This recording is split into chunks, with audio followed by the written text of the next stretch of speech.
welcome.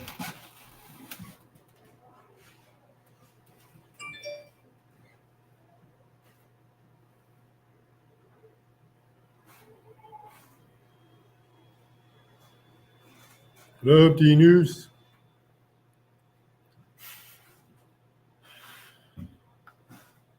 So many people pop in. I'm gonna get a video going just for us to view while people pop in, and we decide what time we want to start this poker game.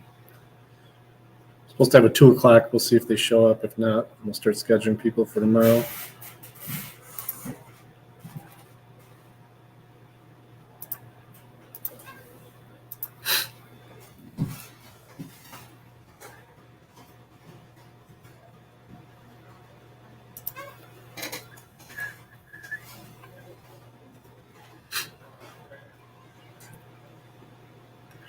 Yeah, she was actually in the chat before the stream even started. I got hey nerds 1 minute before the start time. So.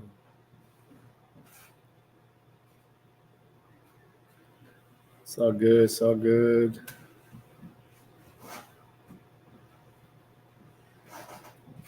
All right, let me play this.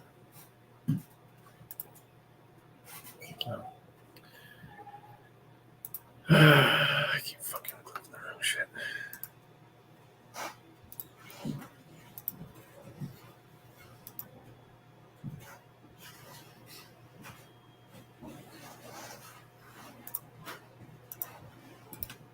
What's up, guys? We're checking accountability out here in the city of San Diego.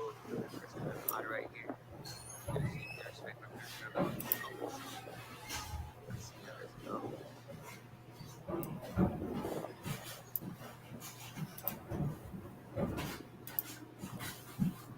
What's your money? Tacos. I had me some mini tacos on the way here.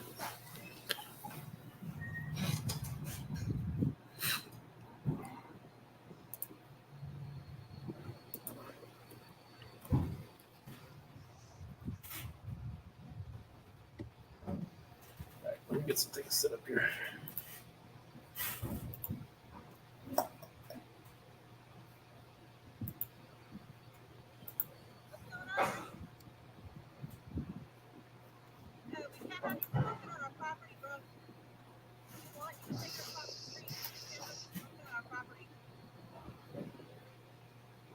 I didn't take long.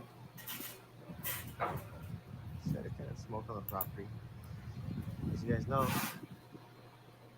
I am on public sidewalk. Are we going to obliterate the competition again?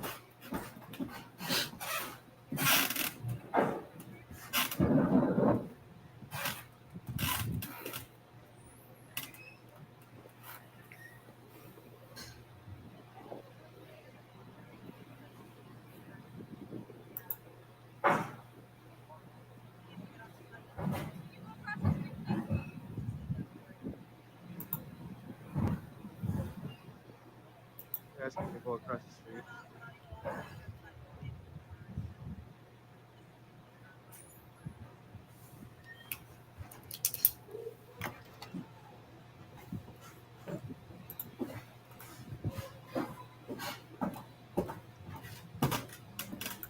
How you guys doing? What YouTube channel you guys have? Oh, I don't answer questions, man. I don't answer questions. You guys know SGV News? Oh, you know you're right. Yeah, obviously I do, yeah. I support that guy fully. Okay, awesome. I met him one time. Yeah, That guy's like a... of course we know SUV News first. Where's he at, you know? I don't know where he's at right now. You're a South Central audit? Pretty cool.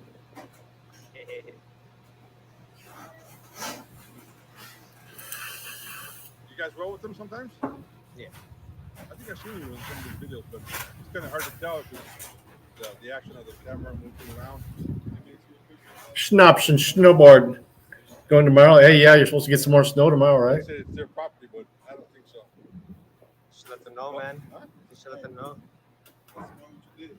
Yeah, it's public property. Yeah. That's cool. At least somebody here knows the rights. Not much, but enough to know that I can't say leave because that's public property on the sidewalk. Here we go. That's right, man. Hey, that's good to hear, man. That's to me, bro. That's badass. Yeah. Can't say nothing like to that. You guys got any patches or any stickers or anything? Yeah, let me run my mouth. Boy, we some recognition. At least the guy's not trying to kick him out. Yeah, I saw your stream earlier, bud. I was getting ready. Go to work. Yep. Ya está.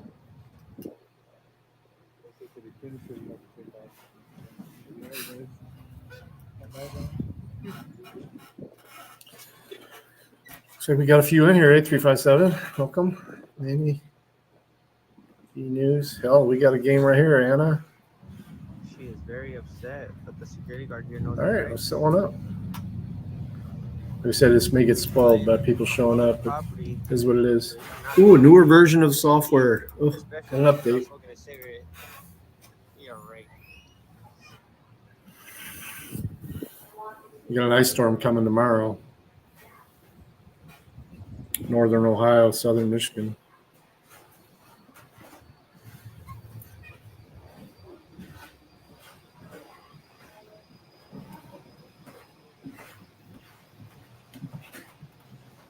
Okay. Yeah, it's done. They're talking to them right now. Hopefully he educates them. Free chips. As soon as they call the cops. Oh, here they come.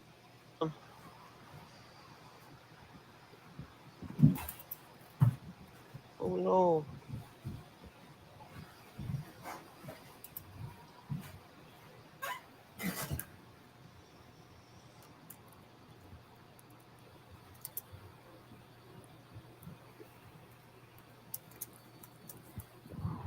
Oh no.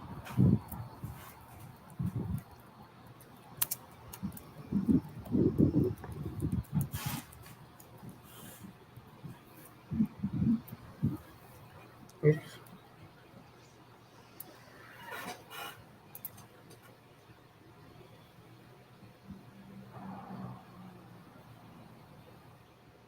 No snow there.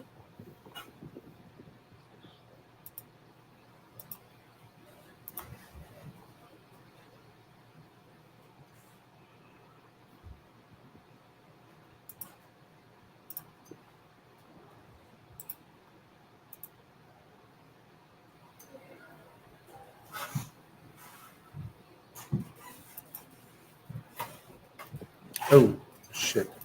Uh-oh. Sorry. We cancel this one. It's set for an hour out. Damn. Well, let's if we can make it closer if we get more people. I forgot to change the time.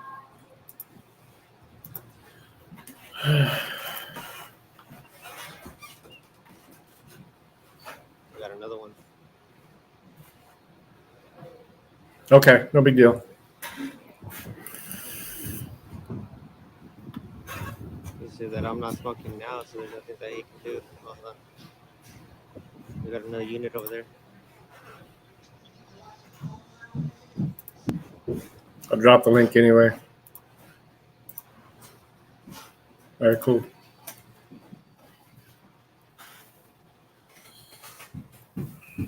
Wah, didn't work out.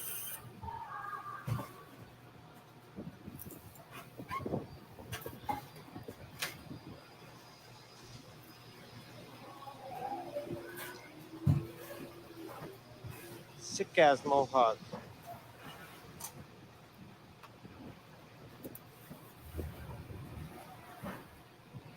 So this guy's educating them. For now. I guess they said you're not allowed to smoke in public. I don't know. She's still trying to tell him.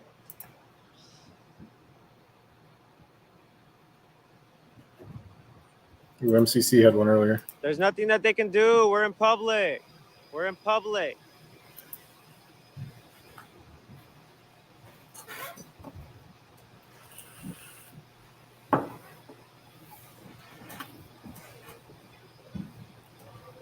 Learn your rights. Yup, create your own privacy, exactly. Create your own privacy.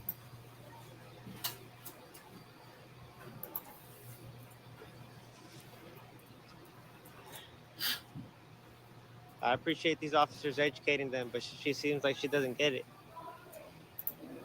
If you don't want to be seen on camera, create your own privacy. We're in public.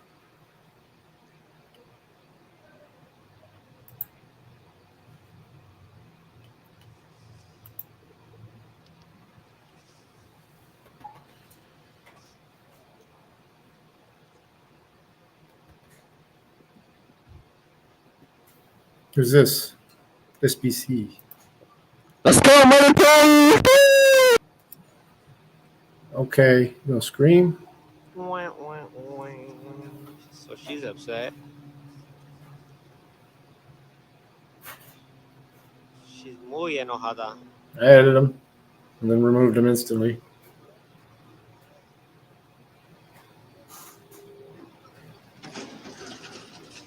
Playing guitar? Let's go, Murder Tommy! Woohoo! Yeah, Hey, can I just bitch! get your name and badge number? Murder. Real quick. Hey, yo, boss. Hey, Mr. PD, you good, bro?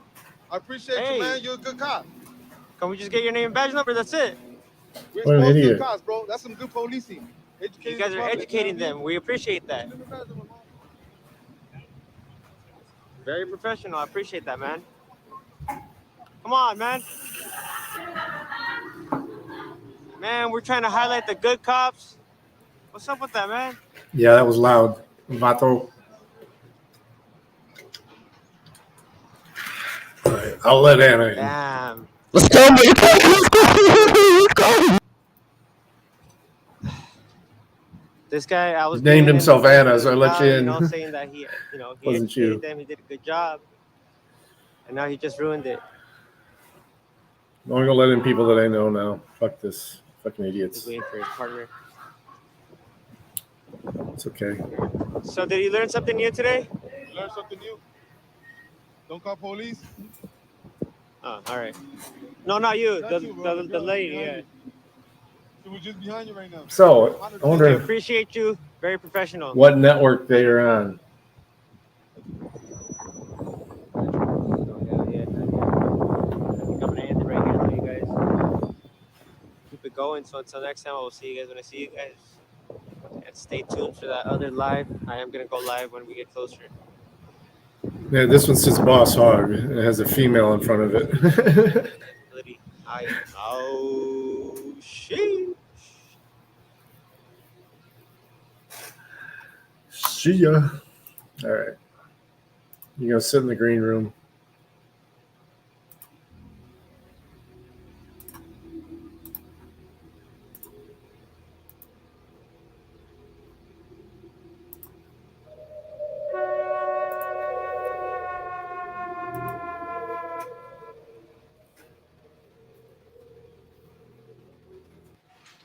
All right, this is Michigan Constitutional Yeah, Crusade. someone's really bored. We're out here at the Literally popping in here with everybody in the chat's name. with Spanky Pants over there. Yeah. Anywhere you go. Yeah.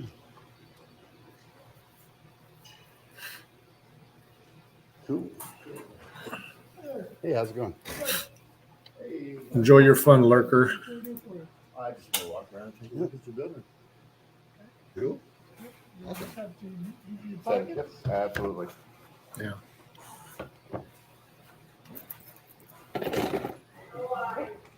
That's for me. Max headroom. Car key and a coin in here. The last place too. House key? It could be. I doubt it. Reported. What's reported?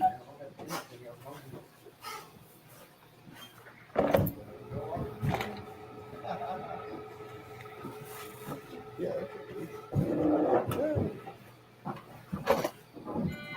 Thanks, sir. You're welcome.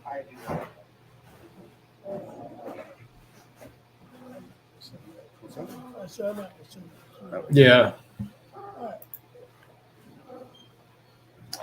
Just remove them from now just because I don't want to deal with it.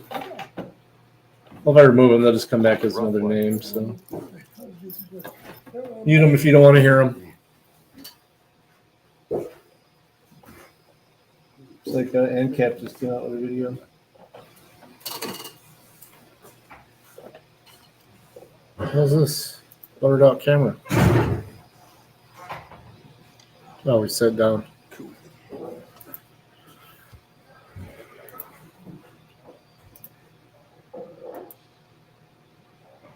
Oh, yeah, this is what she was talking about.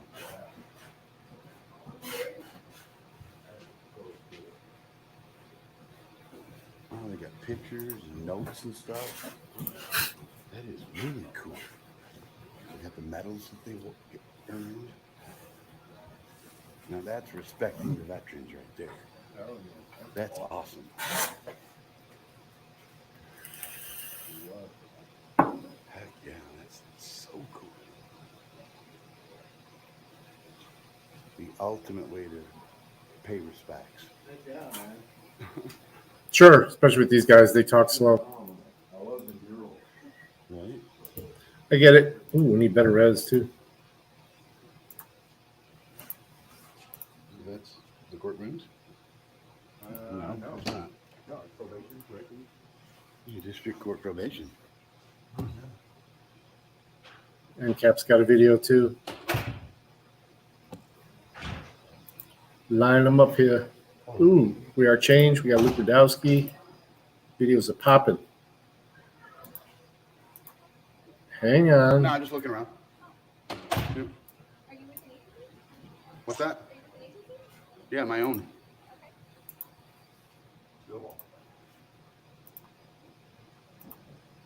Oh, there they are. Yeah, there's a couple, 3 or 4 of them in there. Oh, that's cool. Yeah. Nice to see the public working together. Anything else down here? No, just walk around checking out your cool building. All closed up. Man. Oh, listen, I don't know what to do. Oh, they got a camera right there. They got a camera watching people right there. Oh, yeah. Yeah. Anybody that walks up to the window, they get their photograph taken. Take my picture? See right there. Oh, yeah. Cool. I like my picture taken. So photo taken.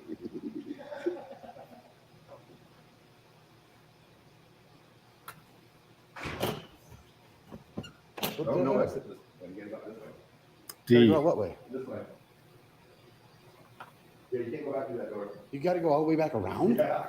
What the hell kind of crap is that? Dude. That's ridiculous. Right? Denver Metro's video. Well, we don't have time to Windows yet. Oh,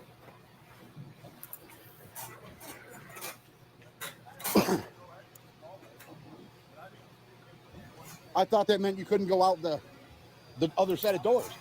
Yeah, that's what I thought it meant. Right. That's ridiculous. Yeah, that's ridiculous. ooh, That's absolutely ridiculous. I'm definitely going back in. He probably won't even scan us this time either. Maybe.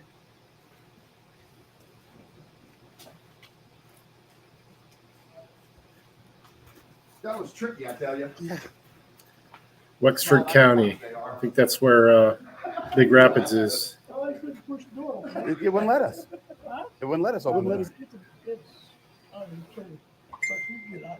Oh, I tried. Yeah, we pushed on it. So the other closes in about 7 minutes, Right? Okay. okay? Yep. Oh, okay, So cool. you have the question. All right, we will be. See, everything is this way except prosecuting attorney. Prosecutor's office, you have to- Oh, Ooh, okay. okay. It's just this floor, huh? Just this floor? D. Who's D? Oh, butt crack. How's it going? I don't need Yeah, any I help, see thank it. you. I don't need any help, thank you. Oh, hi. The prosecutor's office. Yeah. Hey, where's the county administration? I gotta get FOIA requests. I don't know. Yeah, they told me I had to come here. I need a FOIA request. I want a FOIA request, Probably at the administrator's office. Yeah, that's what they say at court administration. Where's that at? Floor 2? Okay, thank you. Cool. Thanks. Everyone today?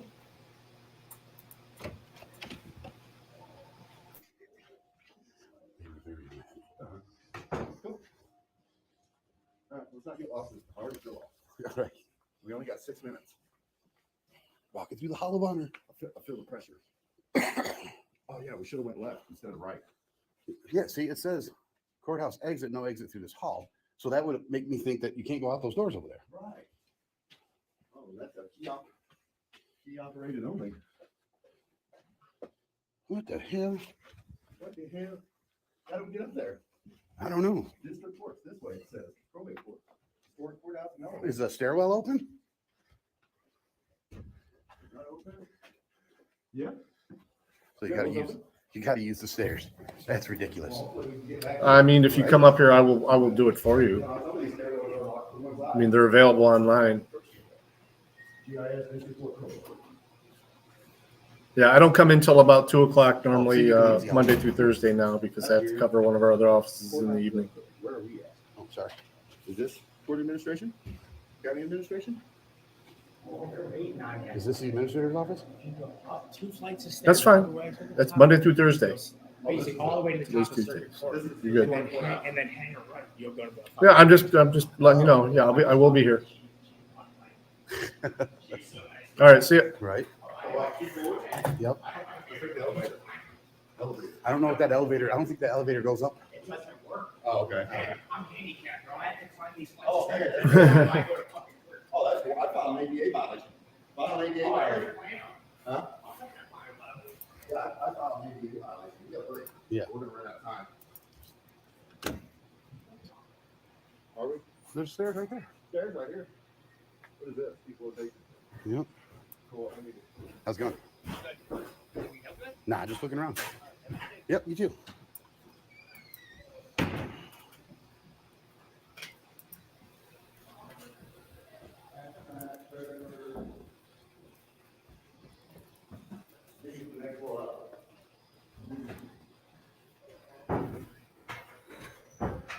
Hello.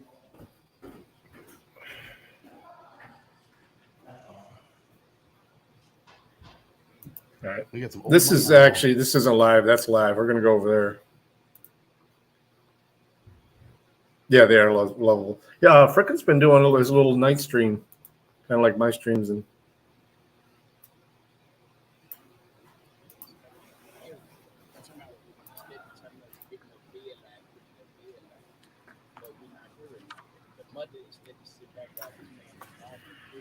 And there's no video of that, huh? They have the video of the stabbing? Yes. Really? Are they releasing it? It's been released. It's been on social media. It is? Everywhere. Like See, I'll I have to said, look for it, yeah. They were saying it was self-defense to stand your ground. Doing the whole. But Crack News Network, guys. He is the violent argument with this female dude is steady adding himself. He's steady provoking and adding himself into the fight up until he told her he was going to kill her. And then he followed it.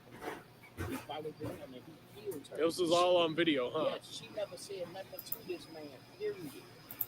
He came out his house. Yeah. They got him out tonight. Yeah, it was self-defense. He stood his ground. I could see if the lady stood her ground because her and the burner was fighting back. He didn't have nothing. You got to look at who approach who. Like, if I were now, not that I'm doing it, but if I approach you, I can't be the victim when I approach you. You know what I'm saying? Well, people do that. They try to be a victim to control the situation. Then they You know? They got this law called Back to Blue. Have you heard that? Nah, I don't know if that's a law. It's like a gang chant. It's You a know, law. like the Bloods It's a and the law Crips now. and the It's GDs. a law now. They passed that up here where we can be protesting.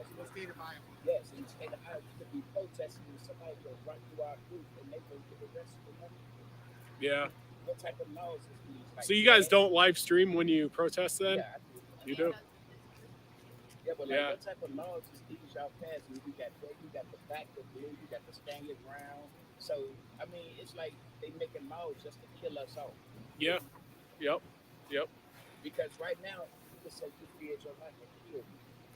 You can literally kill. They me. have all these loopholes. Like, let's say I had a gun on my waist, and then one of you said, like, I feel threatened. at that point, I would be charged with assault with a deadly weapon.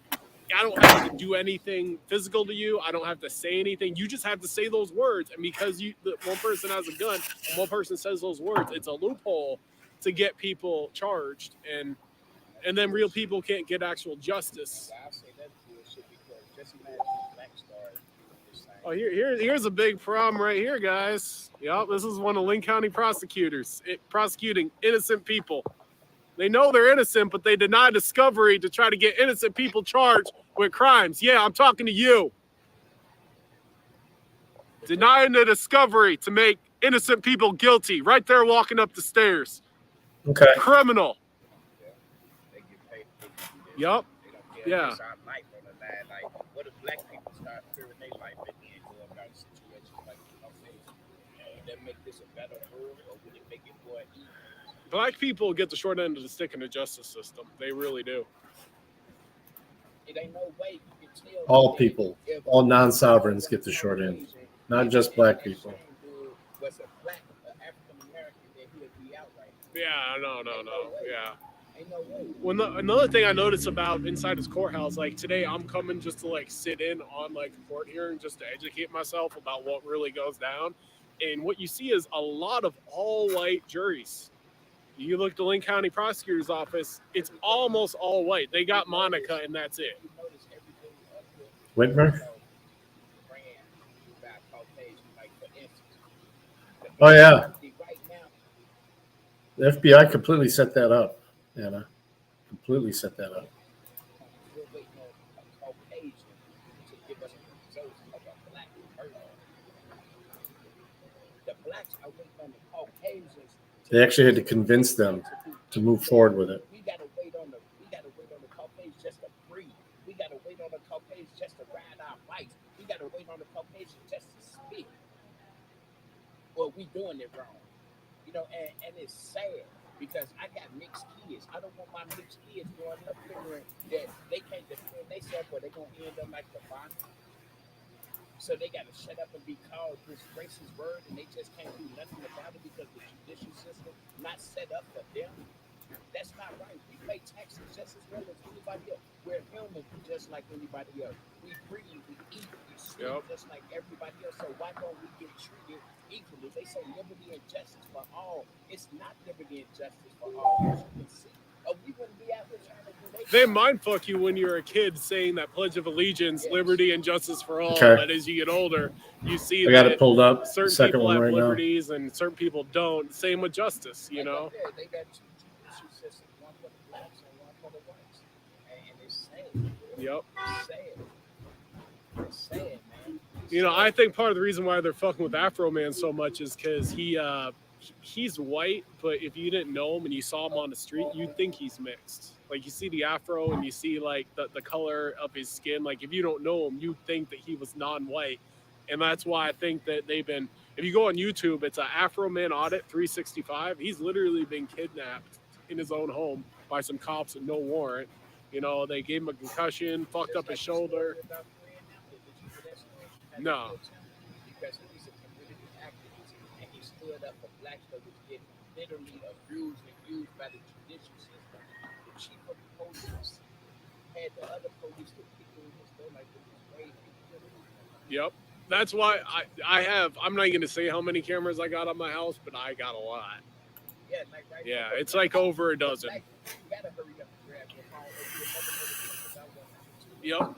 Because they're gonna, like this little boy. Okay. Let me fix it. 16-year-old that just got killed. This man wasn't in no gang, wasn't in nothing. You know what I'm saying? But the first thing they say on the news, this gang intimidated and this been going on. That's a gang right there. Iowa State Patrol, organized crime syndicate. But even with the video, it's not belief. The story is the belief. Yep. And how could you fake a video? Just like with the George Floyd, it took the video and they still didn't believe that they came to the video because they still had to wait for the gift until anything could have happened. Why did they got to go about? But look what the black dude that killed Tyree Nichols. Yep. The black dude. I brought the mic down a little bit too. I had it on 200%. I'm actually. Oh, man, didn't waste no time. Did Yeah, I'm gonna be being with those guys going to that court case, but yeah, shit. When you got a pen and paper on you? Never go anywhere without a pen. Oh yeah, shit, that's cool, man. Never go anywhere without a pen. What do you use pen and paper for? Oh, I want to give him my phone number so I can come to these things next time. Or, you might put my number in your phone and then I can like come to this next time that it comes down. It's a group. Yeah. Yep. It's called Buttcrack News Network. Okay. We do a lot of stuff around here. Yeah, but that was some shit got to me because with the police officers that hear that Tyree Nichols that got quit, they lost their job and was already found guilty of murder. A year or something just for the George Floyd's killers. Yeah. Yep. Yeah. This is live on TV, just like with Tyree Nichols. Yep. So look how hard we gotta fight. They telling us that we need to go get witnesses. Why do we gotta do y'all jobs? This why they hate me because They hate you when you speak. I hate to cut you off, man, but I got to get rolling with these guys. My name's Dustin. I'd love to be out with you guys. Just get my number from him. Buttcrack News Network on YouTube. Yep. Yeah. Hope you guys are still here. Hit me up next time. What's up, Shane? Yeah. Yep. Buttcrack News Network. YouTube. Yep.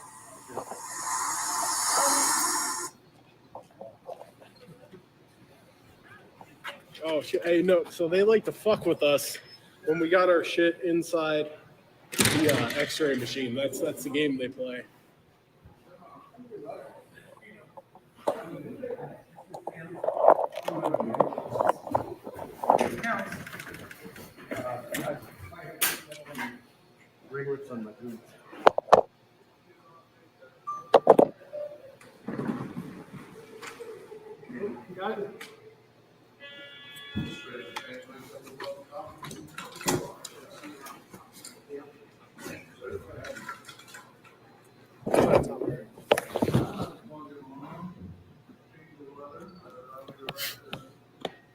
Sorry, guys.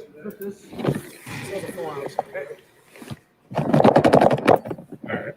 We're going to go over to this video that Anna sent me. I am thrilled to announce that we have added 2 new guest speakers to our lineup at Unregistered Chicago. That's loud. Ben Burgess and Batya Ungar Sargon will be joining Curtis Yarvin and me for a weekend of free thought, free speech, and saying things you're not supposed to say. Go to unregisteredacademy.com to get your tickets now to Unregistered Chicago. I hope to see you there. It's the link that Anna dropped. This is the Unregistered Podcast, and I'm Thaddeus Russell. This is a show about ideas, people, and behaviors that are considered inappropriate, out of bounds, or beyond the pale. The things you're not supposed to talk about if you're a school teacher, a college professor, a businessman, a politician, a parent, a neighbor, or even a podcast host. These are the things you're not supposed to say or even think if you're a good liberal, a good conservative, or a good citizen. Each week, I'll interview a person who has something bad to say. They might be a journalist or a professor. They might be a porn star or a drug dealer. They might just be an ordinary person with an ordinary job who doesn't care about the rules of polite society. I'm not interested in breaking the rules just to be a troublemaker. I'm interested in people who break Seems like a lot of the smart ones are doing that, to Anna. expand the scope of what is possible to say in our society. I'm interested in people who make me think. Critical thinkers. On October 7th, 2020, my guest this week was arrested by a team of FBI agents and charged with attempting to kidnap the governor of Michigan. He spent the next 18 months in jail, but he was finally completely acquitted. This is the story of a political prisoner in the United States of America. And this is my interview with Brandon Caserta. I am joined from an undisclosed location in the Midwest of the United States of America by Brandon Caserta, who was acquitted in federal court of the charge of attempting to kidnap the governor of Michigan. This was in April, and Brandon has been free now for 4 months, and I'm really pleased to have him on the show. Brandon, thank you for coming on. Hey, what's up? How you guys doing? August. So your story is one of the more remarkable ones I've heard, and I have been following this case of the alleged kidnapping plot of Gretchen Whitmer since it began, and I've been following it daily, actually, because I'm a fan of The War Room, and I've been watching Darren Beattie and Julie Kelly report on this many, many, many times, and I didn't know your name until you were acquitted, but I've been following it closely, and it is this and the January 6th case. Makes my blood boil, because for a lot of reasons. One is that it's very clear that the government, and especially in your case, the government very clearly is really responsible for the whole thing, that you guys were set up. And then I think maybe what makes me the most upset is that the left wing in this country throughout and still believes you to be essentially guilty. Even if you didn't do the thing, you're still guilty of being a bad person, I think. The left wing. So Brandon, I want to say, you are part of a long tradition in American history, and it's maybe not the ones you think of. I mean, you're part of a few traditions, but you belong. There's a list of names out there. It's a very small list, but you're with Martin Luther King, and you're with Stokely Carmichael. Drop this in my you're with the rebels. Black Panthers. You're with anarchists through history who have been set up by the federal government, especially the FBI, railroaded, prosecuted, persecuted, sometimes exiled, sometimes incarcerated. But you managed to beat all of that. And you're one of the ones who actually beat the case. You defeated the government soundly, completely acquitted, and here you are today. Now, what I want to do is, let's just, for some people who haven't followed this case, let's just do the basics of the case. And then I want to get back and then I want to tell the whole story from beginning to end. So people sort of know where we are and who you are. Undisclosed location. Let's just do that. Spend a few minutes. Yeah, I'm in Southeast Michigan somewhere. And then we'll spend the rest of the interview like filling it in and making commentary. From a basement, Southeast Michigan. Kidnapping plot.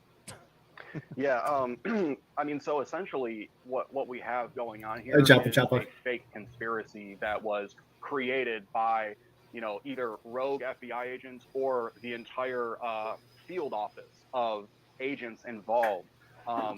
Just no accountability at all. They're able to get approval for whatever they want to do, and they're allowed to essentially create crime or fabricate crime in order to plant it on innocent people who might just be disgruntled about the government. Barring off vacation, expressing piling on the videos about today. Certain governors or whatever. They send people in there and they create these groups online and these training events to get people to go, and then they try to rile them up and get them to say certain things and then record them saying that, so that in court they know how the trial apparatus goes, so they know they can keep a lot of stuff out, and it's really hard for you to provide context for what you were actually talking about, so they can use those snippets against you in court to essentially paint you out to be something that you're not. Right. Now, this all started in 2020. You were arrested, I believe, in October. Is that right? Of 2020? Yep. October 7th, 2020. Along with, I think, 13 other people total. Yep. Or alleging for conspiring to kidnap Gretchen Whitmer, the governor of Michigan. And then you were acquitted on April 8th of this year. So you spent 18 plus months in jail? Yes. And which jail was that? So I did most of my time in Newaygo County. That's in White Cloud, Michigan. It's a really old county jail that happens to have federal contracts. So you have a mixture of state cases and fed cases that are in there, essentially waiting to either be sentenced or going to trial or taking a plea or whatever they're doing. It's kind of like a holding facility that's a county jail. I spent most of my time there, and then they picked us up randomly one day, like right before trial started, and brought us to Kent County in Grand Rapids, which is really close to the federal building where we had court. And through the duration of the whole trial, I stayed there at that jail. Now, just a few days ago, two of your co-defendants, well, I hate even using that terminology, but technically your co-defendants, two of them, Adam Fox and Barry Croft, were unfortunately convicted, and they face, am I right, up to life sentences? Sorry, guys. Yeah, they're actually Spanish facing double speaker. life I gotta sentences. send my translator to her. The WMD charge is a life sentence, and the conspiracy to commit kidnapping is also a life sentence. Right. All right. So I think people know the basics enough, and we're going to fill that all in here. But I want to hear about who you are, because I think actually, that really is what this is all about. Do you know what I mean? Yeah. I think who you are is what this is all about. I think who Adam Fox and Barry Croft are is what this is all about. I mean, who you are as people, your identities, the way you look, your beard, your tattoos, certainly your ideas, the books you've read, your attitude about certain things. That's what this is all about. So I want to find out who you are. Now, let me say this, dude. I am from San Francisco, and in fact, I'm there right now. And I'm going to tell you something my stepfather said to me. This was like 20 years ago when the Michigan militias started. He said to me, "We should go nuke the militias." Wow. That's who we're talking about here. So he's not unusual, right, among liberals and even a lot of left-wingers, the educated class in this country who basically run things, who control the institutions. Let me describe you if you don't mind. So you have a long red beard. You have braided hair. Your sides of your hair are shaved. There you go. Kind of like a Viking. Yeah. And is that a metal shirt? Yes, this is definitely a heavy metal shirt. I love my metal. Mm-hmm. You got tats on your arms, but man, the most disturbing thing is, can you show people you have a goddamn huge tattoo on your neck, which I find very disturbing. and then, Oh and then, no. yeah, and then maybe worst of all, you're sitting in front of a flag, a "Don't Tread on Me" flag. Yeah. So heavy metal. Yeah, The so he fits beard. all You the got gauges parts. too in your ears. Didn't even right. Forgot about that. Tats on the neck. I mean, you call yourself an anarchist. You hate the government. Oh, forgot the most important thing. You love guns. I think that might be the most important thing here. That's how we know you're guilty, because you love guns. Right. And I do want to talk to you about like what it's been like reuniting with your guns since April 8th. We'll do that later, but yeah. So put that all together, in the minds of the average MSNBC, CNN viewer, hey, the minds of the average congressperson, professor, those people, the people who run this country, right? Neck tattoos, you love guns, anti-government, heavy metal. You're definitely, sir, a white supremacist. Don't nod. Yep, Don't shake your head. You know you are. We know. Even though you got acquitted on this thing, we know deep inside that little white head of yours, you are a racist. Yeah, see, that's the problem with a lot of people in our society is they're so ensconced in the five sense reality of what their perception is of visual things and how something might sound. They're not willing to dive deep into that individual and actually see what's in their mind. What do they believe? You know what I mean? What do they care about? And if they did that, they would realize that we're not so different. I forgot the characteristic about you that is actually the most damning thing. It's two things. You are from the Midwest, flyover country, and you're a machinist, and your father was a truck driver. So liberals used to say, oh, that's the working class, and they're wonderful, and we love them, and we support their struggles. But nowadays, if you're a white working class person from the Midwest who loves guns and all the things we talked about with you, you're guilty of cultural crime. You're doing the wrong things with your life, and you're definitely not to be trusted. So let's talk about that. I want to talk about class, because I do think class is really what this is all about, actually, at base. Because the characteristics we talked about, the tattoos, the guns, the heavy metal, those are characteristics that you'll find among working class people in places like where you used to be, Michigan. So, so let's talk about that. So you grew up were you born in Detroit? Yep. So I was born in Detroit, Michigan, on Outer Drive in Wayne County, Michigan. And you grew up near there, right? Downriver? Yep. Whole downriver area, Metro Detroit area as well. Okay. And yeah, talk about, so who's your father? Who are they? What did they do? What do they do? Yeah. So, my mother and my real father were never actually together, but my stepfather and my real father both drove trucks. They were truck drivers, and I grew up mostly with my mother and my stepdad. My real dad was kind of around, but not as much as I would like to be. My real father actually wound up passing away when I was 17, and that was pretty hard experience to go through. But essentially, like, my stepfather was the one that was there to like teach me a lot of things and raise me and stuff like that. And I grew up in a really just basic kind of like lower middle class family in New Boston, Michigan, which is kind of a little bit of an outskirt. Wow. It's in Wayne County, but it's a little bit just on the outside of Downriver. I used to live Most there. of my family lived in It's the close city to of here. Downriver. And that's where I grew up. I went to, a really regular school. I mean, a really regular, I guess you could say, for the term, childhood. Mm-hmm, mm-hmm. And you became a machinist, is that right? A machine operator? Yep. And when did that happen, and why? Yeah, so I mean, I've always been into like mechanical stuff, like working on my bicycles, fixing things up. Whenever I had something wrong with my car, me and my pops would go out there and fix it. So I always, and I listen to heavy metal music, so there's this natural, inclination to go towards steel and metal and tools and stuff like that.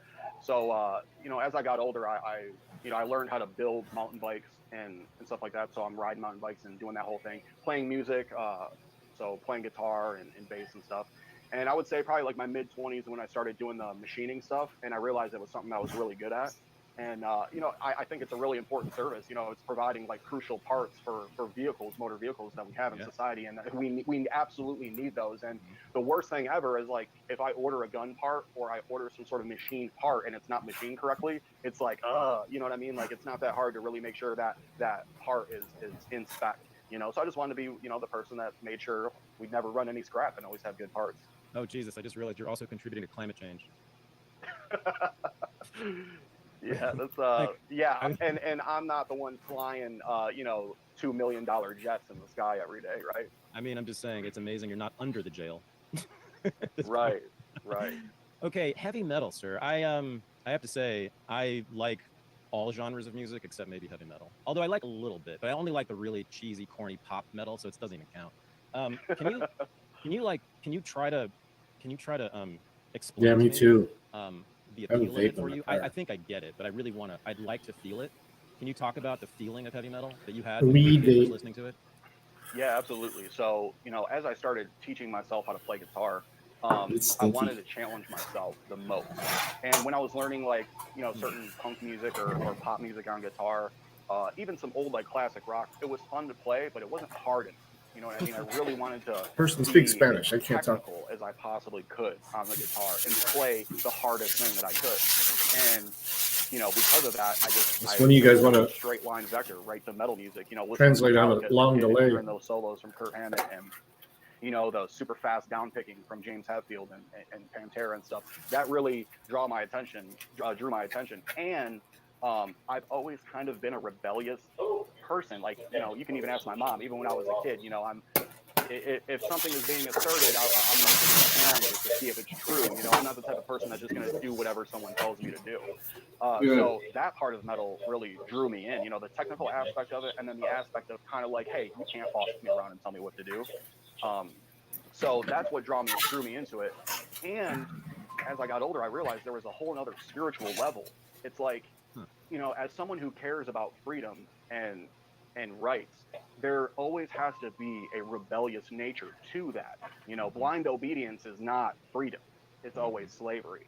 So listening to the lyrics, and I know some people are like, well, I can't even understand what they're saying. Well, the remedy to that is to pull up the lyrics online and listen to the lyrics, and then you'll be able to be like, oh, I No understand nerd music around so here. as I'm reading some of these Hey, lyrics, I mean, LBA, there's just so much power you in them. joining What I us? realize is like, Table set if up. you're gonna really want to give a message and put a message Yep, out there's there, room. my temperament isn't the kind where 17 I'm just going to be minutes. like, okay, well, this is how it is, and I'm going to walk you through this. No, it's like, if you want to get something out important, you got to stand up there and you got to yell it out there. You got to yell it for everyone to hear, and that's where kind of the aggressive nature of metal comes into play. Because if you Yeah, one of the other office managers speaks Spanish. I just sent them her number. I told her that they'd be calling. really read the lyrics and listen to what they're talking about, serious current events. They're talking about all different types of corruption in the government, and they're talking about empowerment What a to nerd. get through those horrible experiences that you experience in life, or those things that you're having trouble wrapping your mind around. Metal helps with that, and it gives you empowerment to be able to get through that. And a lot of the bands may appear to be evil or satanic, and that's really not it. What it kind of is it's kind of like a theater, and this is how I explain it. Like, a lot of times metal bands are all super cool dudes, high morality, high intelligence, but their message is trying to get you empowered through a scenario. In order to do that, they have to kind of embody the evil that they're talking about, like a theater, like a play. They embody it and project that out on stage so that you see what's happening and you're like, okay, and then you can take that scene that you've decoded and then look out into the world and say, wow, what they were just talking about is actually happening out here. You know what I mean? Yeah. Wow. Okay. So now, I mean, the feeling you get from listening to metal is, lots of anger. I would even say rage, and some violent imagery, of course. What I mean is there must, and there's still, is the mosh pit still part of heavy metal? Sweet. Like he's, yeah, on some shows it is, like some shows you go to, but it's also, there's kind of this newer thing like called hardcore dancing. You know what I mean? Where they're like, dancing in the pit, throwing their arms and kicking, like karate stuff. I was never really, I'll go in the pit sometimes, but I was more so like the dude on the stage playing the music, Oh yes, getting right. everyone else riled up. Okay, so you were in bands. Yes, yep. How long did you play in bands? Was he the one I that was in just a tried few to get in bands. I my was in a band stream? called Dweller, Die Strong, Montana. Yeah, a few bands. It was local stuff. We played local shows, went on like a couple small tours. Wasn't anything super big. Mm-hmm. I guess I'm thinking about anger again, and when I watch heavy metal or listen to it, I think, well, the guys who like. Thing is, think of all the January 6 people that all they were doing was entering an unlocked door that are still locked up. this have a lot of anger, which is totally fine. I got a lot of anger too. I express it just in different ways through different musical forms. But I'm just curious. I mean, were you angry about things other than politics? I mean, I was frustrated in many ways of what was going on in the world, but as far as metal's concerned, metal actually helps me. I'm not a huge fan of Tucker Carlson, but I really want to see what he does with all these hours, thousands of hours of unreleased recordings from January 6th that I guess what's his name, the Speaker of the House sent to him. I'm just curious as to why he would just send him to one news outlet, though. That's Kind of focus that anger Release either that into shit. music or blow off some of that steam in a different way. Like it's not that I hate the world and hate society or people that listen to heavy metal, Right. just hate everyone. Now, look, there is a problem in the metal scene with like nihilism and socialism and communism. And I always call those people out because a lot of the people that they got the purple hair and the piercings or whatever, they're like, yeah, I'm edgy, I'm going to this metal show. You talk to them for like 5 minutes, you're like, dude, you're a communist, bro. Like this isn't what this is about. You know what I mean? Like you need to quit that college course you're taking, dude, because you're getting brainwashed. But yeah, it's just more of a way to kind of channel. When you listen to the music, it feels empowering, and you feel those goosebumps. You know what I mean? And you're like, hell yeah! And they're like, you know what? I'm going to do something about this. I want to create this or talk about that. It's more of McCarthy gave them to him, I think. And empowerment to be able to use that energy in a more focused way to create something positive in the world. Wow. Okay. Amazing. Yes. Thank you for that. Now I'm going to ask you a question. I think I know the answer to this. How'd you feel about school? Yeah, didn't like it at all. I couldn't wait to get out. Yeah. Public schools, right? Oh yeah, very public, super public school. What do you mean? I mean, just like public schools are funded by Yeah, taxation. McCarthy gave them to Tucker. And public schools aren't very good as far as teaching people how to learn. They're more so about indoctrinating them into authority and obedience. So that's the type of school that I went through. I mean, like our principal was a guy who walked around with a Bible and told everyone to like be quiet if he heard a swear word. Like if you said, "Oh damn," he would just show up out of nowhere and be like, "Excuse me, sir, you cannot be swearing in here." And we're just like, okay. And that's not against religion at all. I'm just saying that's kind of how the guy operated. Sure. Okay. Since you've been called a white supremacist about 10,000 times, I have to ask this question. But you're from the Detroit area, and of course, anybody who knows the Detroit area, which I do, I mean, it's Detroit. There's Detroit, and then there's the suburbs, and they're very different places. And you're from, I guess, what we call the working class suburb, I suppose. What can you just talk about race? I don't have a better question than that. I mean, like, do you have any thoughts about it? Do you care? I don't even care. I mean, does this matter? Does race matter to you? This is the question I have. Does it matter to you in any way? I mean, if someone wants to get into their culture, their ancient culture or whatever their modern culture is, that's fine. But I believe that race is a total diversion, and it's a way to get people focused on something that isn't the actual issue. You know what I mean? It's a tool to create division in society, because ultimately, I kind of like David Icke's quote about this, and he can be controversial, whatever, but he said a lot of things that I believe are right. Racism is like two people in outer space wearing a spacesuit and saying, "Hey, my spacesuit's better than yours because it's a different color." It's really irrelevant. What matters is the consciousness inside of the spacesuit. That's what really matters. Nice. You mentioned David Icke. I actually spoke at Anarcho-Pulco when he was a speaker there too. I've never met the guy, but I know a little bit about him and how controversial he is. But so let's talk about this. Books written by David Icke. You got interested in anarchism, I think, as a teenager. Is that right? No, I would say honestly, man, it was like in my later 20s. Now, people like David Icke and like Mark Passio and stuff like that, I knew about them and I was understanding the knowledge and things like that. But it didn't really click to me what anarchism actually was until later on. And I said, oh my God, this is what it is. And the main book that did that for me was The Most Dangerous Superstition by Larkin Rose. I mean, that man right there essentially just took all the puzzle pieces for me and put them together and said, this is what it is. And I said, dude, I believed that my whole life. I just didn't know how to put it together and didn't know that other people actually thought that there was something wrong here. That, hey, these police agents, these government officials, they can't do that. That's wrong. And you say that in society and they're like, well, they're the authority, and then you read that book and you're like, wow, you know what? Actually, authority doesn't even exist. I have the right to own myself, and no one else has the right to have a higher claim over my life and property than me. So were your parents political? Here's the interesting thing. So my parents were never political at all. And as I started waking up, they lived somewhere else. We communicated a little bit, like I communicated with my mother a little bit, but I would say, so I've been locked up for 2 years, or I was locked up for 2 years, been out for 4 months almost. Yeah, like 2. So I would say 5, maybe 6 years ago, there had been some sort of different awakening that happened for both of us simultaneously. Wow. Mine went a little bit, higher, but hers actually started to happen. Same thing with my stepdad and my sister. They were starting to realize a lot of things that were going on in the world and becoming more aware. Prior to that, if I would try to talk to any of my family members about what was going on in the world, their kind of MO was just like, if I don't pay attention to it and I don't look at it, then it doesn't exist. You know what I mean? It's not going to affect me. And now that's changed a lot, especially with what's happened to me. What happened to me essentially took my family from a level that they were at, and boom, and woke them up all the way up to where they're like, okay, there's I had tacos already. going on. Like the government just tried to take my child away for life. Mini for something he tacos. never did. Right. You've become a martyr in that way. I mean, in a good way. The government really fucked up in that way. A martyr by creating martyrs means he's dead. Yeah. I mean, people are looking at you now, and this is why you're doing what you're doing media like this interview, because boy, you're out there now, and it's so patently a case of injustice. But okay, so your mom started to become a little bit political about 5 years ago, long before the case started, right? Yep. Yeah, a couple years. Okay, and sort of in your direction, sort of a anarchistic direction. A little bit. They kind of went more towards the Republican-ish kind of thing, kind of like the Trump. I wouldn't call them Q or anything. That's usually the trend. Kind of Trump, Red pill, Trump conservative, awakening they're a little bit into more open-minded anarchy. to certain conspiracies. You know what I mean? And understanding of that dynamic. But now it's kind of like a little bit more libertarian without actually It's nice seeing knowing all the left principles. If do I it a little question bit them too. and ask them questions about what they believe, they're going to answer just like an anarchist, but they don't totally know it yet.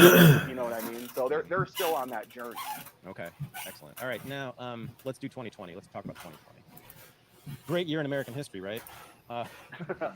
So you're living in Michigan at that time, and COVID starts and the lockdowns start, and Gretchen Whitmer is a leader in that, in locking down her state more aggressively, I think, than any other state. And I'm sure we're not happy about that. Yeah, no, I was not happy about that. I disagreed with everything that she did philosophically. It was wrong for her to do all the stuff that she did. Yeah, and then in June, I think it was, the George Floyd case happens, or was it May or June? Anyway, we all know, the summer of 2020. Summer of love. Everything blows up and cities are burning. And you're watching this. What were your feelings at the time? Yeah, so a couple of years prior to this, I started training with firearms. I realized self-defense was one of the most important principles to be able to have and to be able to master. So I started mastering that with the tools that I had available. And as time goes on, I'm reading more books and getting armed philosophically on what's going on. And when COVID happened, I immediately thought something was suspicious about this. I said, whether this is real or not, the state's going to try to co-opt this problem in order to push an agenda. And worked hard yesterday.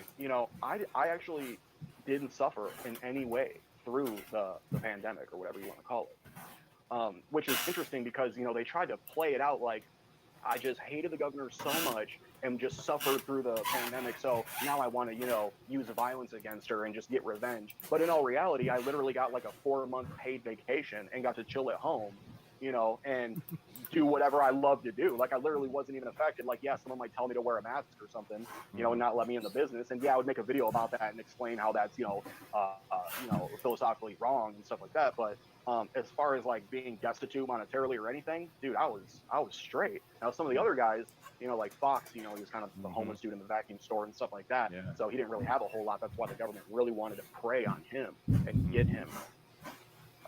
So yeah, that's what happened. And essentially kind of how I got involved with these guys is seeing what was going on. I'm a single guy in my own place. I'm kind of in an inner city. It's a little bit more of a liberal side, but it's a nice city.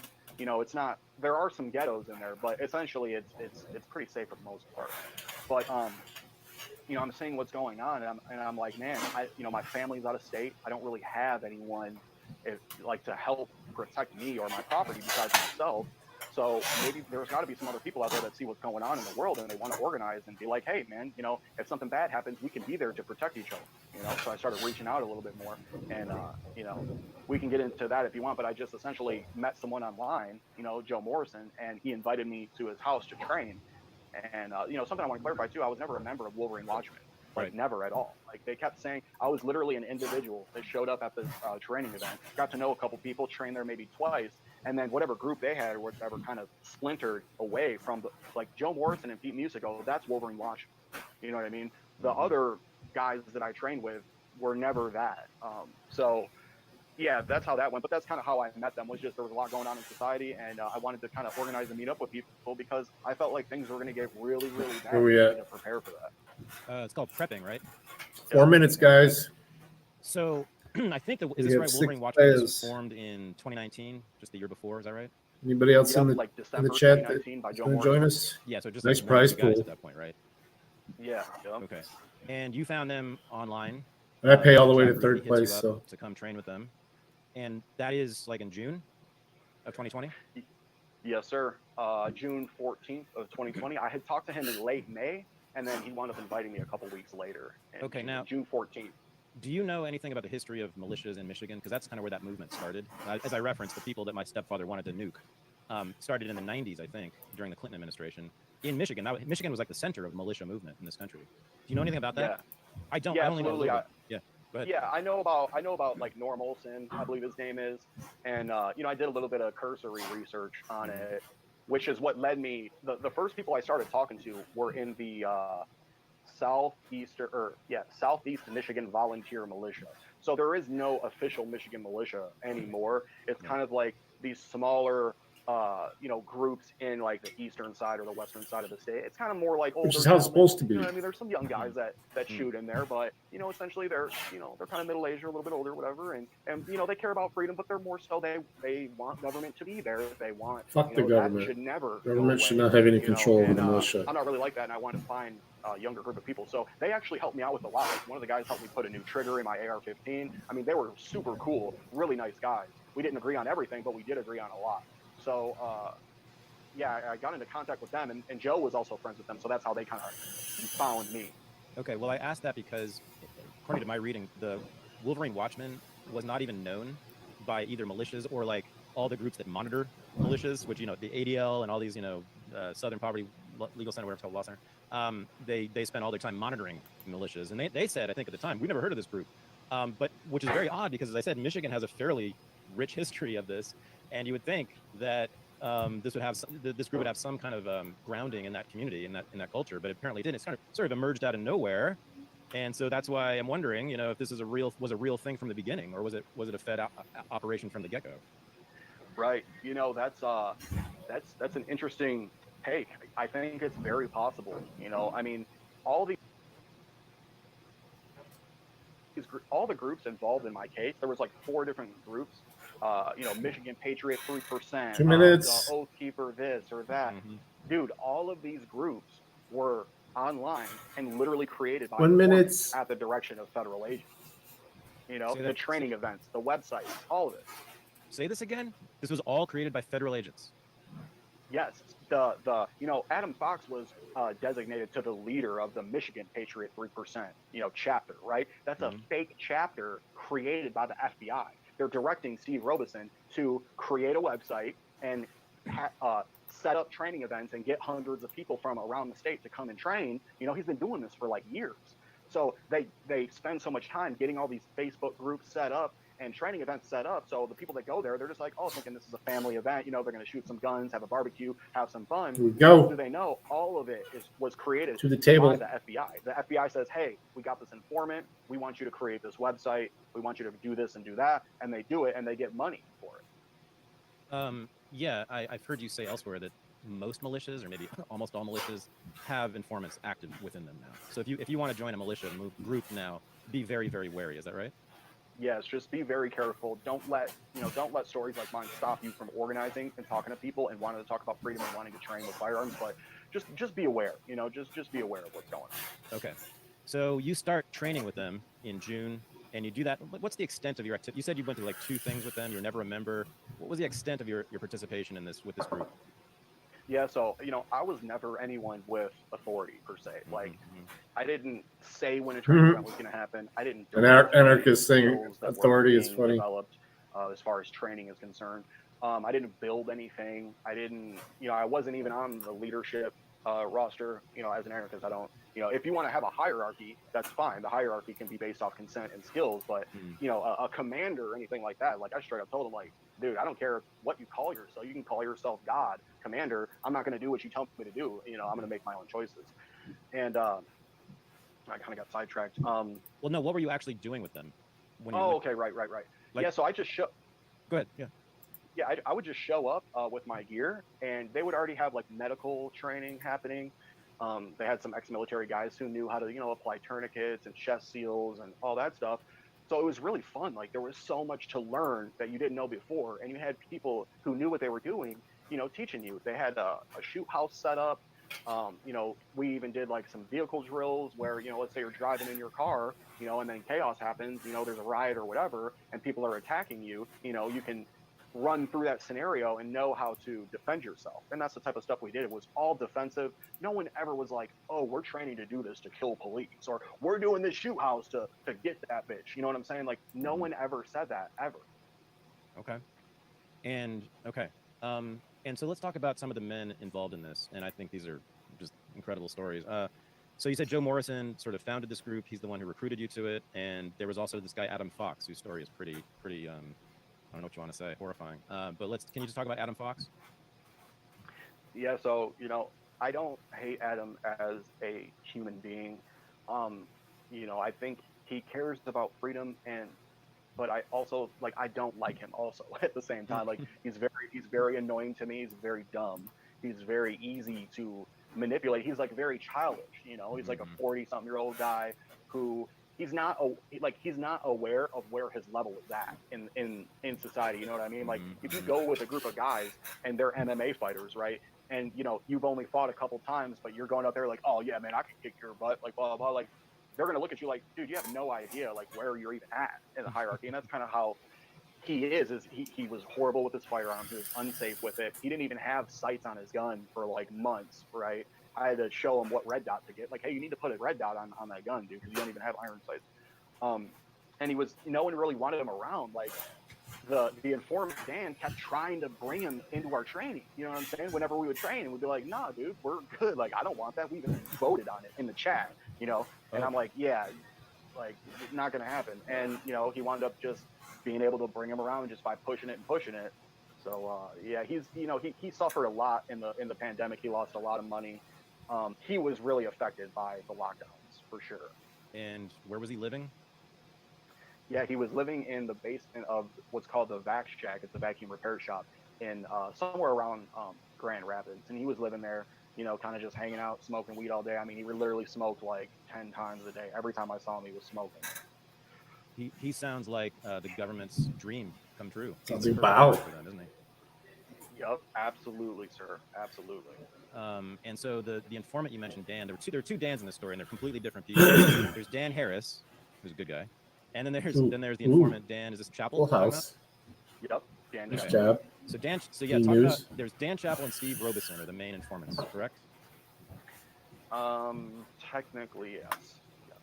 Yep. Well, yeah, they're the main informants, and then you have a couple other informants and undercover feds. Okay, so now are you dealing with these guys from the get-go? You're interacting with Dan Chappell and Steve Robeson from the start? Yeah, so Steve Robeson, I only saw him like twice. Once was at Wisconsin, which was a training event he set up, and then the second one was at Luther. I literally like never even talked to him at Luther, maybe for like 2 seconds, like, hey, what's up, bro? And then I went and did my own thing.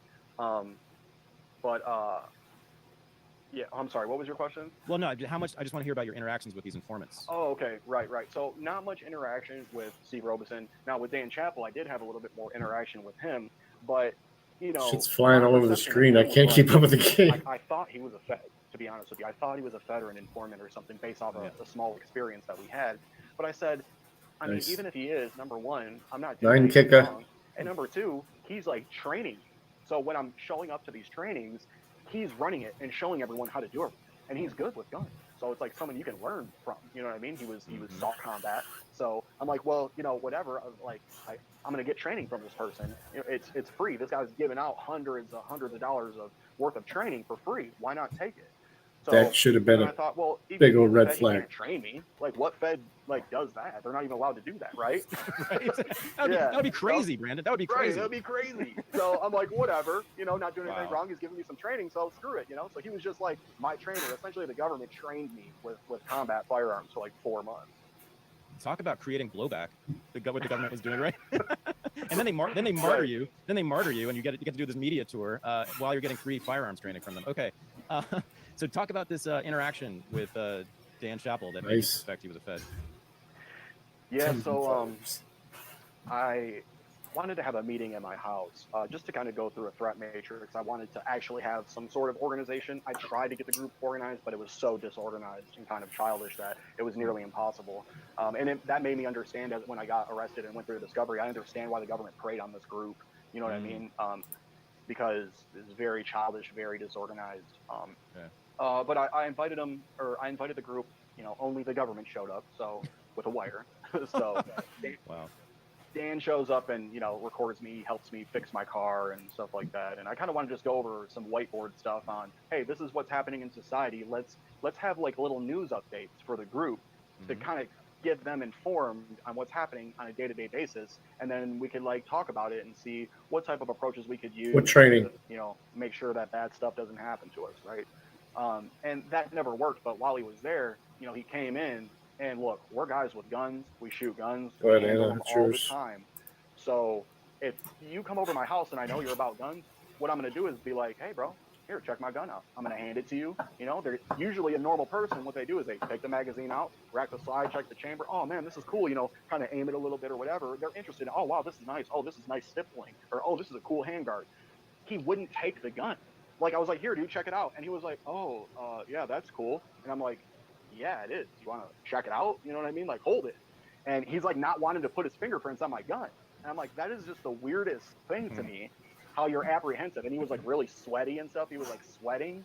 And I'm like, yeah, I don't know. This is a little bit weird, but whatever. He wound up picking it up and holding it for like a second. But that right there was like a red flag to me. I was like, yeah, that doesn't sit right with me. But you kept training with him.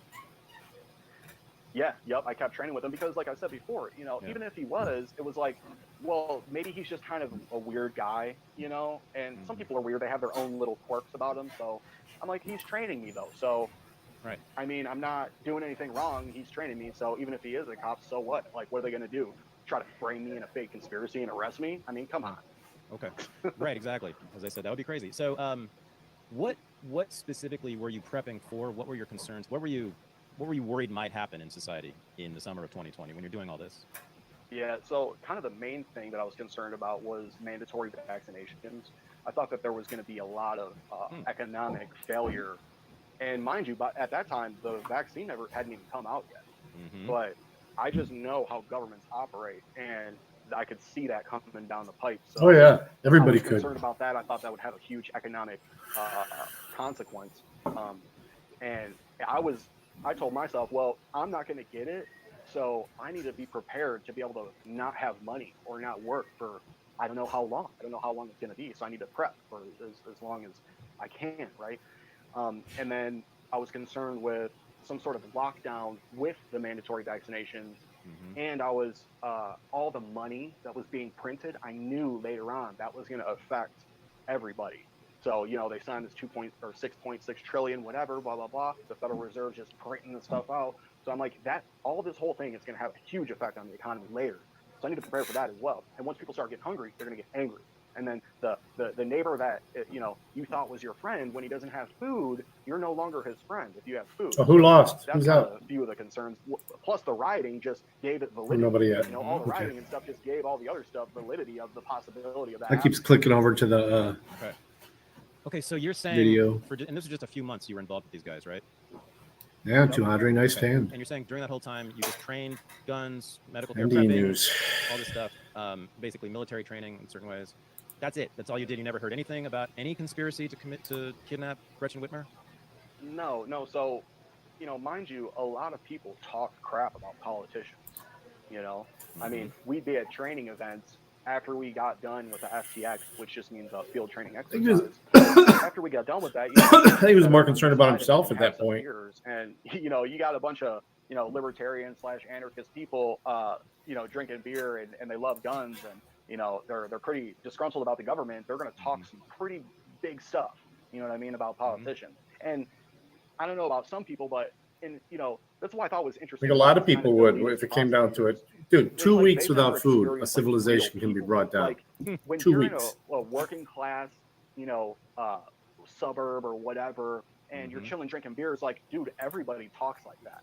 Everyone like swears like a sailor. Well, let me They click say fold. super nasty, gross, violent things about politicians and all that stuff. That is literally like normal. So it's not weird for us to go out and be training and then talk a bunch of crap about the governor. The problem is you have the FBI coming in and then hearing someone say something, right? And they go, oh, we could manipulate that guy into probably doing something. Let's prey on him and try to get him involved and paint him to be a leader and do all these things. And then this group of people, even if we can't get anyone to do anything, we'll just say that was his, kill squad. I mean, that's so for the complete collapse. No one's going to believe that guy. Look at him. He's got tattoos everywhere. Turn off the power for 1 week. Swearing, he's talking bad about police. He has a scary gun. Yeah, that guy will never, no one will ever trust him or believe what he has to say. Only people that'll have power are the people with backups. And that won't last long. The fuel runs out. They preyed on him by making him think that he was something that he wasn't. They preyed on him by, Adam is a very loving person. Like he's naive in the idea. I mean, I'm not a super prepper. I am somewhat prepped, but I have a lot of neighbors with a lot of resources that aren't prepped. Just gonna say that. Nobody knows their neighbor anymore that well. That he will trust people easily. And government agents are very good at psychology when they're working like out in the field, and they know how to lie very well. They know how to manipulate people and make people think that they're your friends and that they're there for your best interest. And they told him, oh no, you're good with firearms. You know what I mean? Your ideas are great. You have such good ideas. You need to be the leader of this group. You need to be the leader of the Michigan chapter and really put your ideas out there. And you could have a whole bunch of people, behind you. You're great, man. And an anarchist being offered a leadership position should automatically what do you think about that? How about have red flags. A real anarchist. Get them focused on certain things. And was this Chappell and Robeson doing most of this with him? Oh yeah, you had Chappell and Robeson, and then you had another what was an actual undercover FBI agent who was UCE Mark. His moniker or his story was, hey, I'm from the UP and I'm interested in training, right? But he's really a FBI agent, and he was doing the same exact thing that Dan and Robeson were doing to Adam. That guy was. And that guy was suspicious to me too, because he's like, oh, I'm from the UP. And I'm listening to him talk. I said, bro, you're not from the UP. If you're from the UP, you sound like you're from the UP. You don't sound like you're from the UP. Not everybody's a Michigander. UP's Upper Peninsula. Oh, yep. Peninsula, Michigan. So there's a distinct accent there? I didn't know that. Yeah. Very distinct. Uper. It's called a Uper accent. And he did not have that accent. Not even close. Come to find out, the dude was from California. Of course, all bad people are from California. In my experience, being from here. Okay, so somebody get popped. Actually, I want to ask you about Barry Croft, this very interesting character who also is facing life. Ooh, Anna. Oof. Along with Adam Fox. He's not from Michigan. He's from Delaware. Tell us about Barry Croft. Yeah, I mean, Barry Croft is like, your truck driver, kind of loudmouth guy. He's we spent pretty much a whole month, all of us in one cell together while the trial was happening. So I actually got to kind of know him. Prior to that, I didn't know him. You know what I mean? Saw him like once or twice, but I got to know him, and he's kind of like, I liked him because he was like, a white guy from the hood of Delaware who could just talk mad shit. You know what I mean? I mean, he was just good at it. He can just come up with these scenarios that just, it's so offensive, you want to laugh. You know what I mean? And that's just kind of how he is. He drives trucks, so he's always out on the road. He makes good money. He takes care of his family, but he's just a very, intense, interesting guy. He's not a bad person, but, he says things that like other people could be like, oh my God, like you should never say that. And, but yeah, I mean, for him, he's just, he does talk a lot. And I told him that. I said, Barry, you're talking. I said, dude, you just literally talked to me for an hour and 45 minutes, and I didn't even say anything to you. And he's like, oh, damn, that's for real. I said, yeah, bro. Like, why do you think you're even here? You know, it's because of what you literally just did, bro. You know? Funny. Did he not wear a tri-corner hat? Yeah, dude, he wore that hat all the time. Yeah. Like a Minuteman? Okay. Yeah, like he's literally driving the semi with the hat on. And there's a lot of references to the American Revolution in all this, right? You guys are right. Yeah, go ahead. Yeah, he's very into the Constitution. You know what I mean? He's very into the Constitution. He's a very Christian person.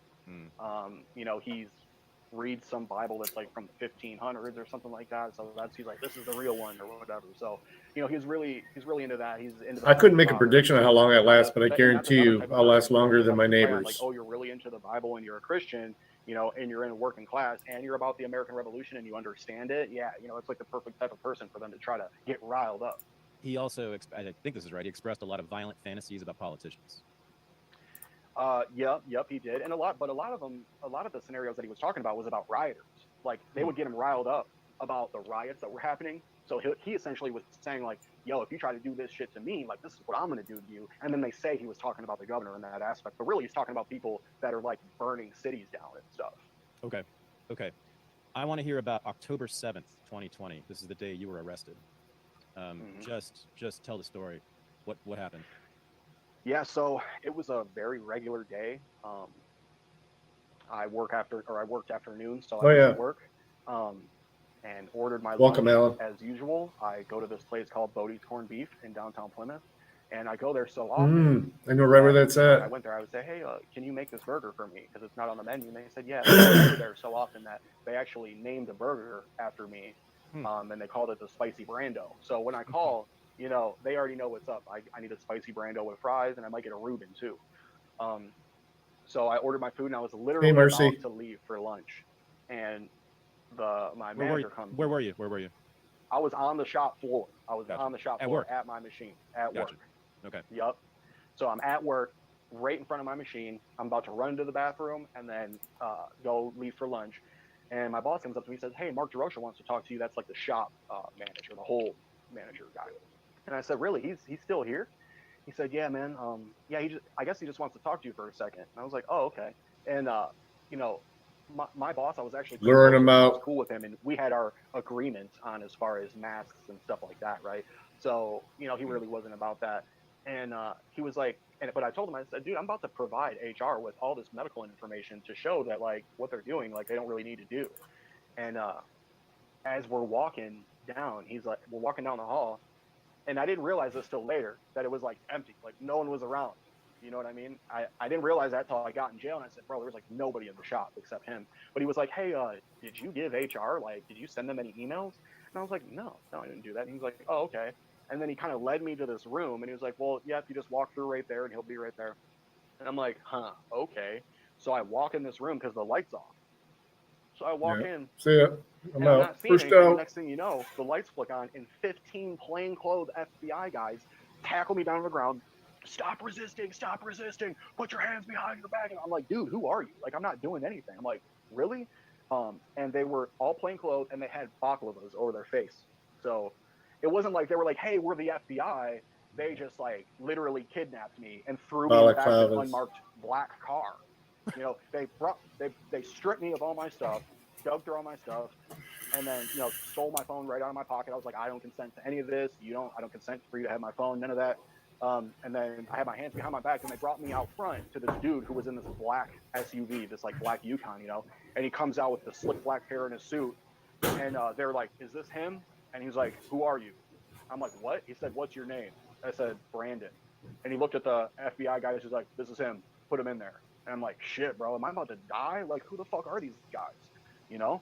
And I didn't find out until, like, we pull up at a police station, and I'm thinking, and the car ride there, I'm thinking, dude, some random group of guys is about to kill me, and I didn't even fight back. Like, I can't live with myself right now. So when we went to the police station, I said, oh, this is the government. Okay. Like, well, at least I won't get, like, totally executed right now, right? So, yeah, then they just brought me in and started questioning me, and she told me what the charges were, and I was just like, what? Like, are you serious? For what? You know? And then you're in jail. Yep, then I'm in jail. And Had you ever been in jail before? You know, I did maybe like a week or two for driving on the suspended some years ago. That was it. I don't have a criminal record at all. What was jail like? It was very depressing. Time is so weird in jail. It really doesn't make any sense. You try to just forget about time, you know, and you just gotta kind of be in the present. You get used to not doing anything for hours, because in a county jail atmosphere, it's not like prison where you get to go out on a yard, you get to go work out, you get to do this, you get to go in your buddy's room and all this stuff. I'm in literally a small unit that has like 14 people in it, but it's only made for 10, and you got people sleeping on the floor. You know, it's just super, super ghetto. You got one sink, one bathroom. That's where you get your water. You know what I mean? You know, there's fights going on. It's just like chaos. So you get used to just sitting there on your bunk and just like staring at stuff or reading the same book that you read 20 times. How long were you in that jail? So my total stay in jail, I believe, was 18 months. So I was there for 17. In that first jail? The first jail? Yeah, dude. I didn't go outside one time. I literally didn't see the sun the entire time. You The weren't windows even- were blacked out. You weren't even in a proper prison? You were in a lockup, basically, for the whole time? Yeah, and then like COVID would come through there, so they'd lock everything down even harder. Who were your cellmates? How many people were you with in your cell? So You already in just that small explained it. room, there would be like 14 people, or 12 to 14, but there's not enough room for 10. You have, you know, 5 bunk beds lined up. Yay, But then they would GG. put people on the floor in these plastic, what we would call a boat. It would be this like Wayne polymer County. mat thing that they would just, big like heavy thing you just throw on the ground and then throw your mat there. So you get up to go to the bathroom and you're stepping over some guy that's like, you know, on the floor because there's no room for anyone in here. So you have to like step over this guy just to go to the bathroom. Crazy. Wait, I did not know. You were in that for 17 months? Yes. What? Yes. Do you know about the Fourth Amendment, Brandon? I mean, yes, absolutely. What? I mean, this is. Well, I wasn't prepared for that. That's wow. I mean, not that it would have been. Yeah, go ahead. It was hell, man. But the one thing that I had, and I commend Mike Hills for this. Yep, Aladdin, you're right. You know, I said, look, just give me something to do when you get the discovery. I want to see it. I got to see everything. And he told his private investigators and stuff like that. He said, yeah, we can. Give Brandon everything he has. Let's wait till this one's done. Okay. So I said, dude, I want a laptop. Get me a computer. I can look through all this stuff. It's impossible for me to look through it with paper. So he got me a laptop and like 4 hard drives with all the information on there. So I said, boom, you just got another attorney on this case because we're about to do this, you know? So I just spent all my time just going through discovery and just typing stuff and doing all this stuff. And that was able to get me out of the cell, which was nice. Okay. Oh, you got out of the cell? What do you mean? Yeah. So I would hit the button and be like, hey, I need to use the computer. And the CO will come in, okay, unlock the door, or open the door, close it back, take me down to this little room that was about, 10 feet away from the cell, but it was a little room that was quiet, and they would shut the door and lock me in there. I would just do my thing. Okay. You must have met a lot of criminals. Yes, I did meet a lot of criminals. I met a lot of innocent people too. Really? Yeah, there was a lot of people who, didn't do anything wrong. They were just, the cops just saw them and they're like, oh, you're a black guy, so I'm going to check you for drugs, right? I'm going to violate your Fourth Amendment. I'm going to do all this stuff. Most of the people in there were there for nonviolent behaviors. And, as a libertarian anarchist, those aren't crimes. There's no such thing as a libertarian Someone anarchist. possesses some material, or, they have a firearm to defend themselves. Most of the people that were You there still believe in were there authority with if you're possession of libertarian. drugs or possession of a firearm. Really, Really? yeah. Now there were some other people there for like some violent Just a stuff, nicer authority. but the majority was just nonviolent behavior, man. Wow. Now, I'm assuming some of them knew who you were. Oh yeah, everyone did, the entire jail. Oh yeah, so you were a bit of a celebrity in the jail then. Yeah, unfortunately I was. It was like fame that I didn't want. Like, you don't talk about the case, you know what I mean? But very few, people, it's just like, hey man, like the shit's not real, like they, they're calling me, Big D, like big terrorist and all this stuff, right? These people here? Like it's something This guy? sweet, and then I doubt it. you can't tell them what's really going on. You can't talk about the case. You're just like, yeah. They're not like making fun of me or talking crap, but they're just like thinking I'm like, this super like, badass guy or something. And I'm just like this regular dude, who just got framed by the FBI. They thought you were like a right wing Osama bin Laden or something. Yep. They thought that until they got to know me. So the cell I was in, I was the only guy in there for like 8 months. Wow. Yeah. So, but it was straight, dude. They all loved me. Oh, yeah. I could call one of them that are in the joint right now, and they would get on the line and be like, "Yo, dude, B is my dog. Like, I would do anything for that guy." You know what I mean? B ain't a racist. He ain't a racist. He's as black as I am. That's exactly what they would say. Well, you white supremacists are good at fooling the Negroes. So. Yeah, sovereign citizen is an oxymoron as well. Crazy, man. Wow, that's fascinating. I mean, so you're being called a white supremacist in the national media every day during this time, right? And they're not hearing it, huh? They're not hearing it. Yeah, they would just call me Proud Boy. Like, oh, we got Proud Boy over here. One of the Mexican guys, he'd be like, man, you and the Proud Boys, bro, go Trump. You know what I mean? He kept saying that to me. I'm just like, all right, man. Fuck Trump. I'm not surprised, actually, by that experience you had. I'm really glad about that. Must have made you feel much better. Yeah, a lot of people in there kind of knew something was going on. You know what I mean? Yeah, they knew it. They knew it wasn't real. Yeah. Some of them thought. Oh yeah, for sure. Peanut gallery. Oh yeah. Oh, they'll melt. You get arrested. You get. It'll be the real snowflake melt when that shit hits the fan. Plotting to kidnap the governor, and then you finally get the laptop with all the evidence in there. And I can only imagine what it was like when you first went into that room with that laptop and started looking through the documents. What did you find, and what were you thinking and feeling when you did that? Yeah, so when I got arrested and the months that I sat there waiting to get discovery, it was like I didn't really know what happened, because whatever they're saying happened when I read the criminal complaint, I wasn't there. And it was something that someone else did, or like an informant did with Fox, or a conversation they had privately, right? So it was like, how am I even in this? And as I'm looking through discovery, I'm reading the text messages from Dan Chappell. I'm reading the chats from him. I'm reading iPhone text messages from FBI agents to their handlers or to their informants. And like, dude, all those text messages you were talking about, or people were talking about, dude, I found that in there, buried in a bunch of PDF files. I said, Mike, dude, I just hate, look at what this agent is trying to say, and it was hidden in the discovery. So I find that, and I started putting all the pieces together. I said, you know what, dude? I can wait, but yeah, I'm ready. Talking about for years, they want to call me a crazy conspiracy theorist, but we already knew that government agents created fake terrorism. Kind of that calm before the storm. Politically persecute people they didn't like. So it was just, okay, now that I know that's what happened for sure, I can really get a better idea of how we're going to beat this. You know what I mean? Because this is just totally insane. I didn't realize the depth that they went. I mean, I found aerial surveillance of me like driving to work. They had drone planes flying over me for like days, like at night time. Like I'm getting off work and it's like, infrared or like night vision looking at me and driving. And I'm like, really, for this? I'm not even doing anything. So you discovered that there were informants who were acting as agent provocateurs? Yes, 100%. That's all they were doing. Right, but you boss. Yes. Your lawyer wouldn't have discovered that on his own? They might have found something. They could have. I don't know if it happened at the same time, but as far as I knew, I was the first person. Like, Fox's attorney could have found it like a month before I did or something. You know what I'm saying? Yeah. I didn't really talk to all the other attorneys. They talked to each other, the attorneys did.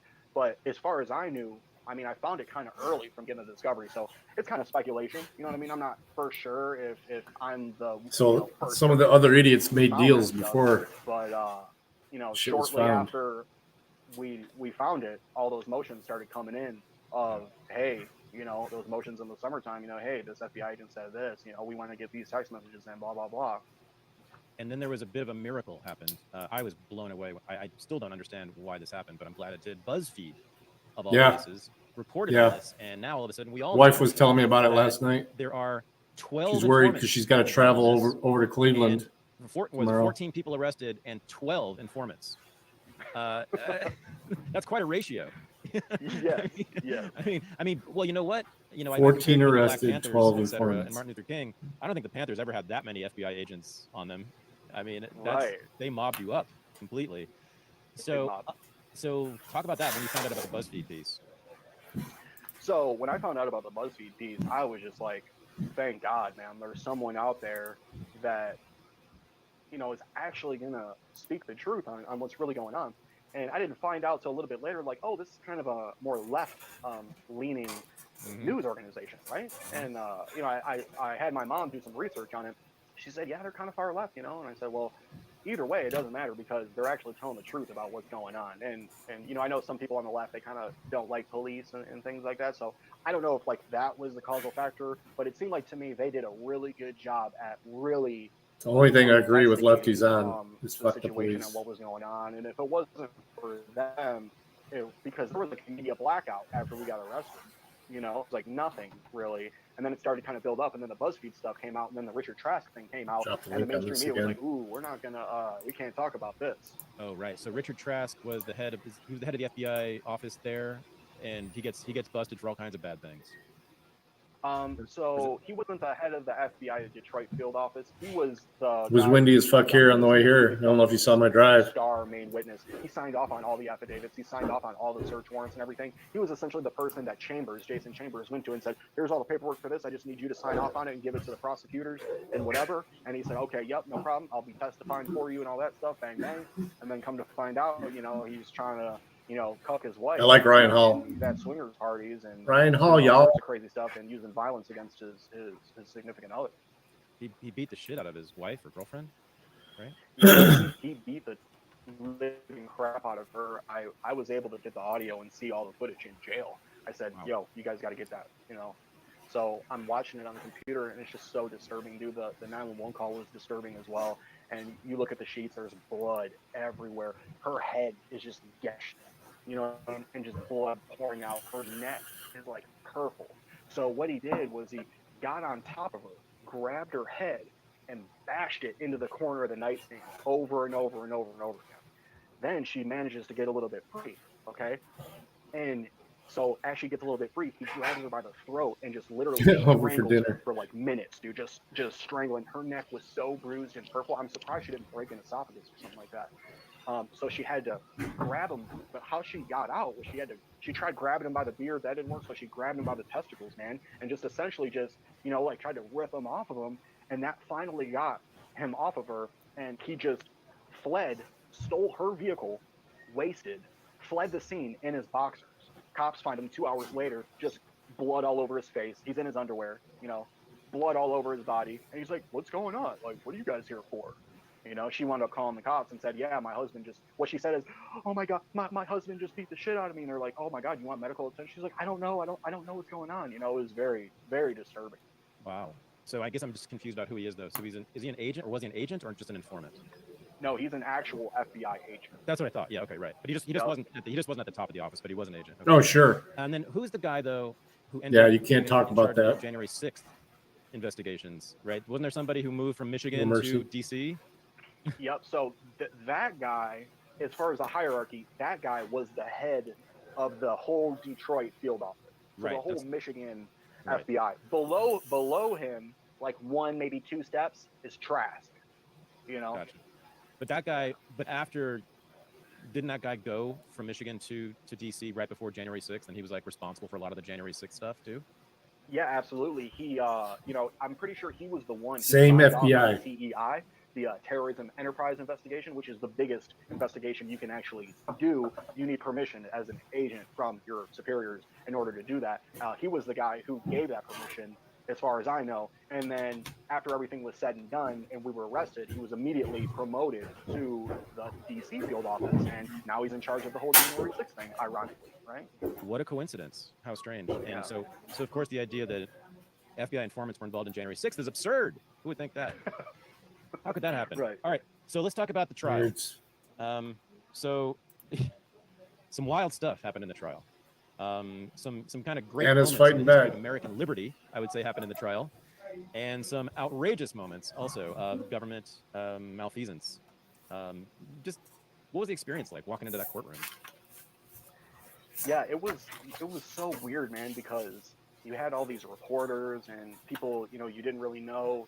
They're just like really focusing on you and looking at you, and when you call your family at the end of the day, they're reading you some of these news articles, and they're talking about like the expression you made and like what you looked like when the prosecution said this or whatever. And it was just weird to have this microscope on you of, and people that you don't know.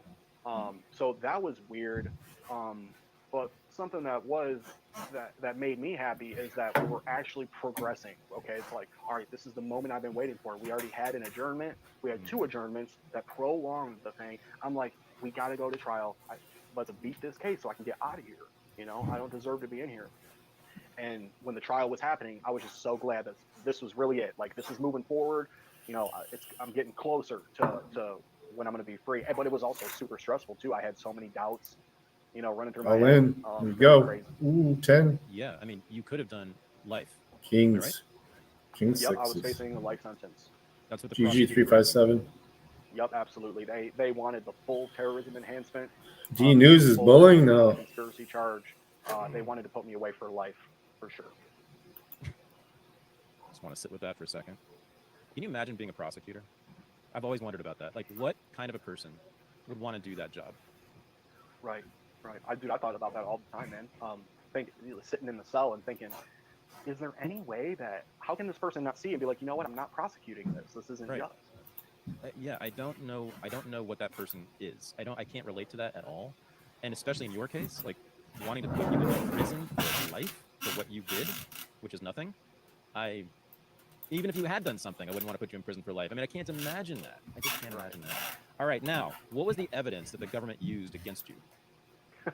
Okay, so I guess if you want to call it evidence, Right. Essentially what the government tried to do, they couldn't prove that I agreed to anything. They couldn't prove that I participated in anything besides like trainings, and they knew that was legal. So what they tried to do is they tried to use my books against me. They tried to use my beliefs. They tried to use the fact that I had an anarchy flag, that I said it was an anarchist. And they used statements that I made and apply them like out of context to make it seem like things that they weren't. They wanted to just make me look as violent and as extreme as possible by keeping out all the exculpatory evidence. Even if they got to take a little small clip and clip it out, they'll play that and make the defense fight to bring the context in, and hopefully the judge will help the prosecution make that not happen for the defense. But yeah, essentially just framing me to be something that I'm not by saying, look at what he said. That's violent. That's scary. Convict him of conspiring to kidnap the governor. I'm sorry, did you say that the government used your books against you? 100%. They took a picture of my books, put them up on the screen, and said, yeah, Mr. Caserta's been drowning in conspiracy theories for years. Just look at the books that he has. One says Practical Anarchy. That means he wants violence and chaos in our society. Bro, it was a book by Stefan Molyneux called Practical Anarchy. I'm sure you know what book I'm talking about, And it's like, oh, this one says none dare call it conspiracy, and they put him up there, and all the attorneys were like, oh yeah, like the defense attorneys was like, you know what, I'm so glad. My attorney said, I hope they put your books up there. He said, I hope they put your books up there, dude. If they do that, that's going to be the worst mistake they've ever made against you, and he put him up there, and Mike was like, watch this, here I go. And he goes up there and just annihilates the prosecution on them trying to bring my books up there and make me look like a criminal because of what I read. Well, that's good. I was about to get rid of all my books right now because I'm not trying to do 18 months in jail. Don't look at my Audible book or reading list. First Amendment, anyone? Like, right. What? Used your books, and it wasn't even the anarchist cookbook, right? No, wasn't even that. Just ideas. Am I correct? Just ideas. Just ideas. And they called it anti-authority, anti-government ideology. Well, So? that's true. Yeah. I mean, you are anti-authority and anti-government. Now, yeah, I think everyone is to a certain extent. Well, yeah, right. Now the thing Except is, for the ones ruling. you know that in the history of anarchism, there have been some anarchists who have called for killing heads of state and have actually tried to do it. Back in the day, during the Emma Goldman years. I mean, if they were smart, they would have gone to the early history of anarchism. And it's still coming back, right? But do you not agree with that strategy? I take it you don't, of killing heads of state. I mean, I don't. We can talk about that philosophically. The state, isn't engaging in mass aggression, so. Could it be justified? Maybe. I think it's debatable. Is it pragmatic or a good idea? Probably not. Like, you're probably just going to get killed by government agents immediately. if you were to try to do that. Plus, you can't just abolish the government. Like, you're going to go abolish the government right now by using physical force. That's not really going to happen. This dynamic is happening in the minds of people. It's their beliefs of what they think morality is. And the goal is to try to wake people up to get them to realize that what they're believing in isn't real, and you don't need to use force. You don't need to use violence. You just need to walk away, and say, you know what? No, I'm going to live my life. And then just be willing to stand on that principle if force is brought unto you. Okay. Fair enough. I'm reading you as seeing that as self-defense, right? Yes, You're not right. Because the government initiates Right. aggression at times, and when it does, that's when it's self-defense. And today's youngest generation is the worst. I mean, the ones that are on the TikTok crying into their phones that they're not getting enough breaks, or the Starbucks is too busy today. We need a union. My God. Gods. Right. Right. Like, I pay my taxes, right? Or like, I'm not like going on some tax revolt or whatever. Do I agree with it? No, I know it's totally immoral for that to happen. But I'm not going to sit here and be like, oh, we need to go attack like the IRS agents. I'm not really sure that would help anything. You know what I'm saying? What's that really going to help besides just make you kind of look like a horrible person? And you're risking, there's a lot of risk. It's just, I think that we can fix things in a different way. Just because I say it would be justified. I know. You can think something But- is justified, but not actually like go do it. You can agree with something, but be like, yeah, well, I agree that could be justified, but I'm You not got to gonna break go it to do fix that it. on my own. You know what I mean? Now, is this true that there were statements or references made by you and other defendants to the founding fathers that were used against you in court by the government? You should see the wildlife in my backyard every day. Yep, What? absolutely. With dogs. They used quotes from Sam Adams, quotes from Thomas Jefferson. They used, dude, Barry Croft. Barry Croft has a tattoo right here that says "We the People." Okay, the prosecution made him hold up his arm to show the jury the tattoo, and they put a picture up there too, and said, he has violent extremist tattoos. And then look, after they did that, then we go out to break, and they lift the projector, the projector thing, and behind it you literally see all the founding fathers there, and it says "We the People" in the same writing that he has on his hand in the courtroom. It's like, what? Yet another element of this that Rabbits are good I've to never have too. been Rabbits and struck dumb chickens in an and interview like this goats. so many times. It's just, let's step back for a second. What does this mean about our society right now? Like, what does this mean about Rabbits the government multiply right now? Because fast. this seems like something that wouldn't have happened 20, 30, 40 years ago. Maybe I'm naive about that. I don't think so. But like the people who run the government now, and criminal justice system in particular, like don't seem even aware of what they're supposed to be doing. And they're not even aware of the history of the structure they're inhabiting. I mean, it sort of speaks to where the left has gone in recent years, right? I mean, at least the left used to be for free speech, at least nominally, and used to What sucks is that bear would get defend its destroyed rights, because and it did what it used to know about the founding fathers. would and normally used to think do. that they were good people. Like, I don't know what God, what does this mean? I don't know. Just what do you think? Yeah, I mean, I think this. Oh yeah, rabbit is I awesome. think this means this is, the agents that are involved in the system right now. We have a different government. Like, We're head to head. I see money. The shell Or all of three. the system that Pays all appears three. to be one thing, right? But the people that make up the inside of it don't actually believe that. That's what they project out to you to kind of save face, and then their own beliefs of what they want to use their authority for. They kind of they move in justify that by herds looking out at by other where I people's live. behaviors and beliefs and saying, okay, I align with that type of authoritarianism. Okay, you know what? Yeah, the rule kind of says this, but I know what the right thing is, and my good intentions are going to supersede, the law or the Constitution. So we're just going to, make this policy or make this judgment or make this law, right? And then you have enough of that going on, then it's just kind of like an echo chamber of all the, psychopathic tyrants and authoritarians are getting in the positions of power and getting together and saying, oh yeah, I'm all about the Constitution. I respect it just as much as it gives me the ability to dominate you, and sorry. you think it's legitimate. But as far as I would that, put it I on. don't care You know about it at what? all. I'm just Let me do using it it a to control screen you and take your property. screen share. Well, because they know for sure in their So you bones can at that least they hear are good this. and you are evil. I mean, there's no question about it for them. Hang on. Yes. Yeah. And so I'll just do a full screen share. It's the only way I think I can do it with StreamYard.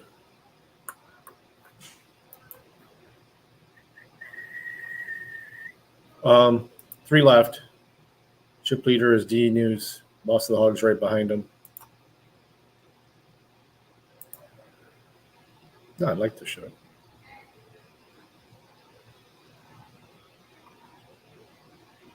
Yeah, legal to feed them. Well, I mean, they'll generally keep them out of the area. If they're not getting any food, they won't stick around.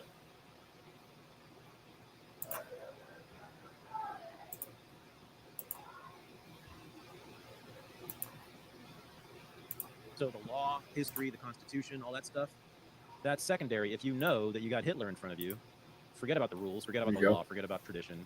We got to take this guy down because you're Hitler. It's all the same to them, all evil. Am I right that one of the books that they used against you was the book by Smedley Butler? Yes, General Smedley Butler. I just wrote a review of a history of Smedley Butler. Yes, I just wrote a review about him. So they used that in the court. Yes. Absolutely insane, man. What did they have to say about Smedley Butler and War is a Racket? Well, I think they just said something kind of like, I want to go to war or something like that. I don't know, but my attorney was the one who specifically pointed this book out because, he's like, wait a second, because he was looking at the book and he's like, wait a second, General Smedley B. Butler, he looked him up. He's like, dude, this guy was like a Medal of Honor, Congressional Medal of Honor or whatever. Wow, this guy's like a legit veteran. You know what I mean? Like, if this makes sense, you're in the military stuff, you're training with firearms, like, why do you have a book? It's not talking about, using violence against the government. It's just, and besides, what are they going to do? What are they going to thought police? They're going A lot of times in Michigan, there's no limit on I dough. hope they do bring your books up. And my attorney essentially just shows reasonable doubt. Like, yeah, this guy is like a legitimate military veteran, right? Who he's not a criminal. It's been a while since I've hunted in Michigan, though. Terrorism, right? He's got Medal of Honors, right? And they're like, Jesus. like, okay, so what's the problem then? He was anti-war. That's the problem. Right. He was a rebel. Exactly. I guess that's the problem. Yeah, but that is utterly amazing, like so much of this is. A couple of other amazing things I want to talk about before we close up here. But the defense had a bunch of witnesses it wanted to bring into the court to testify, and what happened to them? Yeah, so this Who's was this? something that was really shocking. This you, LVA? Because I asked some of the marshals about this, and they said, they've been working. I'm not anybody else in unless I know who it They is. said they never seen this before. They've been working there for like 17 years. So usually, If that's you, LVA, let me know. The defense puts on a case, and they have witnesses that they want to call. The jury is there to see them plead the Hello. fifth. So they'll be able to see the prosecution essentially coerce the person testifying and saying, if you testify, we're going to charge you with this or that. You're facing these charges, right? You're not charged now, but if you do this thing that's going to hinder our ability to prosecute, and if you try to expose our lies, then we'll charge you with a crime. The judge allowed that to happen completely behind the scenes, both times, in both trials, where the jury was not there. He would do it on break time, or he would do it at the end of the day and make everyone come in and allow the prosecution to charge them with totally irrelevant stuff that they literally never ever came close to even doing. Allow them to make those charges and then say, oh, you don't want to plead, you want to plead the fifth? Okay, no problem. Yep, I'll see you later. No one got to know. No one got to see it. He never testified. No. The prosecution charged all of our defense, or they threatened to charge all of our defense witnesses. You know what I mean? So it's like, I go up there to court, I'm wanting to testify. And my attorney's like, dude, they're going to slap state charges on you, man. Like, if he's like, I'm worried about you. Like, I know you want to go, but, and I'm thinking, I can't expose their lives or do anything in a cage, man. Like, they've already arrested me for this. They want me, they want me done. They want me gone out of society. And if I go up there and nobody has a queen and speak the truth, but they're going to get mad about that and say, you know what, you have engaged in terrorist language or threats of terrorism. LVA's not even in. Aiding and He's abetting, a terrorist enterprise or whatever. Just, it doesn't matter. Just, this is what we think you did, even though you didn't. And then we're going to Anna, D News, and Boss of the Hut. Sit in jail again and fight it just like you did. But either way, we got you out of the way. It's more likely you're going to take a plea now. So I didn't want to risk that. And they did that to every single defense witness that wanted to come up and tell the truth about what was going on. And the jury never saw this? Nope. Yeah, so I've been learning a lot about the criminal justice system lately, and I have friends who are in the middle of it who are probably going to do prison time soon. And the thing that's striking about it is how third world it all is. Like, it doesn't seem like it should be the United States in 2022. What goes on in the criminal justice system now, it seems like absolute banana republic practices and stuff that we know is not supposed to happen. Everybody in America knows none of this should happen, but it is happening, and not just to you, but to lots and lots of people. It's just staggering. I don't get it why this is not like known, and why it's not a major issue, why we're not talking about this, how prosecutors and judges break the rules all the time, and the consequence is that people lose their freedom, their lives, their livelihoods, and they go to cages. It's just, I keep saying this, but I don't know what else to say. It's just shocking. Yeah, it's their mindset is in the authoritarian mindset, and it's not about, they'll say it's about getting down to the truth and getting to justice, but really it's a game for them. It's a game that they play in the court. They're on the court, passing the ball back and forth. It's a game that they play to win. They want to win. And they got to secure that body in that cage to get that win, and that's all they're trying to do. And they don't care because you're just like some little peasant. You're just you're the one that shines my shoes. You're the one that fixes my car. When it gets broken, you're nothing. I could buy 20 of you if I wanted. And that's kind of what they think. So they don't really care, because it's kind of like, oh yeah, someone's dog died. Yeah, that's a dog. So what? Who cares? That's kind of how they think about it. You know what I mean? Yeah, I do. It's all about class, and you are of the lower class, and you therefore. That's what it is. Race doesn't matter. It's about April class. 8th, happy ending here, at least for you. Talk about that day. You found some. Thank God you had some good jurors.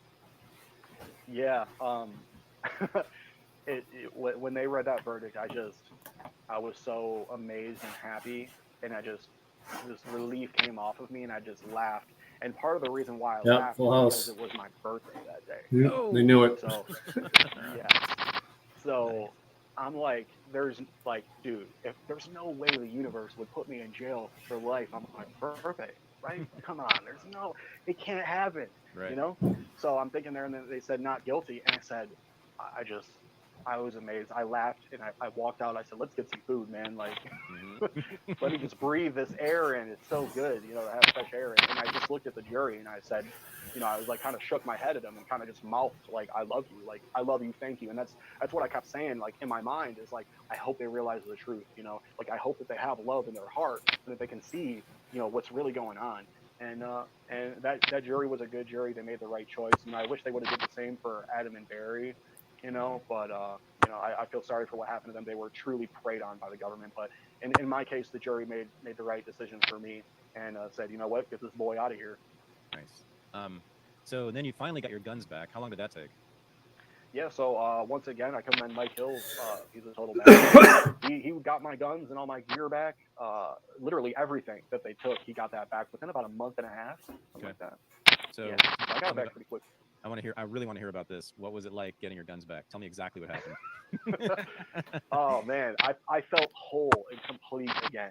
You know what I mean? It was literally like, I'm not like totally attached to property like it's my identity, but sure. My property is kind of an extension of things that I believe in and things that I like and things that I care about, so when all your stuff is taken away from you, it's a portion of you is taken away, especially if you're facing the fact that you could never even use one of these tools to defend yourself ever again. That right there is depressing in and of itself. So it was just like meeting an old friend again. Once I got my stuff, I loaded it up, and I'm like, okay, cool. Like, I know I'm safe now, because I was actually concerned about out of court retribution from the feds. Oh, wow. And without a way to defend myself, it makes it a lot easier for me to get suicided. You know what I mean? And that could be a little bit conspiratorial, but stuff like that's happened before, and they really want me. They don't want me in society. So yeah, it was amazing, dude. And it all still fit, and it all still worked. They didn't break anything. So thank God for that. Where did you go to a range? Oh yeah, like we picked my stuff up in Michigan, and then we went to my aunt's house in Ohio and just shot rounds and rounds for hours. We had the whole. I said, "Hey, Grandma, come down to Ohio. You're coming down. You're gonna be shooting." I said, yeah, "Don't say where. You're gonna be pulling out. I'm gonna let you shoot both my ARs." You know what I'm saying? My cousin came down, my mom, everything. I said, "We're having a whole range day today. We're gonna barbecue and we're gonna shoot guns and we're gonna exercise our rights." You know what I mean? To the fullest. So we just had a blast, man. Glorious. I love it. Glorious. All right. Yeah, so retribution. you know, you're making them look real bad. I mean, you already did during the trial, and now in this interview, doing the media you're doing, you're making the FBI look terrible. And more people are finding out about how crooked they are in this case and in general. I could imagine some FBI agents wanting to do harm to you. Yeah. What do you think? Absolutely. I mean, I think it's very possible. You know, if these agents are willing to do what they already did, you know, what makes me think that they aren't willing to take it to the next step? You know, if they're like, they already want people they don't like in cages for life. Mhm. So really, ultimately, that's just their legal way of, you know, killing you. You know, if they get your body in a cage, you're dead from society. You Mhm. know, your soul just so happens to be alive still in your physical body. But you know, if they're willing to do this type of stuff to regular people, they really don't like them and they don't want them in society. And if they fail, you know, a lot of authoritarians and government agents Hmm. absolutely despise losing. They hate looking like a fool. They hate being exposed. You know, that's why a lot of police, they hate being filmed while they're giving tickets to people. They know that it's wrong. They know what they're doing is wrong, and they don't want Go anyone fish. else to see it. So their reaction as an authoritarian is just to use violence to you know, handle the situation. And a lot of these people don't really, they can't argue their position philosophically, so they're just going to get butthurt and emotional about it and want to use violence against people that they don't like. And that's definitely a concern in the back of my mind. You know, people would think, oh, you know, the government would never create terrorism, right? And frame other people for it. Well, they did do that. I'm living proof of that. So to think that, oh, they wouldn't do something like off the books at night, you We've know, done to it just get over that and guy over out of the way again. who's exposing their criminality, you know, It usually well, takes I don't decades think for for it a to be second that they would try exposed. to do that. So I just try to, I want to make it clear enough to where people know the story and they know the truth. That will also protect me There you as go. well. 3 people in the hand. But yeah, Check. yeah, that's kind of where I'm at on that. That's one of the reasons I wanted to do this interview is that if you ever commit suicide, Ooh, 200 we out of will it. have some ideas about what happened. Yeah. Yeah. So you've Oh, had trouble finding a job, right? well, she's won Since you some got small out. ones, I think. Yeah, it's been pretty tough. I've put in so many applications, and so far I really haven't gotten anywhere. She beat me a couple times head to head. Yeah. And what are your skills again? Well, I have a pretty broad range of skills. I mean, I've worked in customer service. You know, I've worked in like retail. I've worked at group homes before. I've worked in food. I've worked in machining and roofing and labor stuff. I'm very good with firearms, so I know a lot about firearms. I could, if you know someone who wants to buy a gun, like I can sell them a gun. You know what I mean? I can get them set up something perfect that they want. You know, so I have a pretty large skill set. I know how to work on mountain bikes. I know how to fix bikes, things like that. So, but I guess my main focus as far as trying to get the most money right now was to go right back into the machining world because I can run those computer numerical machines and cut parts pretty good. So I was just looking to get back into that because that's what I made the most money on. But I don't know. I might have to try a different avenue if this isn't working. I've been trying for months No worries, now Anna. to get back into that field and you know, really haven't had much success. I don't know if people are looking my name up and seeing who I am and then just, you know, throwing me aside. I'm not sure. There's no way for me to know. Yeah, that's what I'm worried about. Well, hopefully someone listening or watching has a job for you. I would love for that to happen. Brandon, thank you for everything. And thank you for coming on this show. Thanks for letting thanks us for know having me, about man. this, I'm Anna. glad I got another chance to get the truth out, you know, and expose these people for what they're doing. Exactly. All right. Best of luck and hope to see you sometime soon. Thank you, sir. Absolutely. I'll talk to you soon. All right. If you would like to help Brandon get back on his feet after what the government did to him, a Give Send Go has been set up for him. Go to givesendgo.com/kinetic truth to donate. That link is also in the show notes. I hope you can help. Thank you. This is the Unregistered Podcast, and I'm Thaddeus Russell. To become a patron of the show and have access to bonus episodes, AMAs, and the unreported news analysis show, go to patreon.com/unregistered. Thanks for listening.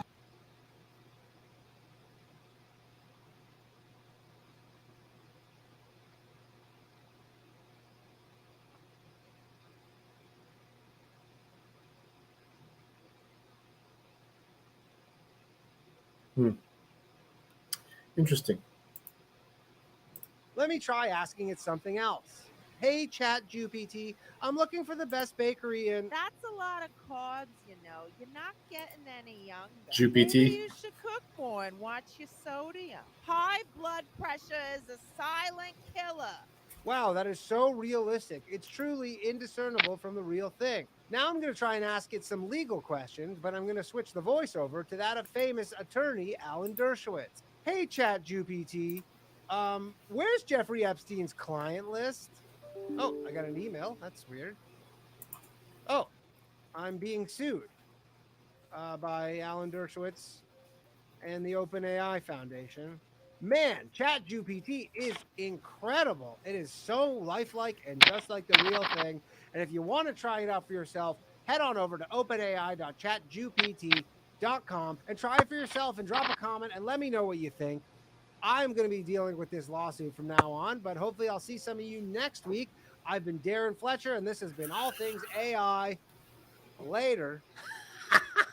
Be careful what you ask for, and being sued by an AI might just be the beginning of problems, especially when it starts to take over all of our society. Welcome back, beautiful and amazing human beings. My Hey, name Joe, is welcome. Okradowski here of wearechange.org, and there is a plethora of absolutely mind-boggling, crazy news to get into as, of course, the president's trip in Europe continues. This as tensions flare and the rhetoric is getting very serious, especially when it comes to the larger global consequences and serious mental illness that has taken over our society. We're going to be getting into all of that, plus a lot more, as well as all the crazy news also surrounding Project Veritas and James O'Keefe. We're going to be getting into that, plus a lot more, all here on this independent media broadcast that hopefully wasn't already just obliterated by the algorithm for critiquing the AI algorithm. Anyway, if you like the shirt that I'm wearing, you can get it on thebestpoliticalshirts.com. And the clip that we played in the beginning of this broadcast was just a small clip from a larger video by, of course, Danny Polishuk, who's been really stepping up his game as of late, and his content has been absolutely incredible. His latest kind of iteration of the chat AI system being based on a specific ethnicity is pretty dead on. And it wouldn't be funny if it wasn't somewhat true.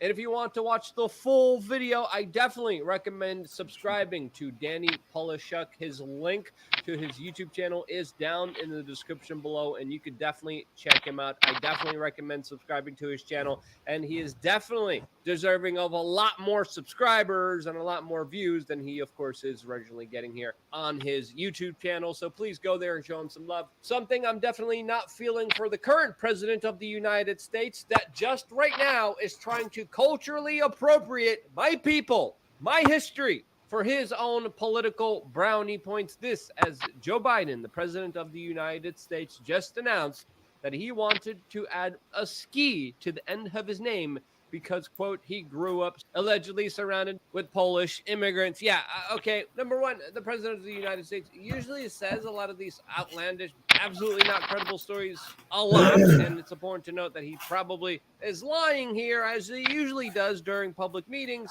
especially during his foreign visits, and he's absolutely full of crap. And as an official Polish born and raised individual, Joe Biden, we officially decline your invitation to join the ski club. Please find another ethnicity that you will try to flatter with cheap talk and empty political promises. This is, of course, the majority of Biden's visits to Poland centered around the larger proxy conflict unfolding right now between the United States and Russia in the theater of war of Ukraine. This as Bidensky used his trip to Poland as, of course, the main way to carry out his staged visits to Ukraine filled with fake air sirens for, of course, pure propaganda purposes. This as the president of Russia, Vladimir Zelensky, just gave his own address, a very long-winded State of the Union kind of address, specifically warning about nuclear war with the West. This has, very interestingly, another key component of Putin's speech was against the alleged degeneracy of the West, specifically bringing up the Church of England and their plans to use, quote, gender-neutral terms, specifically for God,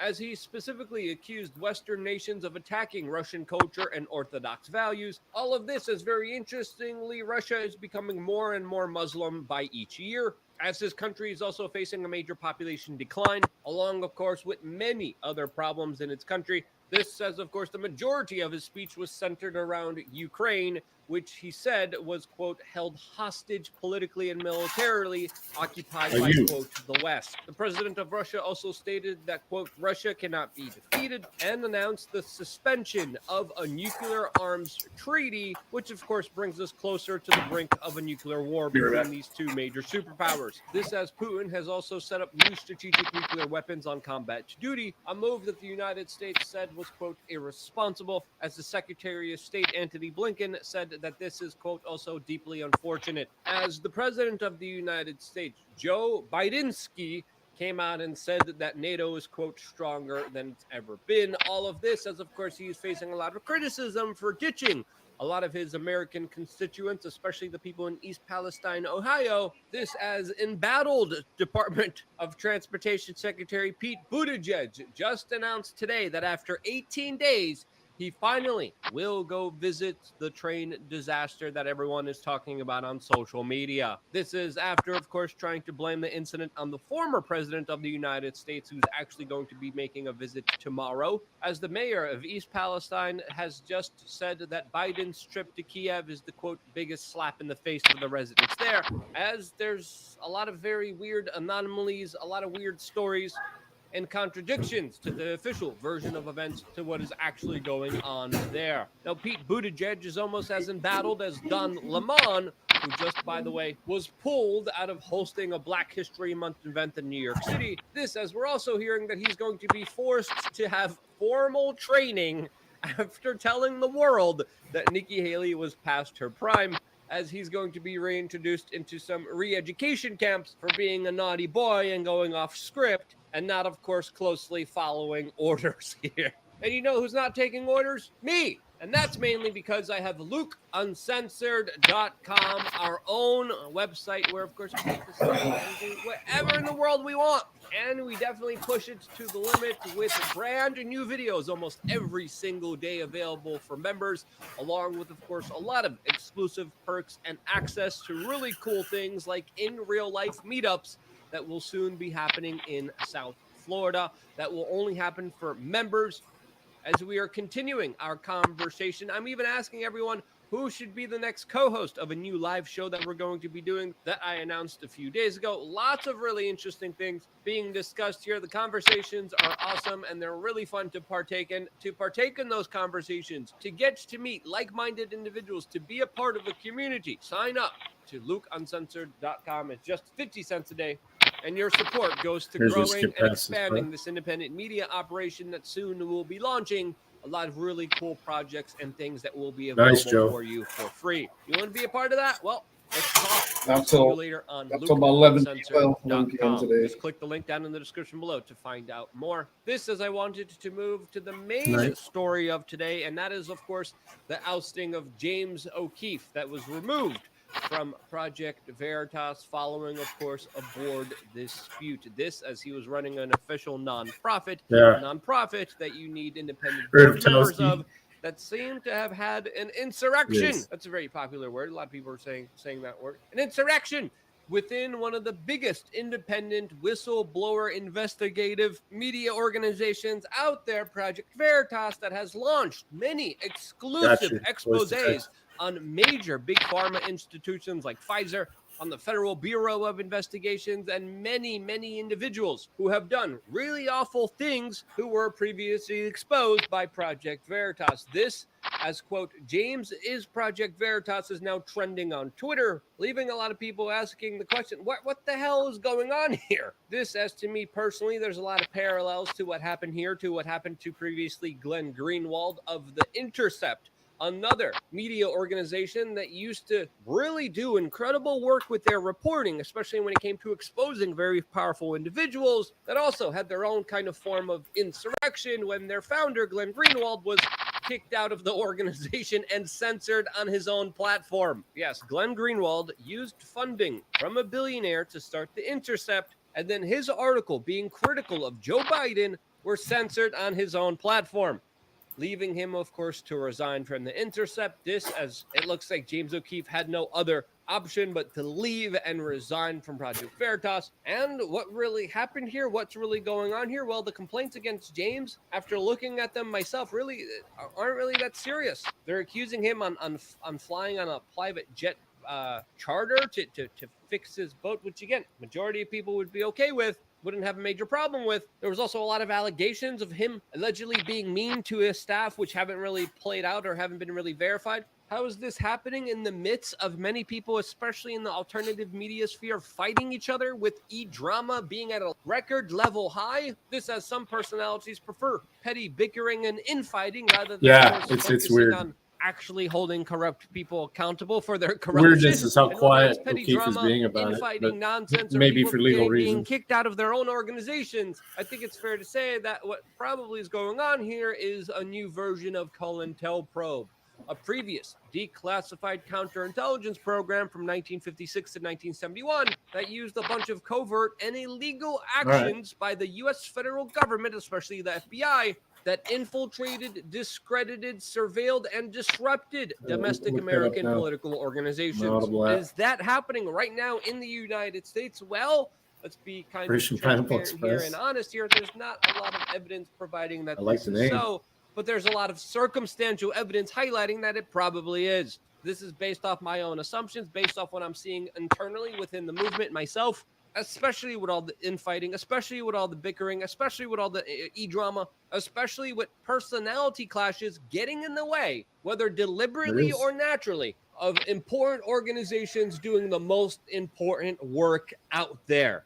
The Intercept, Project Veritas, do incredible work. Well, the Intercept did incredible work. Now they're pretty much woke, Biden official regurgitators, pretty much. But for me personally, especially with my spidey senses, something is telling me that there's something bigger at play here, especially when it comes to disrupting and destroying major organizations doing the most important work. Now, whatever you might think about James O'Keefe, or maybe he might even have some personality flaws. Who knows? Everyone does in some kind of way, playing off those personality flaws, playing off individuals and their own insecurities and their ego and their drama, especially when it comes to attacking someone who is in a position of power, could very well be orchestrated in many different ways, in many different forms. And I think it's fair to say that's probably what's going on here, as now nearly 200,000 people have unfollowed Project Veritas after it kicked out James O'Keefe from its organization. Will Project Veritas recover for this? Will they The power of the keep unfollow. continuing a lot of their important work? Well, probably not, especially since a lot of the funding, a lot of the viewership is probably going to go down. And for full transparency's sake here, Added it I to my personally list. want to say that I know James. I've check it been out. working with him before. We got tear gassed together in Greece.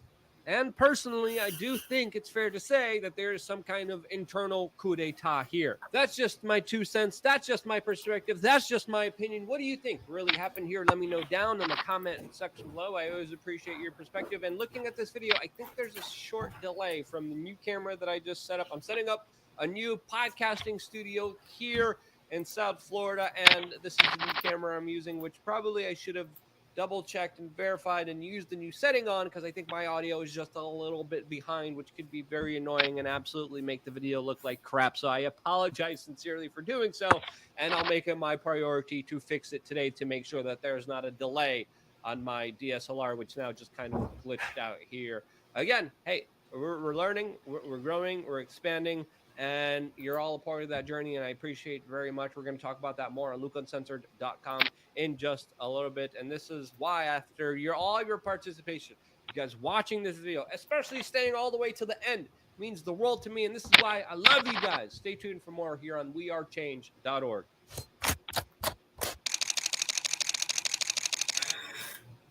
Sweet.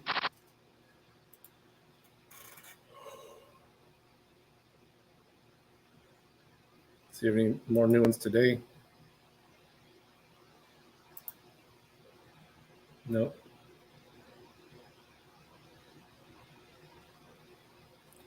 No new ones today.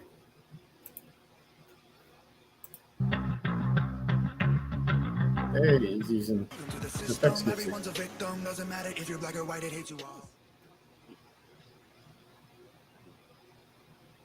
all. First of all, it's great to see so many people here again and the support. I feel it. Really, it's great that everybody chose to do this with our time tonight. My name is Jay Whitaker, council member, Ward 2, and I've been thinking a lot about the First Amendment and our moral compass. Our First Amendment rights are freedom to speech, freedom of religion, freedom of press, freedom of assembly, and freedom to petition. What I keep coming back to, are there any boundaries? What are the boundaries of First Amendment rights? Without question, the First Amendment has health and safety limitations. Are the freedoms of our First Amendment rights penetrable? Well, at some point, morality violates liberty. Do those freedoms override individual rights? Well, at some point, freedom of speech violates morality. The Constitution, the foundation of our country, establishes a baseline for us to follow. Morality is the determining factor. Where do you sit on the moral compass? Where can you have liberty and morality at the same time? The founding fathers believed we would always have a moral compass to guide us through these discussions. And in the spirit of our founding fathers, let's have free speech, let's have morality, let's keep the government in check while also maintaining decorum, and let's keep from imposing individual freedoms on other people's rights. So we're going to stop for tonight. No worries. We'll adjourn the meeting at 8:03 p.m. Thank you, everyone, for being here.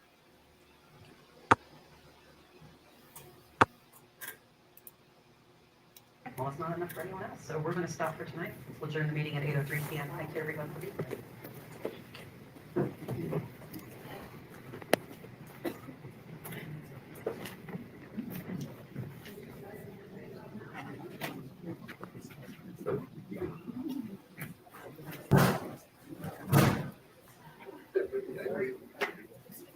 Yeah, the guy in the blue is the one that said he was going to use the he was going to use the Second Amendment against us for the First Amendment.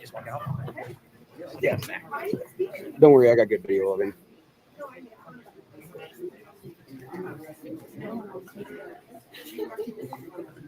Hey, about the time he walked up to speak. Hey, what are you doing, lady? Oh, I'm standing in front of No, your you're bumping into it. You can't do that. Touched me. That's harassment, man. That's harassment. Human beings. 0-18 guys, hey, that's 111. That's harassment, man. Unwanted touch. You can't put your hands on people, man. You can't touch our cameras. You cannot touch them. That's against the law. Yes, you did. You bumped right into her, man. Unacceptable. Yes, you did. I'm trying to walk on your camera. You just stepped on my foot and my camera.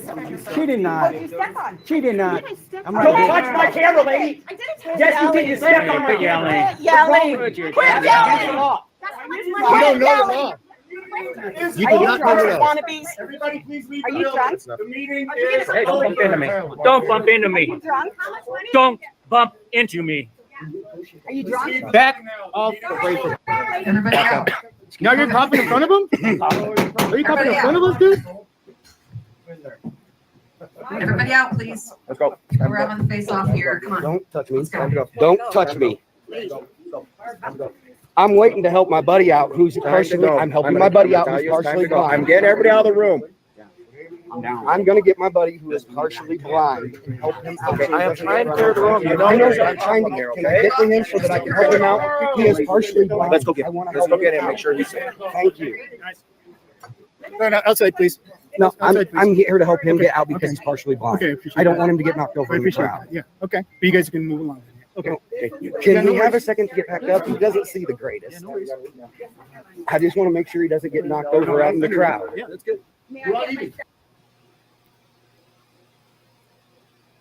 I got your plate, man. I want to make sure you don't get knocked over in this crowd out here, all right? Yes, she did. You got it on tape. Hey, do your job, boys. Do your job. Mind your business. Go ahead, I'll stay right behind you. That way, if you start to go down, I can grab your coat.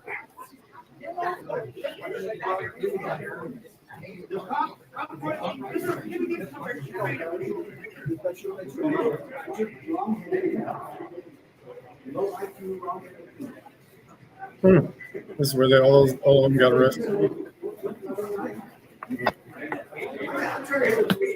We're filming right here.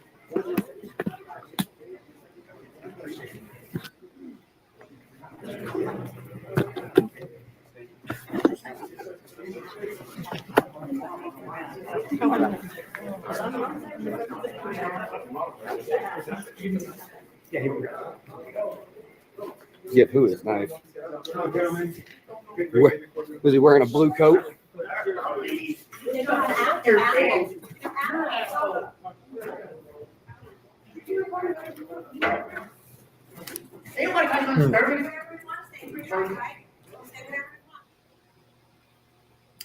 Interesting. Oh.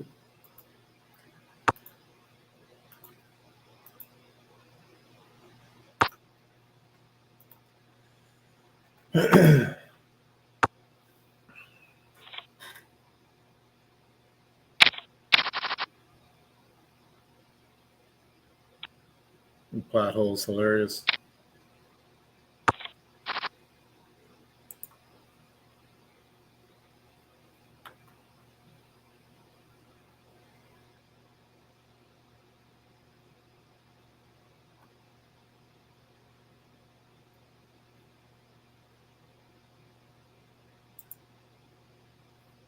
Let's do this.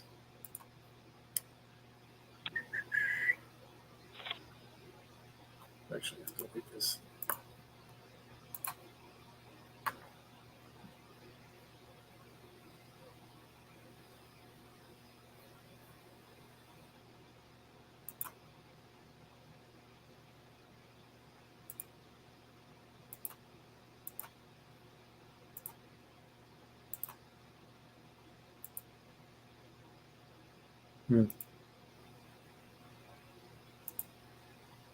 Yeah, but it doesn't let you share the whole desktop if you do it by window. Okay.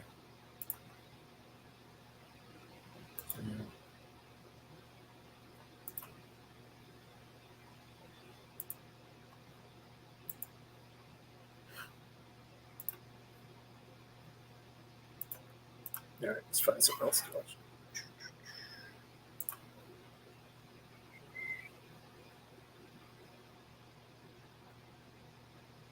Is he out of jail yet, Brooklyn? Nope.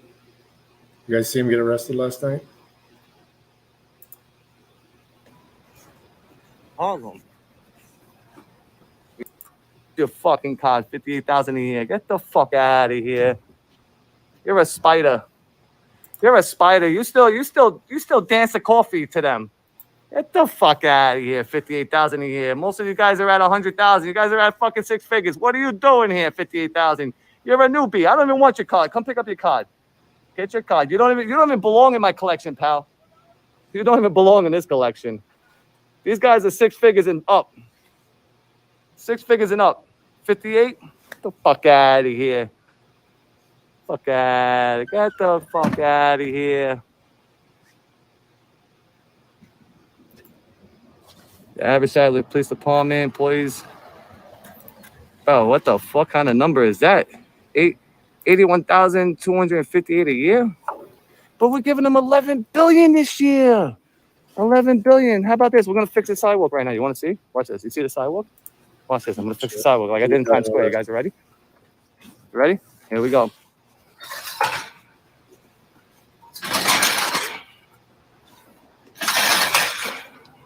You guys want to be technical, right? If I can't go inside, you're not allowed to walk on my sidewalk like this then. We're going to move this gate all the way down. No. Technically, if I'm not allowed inside, no. I'm going to fix all this. This is the egress. You're blocking the egress. You guys messed with the wrong person today. Next. Until they tackled you. No, there's the egress. What are you doing? You're blocking the egress. Push it in. There's an egress. I'm moving the gates in. There's a public sidewalk. Don't run at me. Don't run at me. What are you talking about? For what? For what? For what? Get off of me. Get your hands off of me. Bro, what is this thing? I'm moving a fucking sidewalk, bro. Stop it. You got it? Fucking hit me. They got that camera turned off fast. They was quick to get that camera turned off.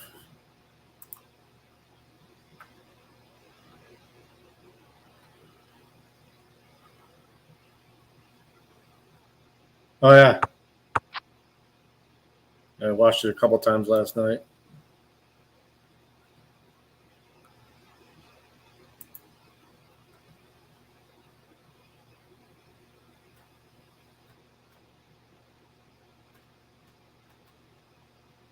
Yeah, that's new.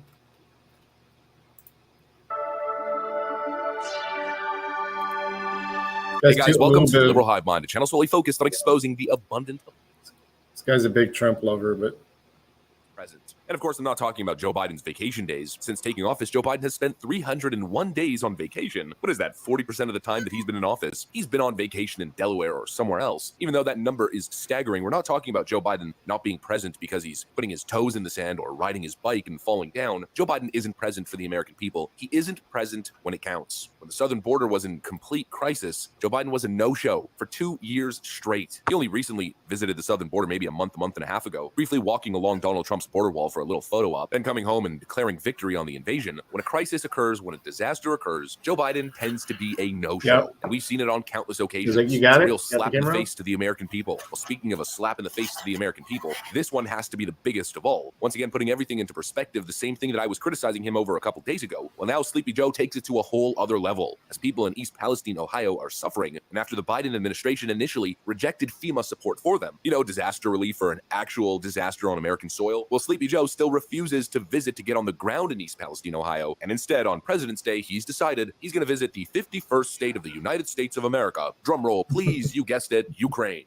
Yep, we got some stuff to get into, so let's roll the tape. All right, folks, take a look at this. America last. Biden is in Ukraine. Trump is headed to Ohio. Strong reaction to secret trip to Kyiv. The United States woke up on the Washington's birthday holiday to news of Joe Biden's secret trip to Ukraine. Reaction was strong among those opposed to Americans giving Ukraine a blank check to defend itself from Russia's invasion, while Biden allows the U.S. to be invaded at the southern border. With observations of America last. Biden is in Ukraine. Trump is headed to Ohio. President Trump announced that he will visit East Palestine, Ohio on Wednesday to support the people affected by the toxic train wreck earlier this month. While in Kyiv, Biden announced a new arms package for Ukraine. Now, if this doesn't put it into perspective, then nothing will. Sleepy Joe is making a surprise visit to Ukraine, buddy alongside Ukrainian President Volodymyr Zelensky. And on friggin' President's Day of all days, he decides to celebrate the national holiday, not on national soil, but abroad, defending another nation's border, promising more unchecked billions of dollars in arms and aid headed to the Ukrainians while Americans continue to suffer. The economy is in shambles. The southern border is in full crisis mode. It's a literal invasion. People in East Palestine, Ohio, after a toxic chemical spill, are breaking out in rashes and reporting headaches.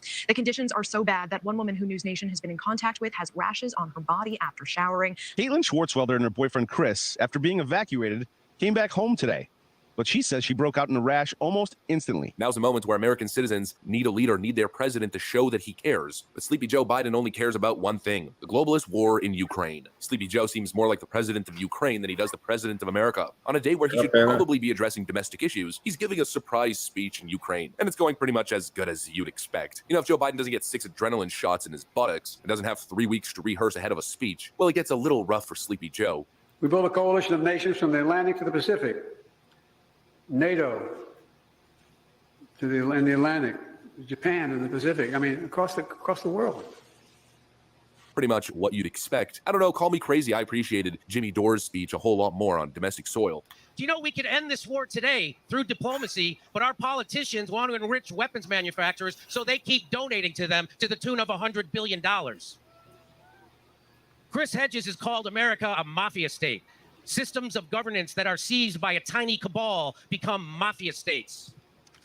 The military-industrial complex and the Ukraine war represent an orgy of looting and corruption. It seems like there's two different interests. There's Joe Biden, the establishment, warmongering, globalist cabal interest of continued endless war, money laundering, enriching arms manufacturers, the military-industrial complex. And then there's the interest of the people, which is, I think, peace, an ending to the conflict. Something that could have happened a long time ago if Joe Biden and Boris Johnson and the rest of these globalist clowns didn't work their hardest to get in the way. Even this Volodymyr Zelensky guy, I mean, take a look at what he just said. Zelensky threatens World War III if China allies with Russia. Who the hell do you think you are threatening World War III? The rhetoric that's being used, this escalation of violence, and the nonchalant use of the term World War III is frankly sickening. You should be talking diplomacy, but instead it's nothing but an escalation of rhetoric and an escalation of violence. Tulsi Gabbard made some great points during the same event that Jimmy Dore is speaking at on the issue of World War III. And that when you're waging a hot war against a nuclear-armed country, it's just a matter of time before it leads to the use of nuclear weapons at any moment. And here's the insanity of it all. We have talking heads on TV, we have politicians, we have very powerful people here in the United States and all around the world speaking with a straight face. Well, you know, if we start World War III or when World War III starts, here's how we're going to fight and win. That if Putin decides to use tactical nuclear weapons, here's what we're going to do, as though such a war could ever be won. It cannot be won. World War III cannot be won. They're living in this archaic mindset of World War I and World War II and not facing the realities that we have today. There is no way to win a nuclear war. There is only one end, and that is a nuclear holocaust. Exactly. There is no World War III. There's peace or nuclear apocalypse. I think most people, most citizens, especially the Ukrainian people, would probably prefer peace. But these so-called quote-unquote leaders seem intent on perpetuating the current status quo, which is global chaos and conflict. Joe Biden gets elected and the first point of order was destabilizing the Middle East and further enabling conflict in Eastern Europe. It seems as though the globalist cabal wants to bring us back into a Cold War and possibly into a world war. You know, and speaking about the blank check for Ukraine, I tend to use the figure over $100 billion in aid so far. Well, that number's already getting outdated. The US is now on pace to reach $200 billion in aid to Ukraine. All this money spent, and it's been a year since Russia invaded, and no progress has been made. None whatsoever. No peace talks. Joe Biden taking these supposed diplomatic trips, but not engaging in diplomacy at all. Rather taunting Russia with his presence and with his words, and promising more American riches to be laundered through the Ukraine war cycle. It's a real double slap in the face, enabling further conflict, wasting more American taxpayer dollars on something that isn't in American interest and global interest, all the while totally ignoring domestic issues. Imagine how fast domestic issues could be solved if wasteful foreign aid spending was cut, or if these warmongering goons would stop adding fuel to the global conflict fire. You know, ironically enough, it's the same Democrats who tell us that the war machine, military spending, is getting in the way of being able to fund social programs domestically. But they're the first people to put the Ukrainian flag in all of their Twitter bios. They're the only people talking about World War III, the only people promoting and pushing inflammatory rhetoric in Putin's direction, claiming that the only way out of this situation is the total takedown and takeover of Russia. Putin must go down and there's no other way out of this conflict, is what they basically keep saying. You can't be an anti-war Democrat who wants to funnel money from the military and into social programs while being a total warmonger, doing everything in your power to incite conflict and avoid diplomatic peace talks. Democrat hypocrisy in America's last policies, once again on full display. President of the United States visiting Ukraine, promising more American riches to be donated to their war conflict on friggin' President's Day as Americans suffer. That right there is the perfect encapsulation of Joe Biden and the Democrat Party. That's what I got for you guys, though. Hopefully you enjoyed it. If you did, make sure to leave a like and possibly subscribe to the channel. Thanks for watching, friends, and I'll see you on the next one. Pocket twos.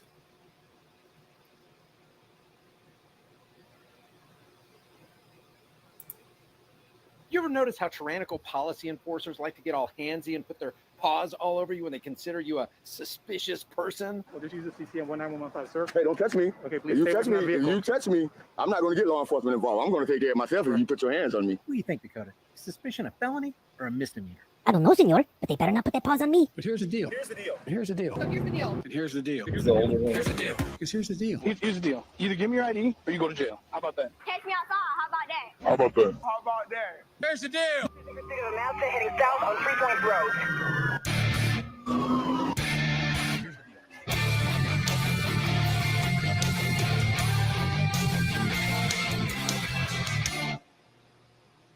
This video comes from our friend Big Nick, South Florida Accountability. If you haven't subbed his channel, take a look at his content and do that right now. In just a couple videos on his channel, you'll learn how to intellectually defend yourself from the deceptive practices of law enforcement as they seek to gain control over people who are ignorant of their tactics. All right. You are. You need any help or anything? Are you sheriff? Can I help you? Yeah, you have a badge number or anything? Do you have any ID? Why would I give you ID? I want to make sure you're okay. Do you have any ID or anything? How is my ID going to tell you if I'm okay or not? All right. Now think about how nonsensical this is. I need to see your ID to see if you're okay. First of all, how is it legitimate for one man to request that another man disclose his identity for no reason? And by the way, one of the main reasons you don't want to give a cop or would-be cop your ID is because these interactions generate a police report. When your name goes into a police report, Also, it's emergency never management. identified. He's not even in the... Maintain your anonymity when you can. Do you have any weapons on you or anything? Do you? Sir, do you have any weapons or anything on you? Do you have any weapons on you? You mind if I search your vehicle? I love Nick's tactic here. Not only is he not answering this guy's questions, he's asking questions of his own, which further highlights how ridiculous all these stops are. This reminds me of James Freeman's hilarious encounter with this detective when James himself started putting cop caliber questions back on the law enforcer. What are you working on right now? Several cases. Okay. What is this about? Are you working on something right now? Am I? Yeah. Yeah, I am. All right. What are you working on? What are you working on? It doesn't matter what I'm working on. I'm asking you, what are you doing here taking pictures? Where have you been today? Have you been here all day, or have you been out and about a little bit? What is this about? Who are you? I'm asking the questions. Where have you been today? Have you been here? I'm asking the questions. You're on this property. You're on this property, so you need to answer my questions. Are you drunk? Why are you slurring your words today? So have you been here all day, or have you been out? Have you been to the bar today at all? Who are you? Have you been to the bar today? Who are you? I'm an investigator. Investigator for who? Investigative journalist. I investigate corrupt officials. So I'm wondering, where have you been today? Have you been here all day, or have you been out at the bar at all? Working on a fraud case. Okay. Okay. Have you been to the bar at all today? No. Okay. You got any drugs on you? Have you used any drugs today? What a ridiculous question. That's not a ridiculous question. Do you know where he's been today? I don't think that's on him. Okay. On and about. Do you know what time his shift started? Not off the top of my head. Okay. Does he usually drink on the job, or no? Not that anybody knows of for sure. Have you guys ever breathalyzed him while he's been on the job? Would you submit to a breathalyzer for me right now? You're ridiculous. You know that? You got about 5 minutes to get out of here right now. Or what? Or what? You're on my property. This isn't your yeah, property. Shut the hell up. Get out of here now. What'd you say? I said shut up and get out No, of here. you get out of here now. Hey, you better get your boy. Get your butt back in your office and do your job. You shut up and get out of here. Your butt back in your office and do your job. No. No. You quit drinking on the job. You understand me? Whatever. You punk ass. You get your ass back in there. You don't look back here again. I'll be watching you. James Freeman is like a cop whisperer, turning the psychological tables on him and revealing to the world how power hungry these cops really are. Now back to Big Nick. I have a gentleman filming the rear of the station to make sure everything's okay with the gentleman. Yeah, I know Brian Bao hates him. Recording the rear of the station. There's a lot of people I watch that Bao hates, including Bao. Black male, 5'8". 6'2". Are you serious? 6'2". How much do you weigh? About 220.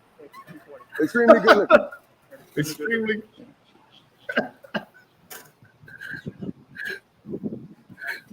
Five eight. What are you, 5'2"?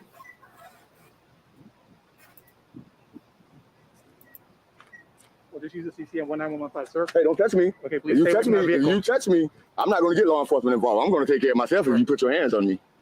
Outside. Right now I'm on foot. I have a unmarked vehicle. An unmarked vehicle. Yes.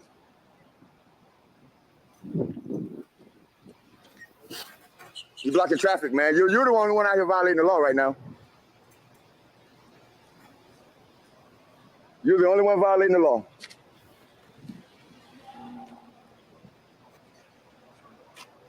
Yes, correct. He told me to get away from his vehicle. This is my vehicle. This is a taxpayer's vehicle. All right, sir. I understand.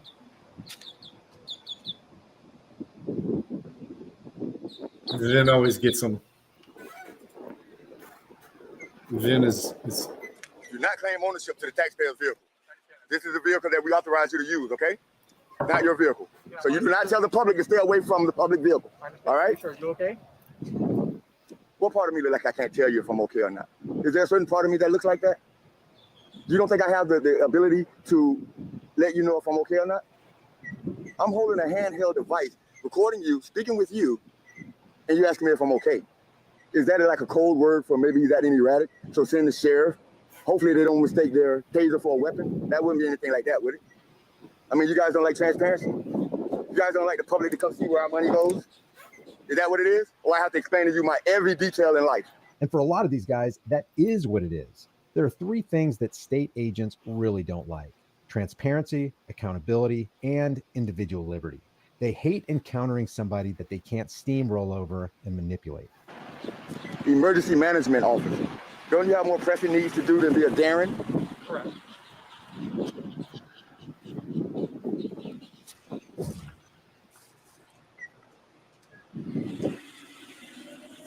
should close your door. That's very dangerous. At least move your car up or park. I'm not going anywhere. I'm not going anywhere. I mean, Sheriff Gregory Tony knows who I am. So I would suggest you move your vehicle. You're creating a very dangerous situation. Yeah, I understand that, sir. Again, are you okay? Are you okay? You're not answering the question. I don't have to. This is America, right? That's correct. I do have the freedom of speech in the Fifth Amendment, right? So what is the problem that I'm not answering the question? Is that within my rights? Now I tell you what, you're a public official on duty, right? Right? Sir, how can I help? I need you to identify yourself, including your station ID number, whatever you may My have. ID number is 19115. My last name is Yavner. No worries. Can you spell that? Y8. Don't worry about it, Anna. Go ahead, say that again. Yes. Y8VNEH. Gavner? Is your first name? Jonathan. Thank you, John. Ooh, nice. See this technical response you did? That's the disconnect between government and civilians. What a normal person should have done was observe, pull over their car, come out and say, hey, you like taking pictures? Are you doing photography? Is there anything you're working on? No, your first response is, am I okay? Do I have any weapons on me? Well, I mean, is that what you guys are taught? To think that the people that literally pay your salary are your enemy? Is that what you guys are taught? Absolutely not. So why would you approach me so hostile? Why would you do that? Look at the way you parked. You can't say you wasn't hostile. Look how you parked. You jumped out on me like I'm committing some major offense and not exercising the very First Amendment of our United States Constitution. What's your justification for that? What? I'll explain to you if you stand over there, and I'm going to actually move my car a little bit. If you don't mind standing right Absolutely. I would love to hear your explanation of this. Don't get too distracted, John. Come explain yourself to me. Obviously, they're telling you they know who I am. They know this is what I do. I pose no threat. So why are we still conducting this call, Jonathan? Why don't we end the call and come have a conversation with a member of the public? Sounds great. I'll be back there. I'll call you back. If you need anything. Wow. All right, perfect. Thank you. So tell me how and why do you assume I pose a threat? I don't assume you pose a threat. Your actions You're okay? dictate different, Jonathan. Your actions were a lot different. You got to look at it from my point of view. I'm not going to bring the whole statistics about the probability of me being harmed by law enforcement based strictly on the way I look. I'm not going to bring that whole thing up, even though I just did. But you literally blocked traffic, left your door open in a tactical move. You asked me very, very personal questions, right? Obtrusive questions, whether I'm okay, am I armed, do I have ID? All for what? Did you take an oath to the Constitution? Are you okay? Jonathan, we can have a conversation, but it has to go two ways. Did you take an oath to the Constitution? Oh, you want to answer that question? You want to answer that question? All right, we have a sergeant on my scene.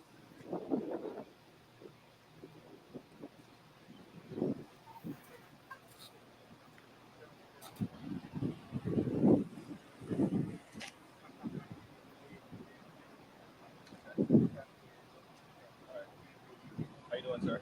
I'm doing well, Sergeant. What's your name and your badge number? It's Sergeant Walker, 11430. Thank you. Now, Jonathan, explain the situation right, Jonathan. Don't say you stopped and asked me. Tell them how you stopped. You perceived me as some type of threat. You stopped the car right here. You had your door open. You was in tactical mode. You asked me very invasive questions. Am I okay? Do I have ID on me? Do I have any weapons on me? And you still haven't answered the question. What is it about me that make you think that I pose a threat? Instead of just a journalist out here taking B-roll footage. Why you go straight to the worst? Okay. Nah, that ain't gonna happen. He know it. He knows. I'll take care of it. Yeah, I'll take care of it. But we're having a conversation. Did you take an oath to the Constitution, Jonathan? Did you take an oath to the Constitution? I believe you did. And if you did, the very First Amendment to the Constitution is the what? The freedom of press, Jonathan. So whenever you see someone doing a lawful activity, Jonathan, don't perceive them as a threat where you have to block traffic, jump out of your car like you have some type of arresting power. How you doing? Don't do that, Jonathan. I mean, I was hoping no one to come out here because my last videos about the Broward County Sheriff's Office has been great. But now you're going to be the thumbnail for these people to know what not to do to the public. I don't. How are you? I mean, what's up, Big Nick? I'm not Jonathan. Sergeant, you know, I'm only out here to bridge a gap. I'm only out here to show that this is okay with them so they don't have to be afraid of the public. I know you haven't. I know you haven't. So, you been okay? I'm all right. You know what? I'm going to leave you now. I know you have better things to do. You're the supervisor on duty right now, so I have to let you tend to your underlings. I'm going to leave, but I think Jonathan learned. I think he knows now. All right? Hey, Sergeant, you be safe, okay? All right. Big Nick, South Florida Accountability at the back gate of the Broward County Sheriff's Office. Out. In my opinion, the world is a far better, more transparent place because of people like Big Nick.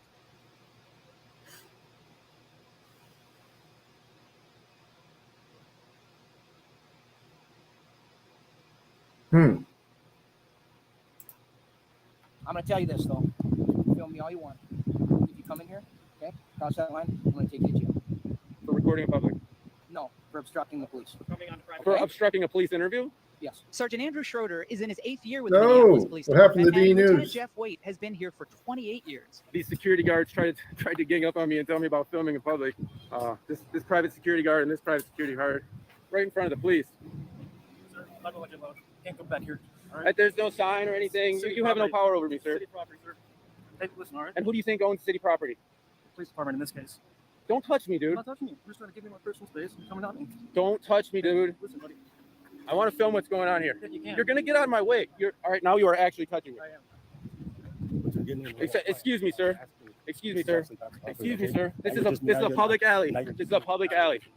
This is a public alley. You're being a. This guy's touched me. This guy's insulted me as well. So you're telling me that cars aren't allowed to go through here? I'm telling you, this is private property. These guys both touched me, officers. By the way, there was unwanted touching. No, you guys both touched me because you're impeding my progress. This is not private property. What does it say right there beyond that fence? Use your brain. No, I'm going to put up some police tape. You're going to put up police tape. Yep, you got it, buddy. So this is a crime scene. This is a crime scene. You're Schroeder. We're creating a crime scene, right, with the tape. So this is now going to be a crime scene. Hats off to the Capital Transparency YouTube channel.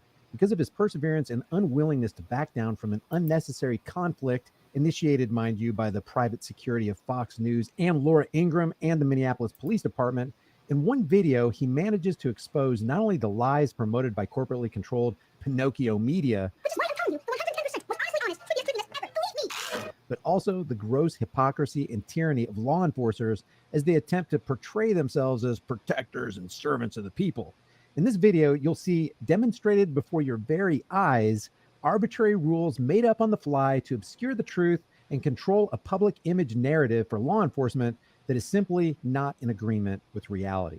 Let's take a look at Capital Transparency's work as he walks up on an interview being conducted by Laura Ingraham's Fox News and the Minneapolis Police Department while they're blocking a public sidewalk. So this lady can't get by on the sidewalk because they have the sidewalk blocked off. I treat everyone I deal with just like I would want my mother or father to be treated. Right now.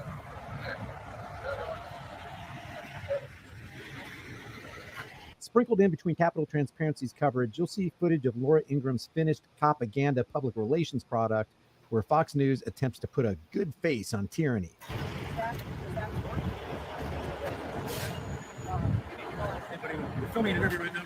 What are you doing to me? I can do whatever I want. It's a public place. Why are you guys trying to gang up on me while these guys are in public? What are you, private security? Yeah, where are you still? Yeah. As we've seen too many times to count, this Sergeant Andrew Schroeder character initially comes off as a nice cop who's more than willing to accommodate an individual exercising his rights. But it doesn't take long for the fangs to protrude from his Eddie Munster-looking face.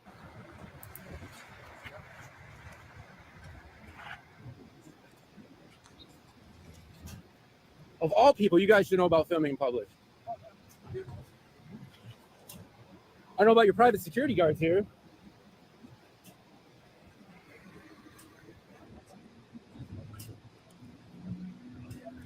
All right, so this private security guard wanted to take my picture right here, this guy. Who do you work for, dude?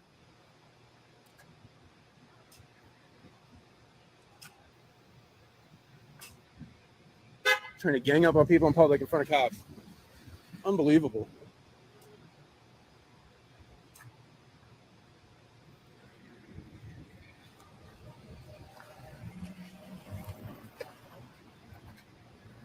Who do you work for, little man? A little bit of a bully, aren't you?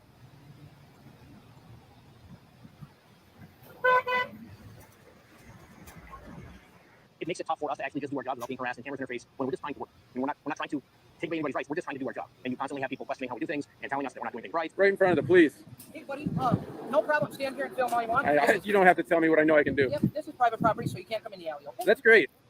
So alleys are private property? I just want to confirm alleys are private property in your mind? We're not trying to take away anybody's rights. Does anyone know of a parallel universe in which publicly accessible alleyways are considered private property? Are there any cops who even know the difference between public and private property? Because as Lieutenant Jeff Waite will demonstrate in a couple minutes, he sure doesn't know. So they were doing some kind of news story and the news story security guards wanted to gang up on me, which is just some kind of irony that newscasters wouldn't know about recording in public. Sir, I'm not going to let you load. Can't go back here. All Right? There's no sign or anything. You have no power over me, sir. City property, sir. Hey, listen, all right? And who do you think owns city property? The police department in this case. Don't touch me, dude. I'm not touching you. You're just trying to give me my personal space. You're coming at me. Don't touch me, dude. Listen, buddy. I want to film what's going on here. You can't. You're going to get out of my way. All right, now you are actually touching me. I am. Why are you touching me? It's city property. Can't let you on. Who owns city property, little man? The police department. The police. Are you that stupid? Get out of my way, dude. Dude, please stop touching me.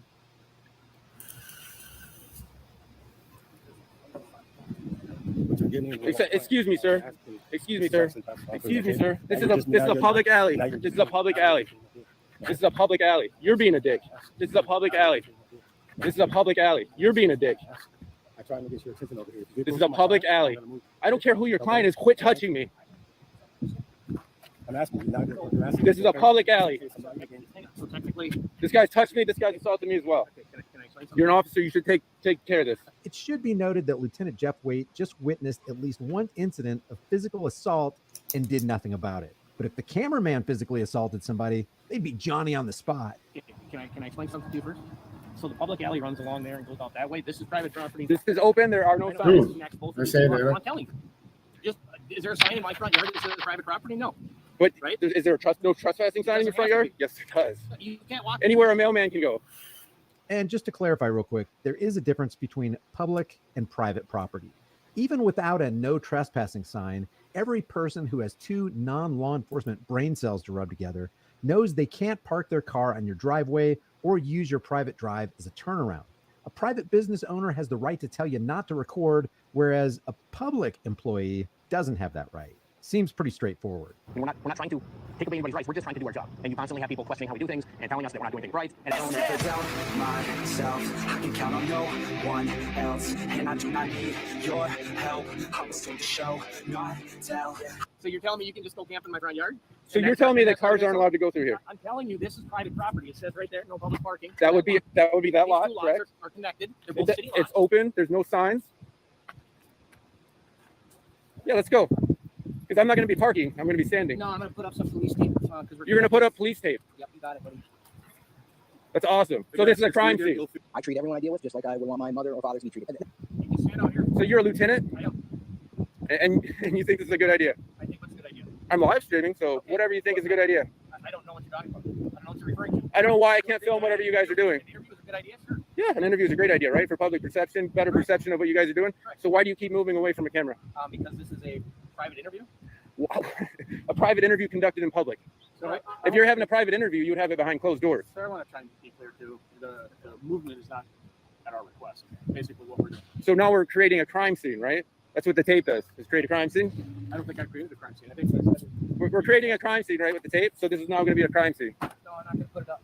I love this. Tyrant Schroeder quickly changed his mind when Capitol Transparency mentions the use of crime scene tape for something that's clearly not a crime scene.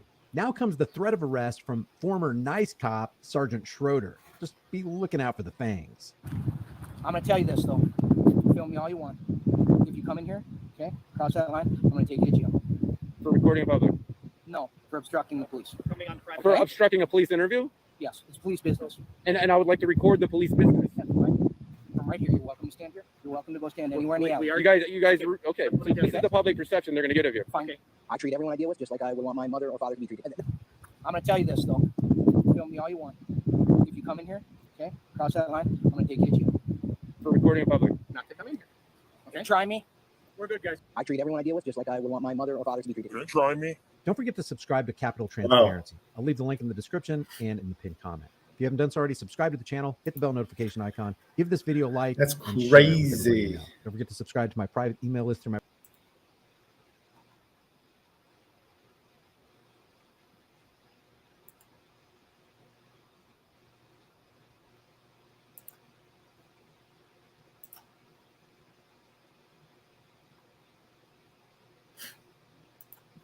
Let's go pop that back in.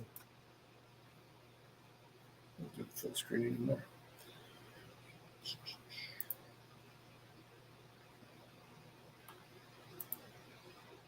Still pretty even. We got Anna with 12K, D News looks like he's back with about 25K. Boss of the Hog with 21K. So round and round.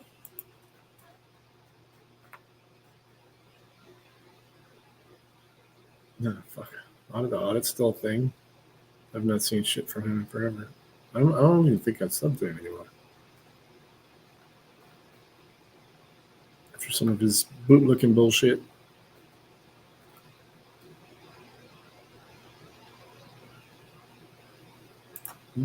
The Fayette County Sheriff's Department will be deleted today by 2 o'clock. It's 12:34. Sorry.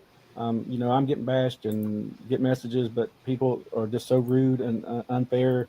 I often get the question, can public officials block me or delete my messages on social media? Isn't that a First Amendment violation? Well, some more West Virginia news today. The Fayette County, West Virginia Sheriff's Department has just deleted its own Facebook page following negative comments that they've received following a local incident. Here's what the sheriff said about why he did it. Sorry, but I'm getting bashed and getting messages. People are just so rude and unfair. He said they would just delete the negative comments, but they did that once before and got sued. So the only option is to delete the page. We deleted comments before and got in trouble for that, he said. Why is the public so upset at this sheriff's department? And what is the law on this? Can an official government social media page block you or delete your comments? What about a personal one belonging to a public official? First of all, this stems from a really tragic incident that happened in the past couple of days. An 11-week-old little boy died after being swept away by high water his mother drove into on Friday. The mother that was driving the vehicle apparently misjudged the depth of the water and drove into the road until she realized it was too deep. Deputies said that she tried to get the baby from the vehicle when it was swept away. Crews later found the vehicle submerged in about 18 feet deep water, with the infant still inside at about 2:30 p.m. on Friday. This was reported by West Virginia Metro News. Then, for some reason, and I didn't personally observe this, so I don't know what the nature of the criticism was, people started posting critical comments on the Sheriff's Department's Facebook page. A review of one of the local news stories on Facebook doesn't show anything that pops out to me as even remotely critical of the Sheriff's Department regarding this incident. However, I can't really look now because the sheriff deleted the page. He did post a video explaining why he did it. Here it is. No, look awful. All right, just coming on in real quick. I know people's upset about these comments and stuff. We try to go through and get rid of the ones that are bad. Just let people know what's happened is we did that before and we got sued. So the only option is that we disable our page and turn it off. So the Fayette County Sheriff's Department will be deleted today by 2 o'clock. It's 12:34. Sorry. I'm getting bashed and get messages, but people are just so rude and unfair to everybody. We did it that way before, not having comments, but got courts, can't go into details about it because the page opened so many years ago with comments allowed, so you can't go in and say no more comments. Then we deleted comments before and got in trouble for that. So people just rude and uncaring, and I'm sorry, but and I'm praying for the family, pray for our first responders. And it's just a terrible, terrible thing. But as of 2 o'clock today, there will be no more Fayette County Sheriff's Department Facebook page. I'm sorry. So I'll send the information to the news still and everything. You guys can't handle the truth on certain things, and from now on, it's the only option I have. So I'm sorry. I'm sorry it does come to this. Pray still for that family and to the people that made comments and stuff. That's your right. That's their freedom. And that's the country we live in. And yeah, pray for them because you're going after them. Can't delete them. Not going to. It's not rude. And then it costs you as taxpayers and the county money. So the Fayette County Sheriff's Department page will be deleted at 2 o'clock today. That way people can see this real quick. Have a great day and carry on. Well, there it is. And that really does go to the heart of the First Amendment, the public expressing criticism of their public officials. They should be allowed to do it. Government doesn't have feelings, we know that. The West Virginia ACLU has previously been involved with this issue. They actually sent a letter to all the members of the West Virginia legislature about this, attempting to warn them from violating First Amendment rights on social media. They also have this handy flowchart, which I'll show you in a minute. So here's the basic law, as you can read in this letter, which I'll link in the description. The First Amendment protects the right to criticize public officials, period. New York Times versus Sullivan from the 60s. But it's not just limited to newspapers. The Supreme Court has referred to social media as a modern public square. Packingham versus North Carolina is the case. When the government provides a forum for speech, such as a Facebook page or even a YouTube channel, the government actor may not exclude certain speech or actors from that forum on the basis of their viewpoints. In 2019, the Fourth Circuit, which is applicable here in West Virginia, held at an elected official's Facebook page on which she discussed certain upcoming events and community issues constituted a, quote, public forum, and that the official engaged in unconstitutional viewpoint discrimination when she banned a constituent from her Facebook page. That was Davison versus Randall. The court found that the official acted under color of law when she banned the constituent because she treated the Facebook page as a, quote, tool of governance. Similarly, I once sued a notorious West Virginia state senator for an under color of law civil rights violation due to a rant about a constituent on his Facebook page. I'll link that video if you want to watch it. Thus, it's now settled case law in the Fourth Circuit that a constituent's constitutional rights extend to comments made on a public official's social media page. An official may not block protected speech on an account that's dedicated to their official duties. Officials may, however, delete speech that's not considered protected under the Constitution, such as speech that makes a true and immediate threat to another person, speech that incites others to imminently violate the law, or contains obscene language, as is very narrowly defined by the Supreme Court in the case of Miller versus California. And this is not limited to social media accounts that are officially noted or categorized as an official page of a public official. This can also extend to a public official's personal social media accounts, if that account is used to discuss public matters or for other public purposes. And this is actually just what happened in my West Virginia Senate. What was that case about? State Senate case. The courts will look at the content of the page, not just the title. And for that reason, the West Virginia ACLU developed this handy flow chart. This chart is actually very helpful if you're trying to quickly and easily understand what the law is on this. So here, given the fact that the Fayette County Sheriff's Department Facebook page is both in title and in substance an official account, there's really no question that they could not delete comments and posters on their Facebook page just based on the viewpoints that they don't like, especially critical ones, because those are highly protected. At least not unless they contain speech that is not protected, such as threats or the narrow types of obscenities. Which, mind you, as far as police go, as I've discussed in other videos, F the police has been found multiple times to be protected speech. So yes, if a law enforcement agency does not want to have their feelings hurt or is upset by comments that they are receiving, they can just delete the page, but they cannot delete the viewpoints. So as always, thanks for watching. If you enjoy discussing current events and the application of constitutional law to those events, please subscribe, share, and comment. If any of you have any idea what people were so upset about at the Sheriff's Department, by all means, please let me know in a comment. Remember, freedom is scary. Deal with it. I'll see you next time.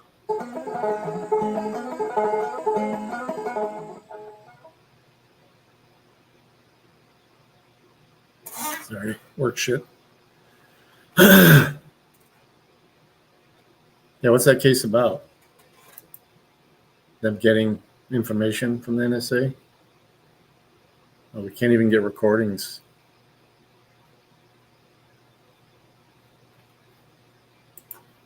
From January 6th.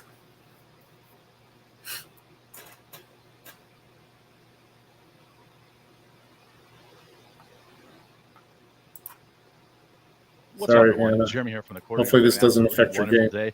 This is an interesting story because a lot of times when you look at what's going on around the world, it's a precursor or it's an indicator of, you know, what's headed towards the United States, especially when you're talking about woke garbage. For example, Canada and the UK still exceedingly more woke than the United States, even though the United States is spiraling down the toilet of woke. You can look at, you know, the UK trying to arrest people, literally arresting people for saying mean things on the internet, making jokes that the people, you know, people find offensive. You're welcome to look up a gentleman called Count Dankula to look more about that. You could look at, you know, Justin Blackface Trudeau and a lot of the policies that they have in Canada. And, you know, oh, you're too expensive to fix, so just here's a 50 cents to go in the end yourself machine stuff. And now we have video game companies working with local police to arrest people, or, you know, fine people for being mean in video games. All this stuff with, you know, modern woke video games and stuff like that really makes me want to remind people that there are amazing games from the retro market. And I'm not even saying you have to go all the way back to NES or 8-bit, 16-bit games, but I'm talking about, you know, the Super Nintendo, N64, PlayStation 1, original Xbox, games that maybe graphically they don't exactly hold up, but they're just so much better in so many conceivable ways nowadays. But now you have Ubisoft teaming up with the UK police to handle, quote, extreme cases of in-game speech deemed life-threatening. Quote, we want to be on the right side of history. Maybe it's because your company was exposed for having, like, you know, every problem under the book that every video game company seems to happen. But let's take a look at the story. After a quick reminder, there's a link in the description to a page I put together with Meta PCs. I put together like a good better, best ultimate build. When I'm at home, the build I use is literally Jared's ultimate build. But they also do custom builds from the ground up. Laptops, they have financing, they're veteran owned, and they've stuck by the chat and potentially arrest players for in-game speech when there is a credible threat to life. Now, I don't exactly know who's defining that, and I think we've learned, I think we've learned that these things are not well intentioned. They're not meant to actually save anybody's life, because if they were, maybe they'd work on swatting. No, what this is putting systems in place to catch wrong thinkers and to scare wrong thinkers. Stephen Powell of the BBC reports that Ubisoft has made the deal with Northumbria Police, who operates there in northeast England and has been in development for a long time. We got a buddy that special lives there. officers who handle, quote, Beautiful harmful park. online interactions. Educating Ubisoft's Newcastle Customer Relationship Center, Ubisoft can now Newcastle. escalate, quote, extreme cases to police. Now, That's where he lives. I think it's pretty obvious that they're going to have the biggest snowflake, do-nothing loser, in charge of He's this. a game streamer, at PUBG he Ubisoft. plays. So these are brought to you by the same people that say, if you don't say, that words are violence, the same people that say words are actually damaging are now going to be running this. Can't wait. The case is reportedly to include a threat or serious harm. The relevant information then is forwarded to the police, who ultimately decide if they need to act. They act. That's what police do. Though the Newcastle staff can recommend legal action, it is also noted that less than 0.01% of the cases the center dealt with needed police involvement. A handful of cases each month. Okay, so you're going to arrest a handful of people every single month for words they say in a video game? Now, do I think that there are zero scenarios where something maybe need to get escalated? No. I mean, I'm sure there are. Somebody doxes you, knows where you live, mentions someone shows up at your house. Yeah, you get police involved. But that's not how this is going to be rolled out or enforced. We all know that. Ubisoft's Andrew Holliday told the BBC that it isn't just a gaming problem; it's an internet problem. Wow, thanks for solving it for us. That's what we need, is more government. There's a real appetite to make the whole ecosystem a better place. Who? What we're working on closely with police on is triaging. We look at a case and decide, right, is this one we can deal with in-house, or is this something we need to pass on?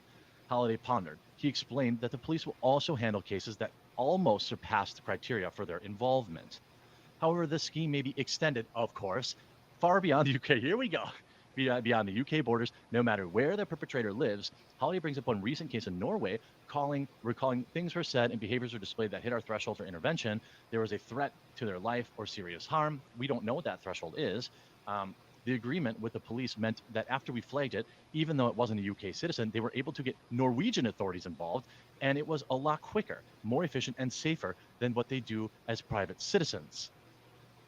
I told you they'd be rolling this out. Of course. So now you're going to have local PD showing up at your house because some snowflake at Ubisoft decided that, I wonder how many of these usernames have Trump in them or something like that. Look, I don't love logging into Call of Duty and hear some clearly white person calling everyone the N-word. I don't think that's, not what I want to hear online. I'm not going to pretend that it doesn't happen, because it does, and it's cringe and stupid. And whenever someone does it, I make fun of them. But I'm not trying to stop it. I'm not trying to send police to their house. I just mute somebody if they're annoying. It's like if you play Call of Duty, you log in, there's always one or two people that get muted immediately because they're just dumb, or they're a little squeaker saying racist stuff for attention. But you could just mute them. We already have all of the tools we could possibly need for this.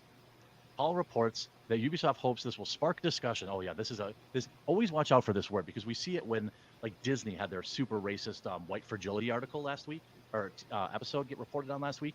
Their director said, "I'm really glad I could spark a conversation." That's not what you wanted to do. Your job is to entertain, not to spark a conversation. All right, go make your lame documentary if you want. Let the kids' cartoons be. All right, Anna's down to 9K, 7K. We have millions of players and Big tens bet, of millions of big bet. interactions. So it's daunting, but at the same time, Cards it's on the very table, important, and which everybody's is why we voting. wanted to sign this deal There we and go. try to make things right. My guess is somebody probably tried to sue them. And that this is where we ended up. I mean, early January, police officials are now on Fortnite to monitor hate speech and grooming. Okay, the second one, maybe we'll talk about. Hate speech is not against the law. I mean, but again, a lot of this stuff is in the UK or Europe, but it's coming, my friends. It is absolutely coming. Danish police have taken in Of course they on-screen don't. security to a brand new level by deploying Anything that robotic takes away their officers to power, control the internet. they'll strike They've down. created a special online unit, Supreme Court or not. Polite Online Patrol, whatever. Oh, Police Online Patrol. Okay. Their goal is to strengthen their digital presence and allow citizens, in this case players, to engage with dialogue and or conversation with a digital lawkeeper on the internet. Imagine that. Who on earth wants this? Who on, a few patrol officers have created accounts in online games such as Fortnite, Minecraft, Counter-Strike. They often play with young people online and moderate games on Twitch as well. This is a special online division that even has its own Discord server. Now, hey, you want to talk about, getting in Minecraft and looking for these creepazoids who are trying to, get pictures from kids or whatever like that? I support that 100%. When you start talking about hate speech and mean words and all this other stuff, I'm 100% out on that. You want to protect the kids? That's cool. You want to, police people's speech online? But they'll turn everything into it's protecting kids. I would ever want $1 of my tax dollars going towards, and it's absolutely absurd. And I'm sure that it's coming this way. You see this on Spike now. The speech police are coming for gamers. This is the first front line of articles about this. But I promise you, it's coming to the United States. It's coming to a town near you, and it's just not good. None of it's good. I mean, there's absolutely nothing. I don't want freaking cops getting paid to play video games and look for people who say offensive things. You're allowed to say offensive things. You're allowed to. We have all the tools we could ever possibly need to moderate, speech and interactions online. We don't need cops in there too. It's absolutely absurd. But we just let it happen. There's no real way. It's really nebulous. Like, how do you fight back against it? And it just happens, and then half the country supports it anyway, and so it just keeps going more. The government keeps taking more and more power. They keep invading more and more of our lives, and there's just seems like no way of stopping it. It's absolutely disgusting. Make sure you check out Meta PCs. The link in the description. Promo code TheQuartering. Get a computer. You can play some old retro games on it where they aren't online all the time. That would be nice. And Ubisoft, I don't think I'll be giving you any of my money anytime soon. Hope you enjoyed this video. If you did, make sure you leave a like on it, and we'll talk to you again real soon.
But how do we do that? I mean, I can add another domain. Right, but as we grow, what's going to be their domain name? I mean, whatever we want to make it. Whatever you want to make it. I know, but it's got to make sense. I got to make every place. Oh, so you're asking for ideas. Okay. I mean. So let's say it's Doc at Legend Pittsburgh. Okay. No, but it's not. Legends Recovery. Legend. Well, see, the other one we have Legends TCOC. That's Treatment Center of Cleveland. How do we make it easy? Legends Treatment Pittsburgh. No, it's way too big. Yeah. I don't know. Legends of Pittsburgh. No, it can't. If I open up a recovery center in Pittsburgh, it's something else. If I open up Legends Recovery of Philadelphia, that's Philadelphia. If I open up another one in Pittsburgh, I got to be prepared to leave it open and open up another place. You know what I mean? Sure, I understand. So what do you think? What's going on, everyone? Jeremy here from TheQuartering. Absolutely. Like I said, awesome it's anytime. I could bounce it off a couple of them off of you if you want to. I mean, it's a good day. I like to report on it. I think Taylor Lorenz is an evil woman. I think that her sole job is Yeah, to okay, so ruin other let people's me, lives. I want to I add it think to her job our as webpage. a Do you have access 87 to our and webpage a to half year add old it in woman there? parading around like she knows what's up and hip and she knows what all Yeah, the yeah. I tech mean, it's is cringe and a massive I mean, as far self-own. as She's you, a what do you liar. mean? She's well Just connected. She's adding serious, the and she domain. is a problem in the journalism world. Right. So I have zero Right. sympathy for her. Okay. When people dunk on her, Okay. or when she gets Yeah. peppered because her entire career, literally, that the New York Times. I think Washington Post, I mean, I give him Post, access to do it, has and then been he to does it because ruin he's the one people's that lives, changed to the write phone number long to the pieces about how 330 they're the number worst because thing that's to the one ever, that they're using for grace the the internet tracking. and dox them, So and, should I have and Harry do frighten them, this, and or scare you them. can do this? Makes no I mean, saw like I said, I could TikTok set up the now, domain. you know, We need him she's to. essentially been I mean, most I can even have it Instagram forwarded to which is the like main the side website. note benefit of this. Either I way, want to talk it's, about her hilarious hot take. I mean, That's I can definitely do everybody's it. dunking on the internet right now, but also like And a the good, Google kind of like a page, you good can do news also, thing. right? Like Absolutely. this post All right, has so right 200 now, likes, we'll figure out the 288 email likes. address afterwards. We don't If you need it right scroll now. her Twitter Okay. account, it's Yeah, all I mean, there's no employees there yet, isolated. so. She has been Right, ignored so by the entirety of the email internet, and you she the has now address, okay? finally All right. obtained All right, fine, thank you. authentic Thank you, low sir. status.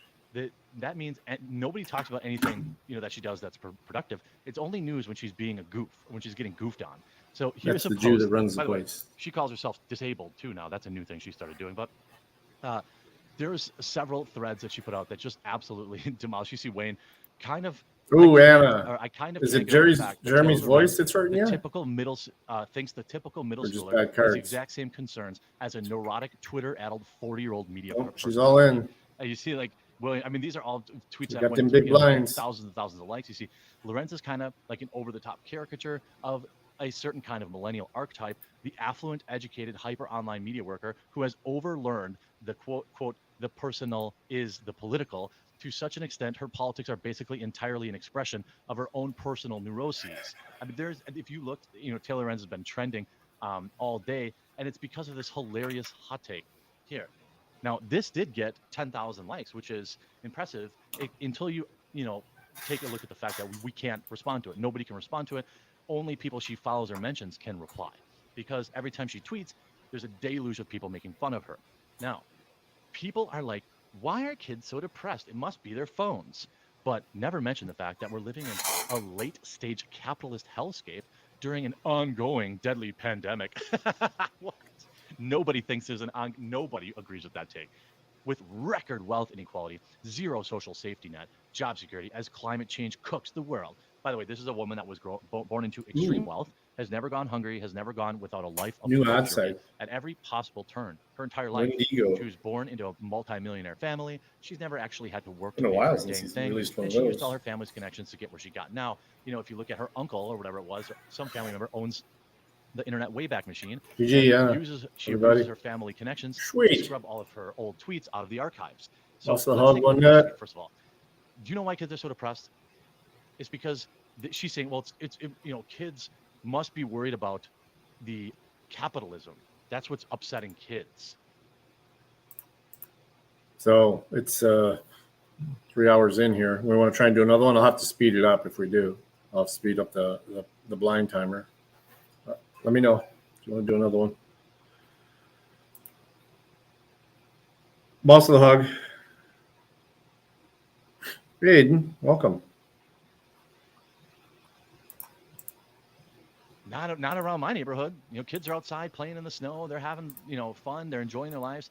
The only kids that live with like doom and gloom are ones whose parents are like you, who are still making them wear masks outside when they want to play with their friends. I see it. I see kids alone outside wearing masks. These kids have been damaged so deeply by people like Taylor Lorenz. That's the thing. Taylor Lorenz is why a lot of these kids are that way. TikTok, all these social media sites, they're All why right, kids let me are get that one way. going. If the parents kept these kids off social media, they would never be happier. It has never been a better time to be a kid ever, at least in this country, right? It has never been a better time to be alive, really, for anybody than it is right now. And the idea that, she's, by the way, this is somebody who's like terminally online, right? And she says not to be a doomer, but you have to be delusional to look at life in our country right now and have any amount of hope or optimism. What? I think I have tons of optimism. It's because I don't surround myself with neurotic, entitled brats who live, a life of luxury and are constantly acting like they're the victims. I mean, this is one of the dumbest hot takes I've ever seen in my life, from one of the most privileged individuals on the planet. It is hilarious to me. She continues. All the people yelling that capitalism, because she was getting quote tweeted to death, basically. All the people yelling that capitalism is actually going great and everyone in the U.S. should be cheerful and happy. If you're so content with your life, then why what'd you do on here getting all worked up, huh? I mean, no. You look at all the social media, the bullying that's going on with kids over the internet. It's never been worse. The social media stuff. Kids are getting hyper. Just faster, hyper. All their everyone that Taylor Lorenz says you should look up to, or people like Taylor Lorenz says you should look up to, is a garbage human who makes kids feel bad about themselves, who get girls to start interacting with boys earlier than they're supposed to, or than they're ready to, because that girl on TikTok says that it's time. All this stuff, parents letting their iPads raise their kids, going to school, and instead of writing out stuff, kids got laptops so they can be on social media and all this stuff all day long. This stuff is not good for anybody, including me. I've tried multiple times. I admit that I'm addicted. I use that I have to have work, for work as an excuse, but I don't really feel awesome about social media almost ever. It's like every time I tweet something, there's like one random idiot that's like, "Oh, hey, you're fat," or "Hey, man, I see you took this picture of a delicious drink you're having on vacation, but weren't you supposed to be losing weight?" Like, there's always somebody who does that. Like unsolicited comments. Like, side note, it's really dumb, cringe, and annoying when people do that. It's like unsolicited comments about my weight, just as an example. It's like they're like concern trolling, or I don't know if they're just like completely oblivious to it, but it's like, bro, that I know that I need to get healthier. You commenting on a completely unrelated Twitter post about that is not helping me. You're actually just an a-hole. Like, I don't even understand. So it's like, even it wasn't you. I mean, there's only so much timer time. I mean, it was the blinds that were set too low. Awesome dog, man. But I noticed Wasn't you, Anna? little can behind your dog. I thought you were cutting carbs. It was a little bit, but not not enough to really affect the length of that game. It just was a balanced game. Put down the phone and they don't have to like consume that. Yeah, they're going to be. I mean, obviously, once the blinds went up, things went fast. I'm interested to know exactly when in history, per Taylor, it would have been better to be a young person. Fast blinds on this one. We're on hyper. Especially for girls and the LGBT community. I'm not sure which is faster, hyper or turbo, but we'll find out. No hate to this OP, but since people keep saying this, literally nowhere did I say I wanted to go back in time. Yeah, but you said that this country's in the hellscape and it's all negative and, everything's really bad. Capitalist, where her family earned all their money. Late stage capitalist hellscape and worry about global warming without wanting to go back to when women didn't have credit cards or vote. No, you really can't. You're 40 years old and you only talk about negative stuff. Your entire life is built around being negative and saying the world's ending. Sure, she says, things are bad. We're living through a pandemic. For her, it's never. Is it? Well, that's what we're on, so it'll be fast. Super fast. People on Twitter. Oh, so you want to go back to time when gay? That's your people, Taylor. By the way, the Very only people that can reply to this post are Taylor's own followers. So she's getting dunked on by her own followers. I mean, are you new here? Of course, people on Twitter are terrible. That's proving their point, Taylor. Like, if kids weren't on Twitter, TikTok, and whatever, Snapchat and stuff all the time, they could be, playing sports, doing something fulfilling, having a hobby. I'm not like trying to be a prude, but it's just true. I don't see social media as like a net positive, really, for anyone. I'm gonna watch about and Wendigo. Like, in the best case scenarios, Game starts at 30 minutes after the hour. 49 net positive. If it ever teeters like a little bit. All right, switching. The Wendigo holds a special place among North American cryptids. For those who have seen this creature, the name alone is enough to send chills through their spines. Most people dismiss it as mere myth, but what exactly is the Wendigo? We're about to cover everything you need to know, and perhaps more than you ever wanted to know.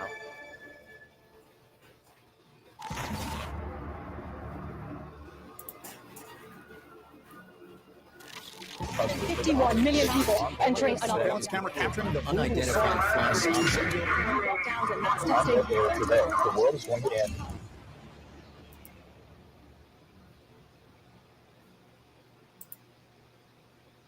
Wendigo basics. Yeah, I'll try a little bit harder. Hopefully I don't get Wendigo is often interrupted. depicted as a giant two-legged creature with horns and a gaunt face. It has been described as a werewolf on steroids. Perhaps the most defining characteristic of the Wendigo is its cannibalistic tendencies. In many ways, they are more spiritual than physical, and their presence on the earth symbolizes greed and gluttony. Wendigos are never satisfied, and they're always on the hunt for new victims to consume. But no matter how many people they eat, they remain so thin that their flesh hangs from their bones. Long yellow fangs protrude from their mouths while their fingers end in vicious claws. Their eyes glow while their skin carries a dull yellow hue. Perhaps the Wendigo's most disturbing ability is their power to possess humans. It is said that they specifically target people who are troubled by greed, perhaps because it is easier to mold their minds toward cannibalism.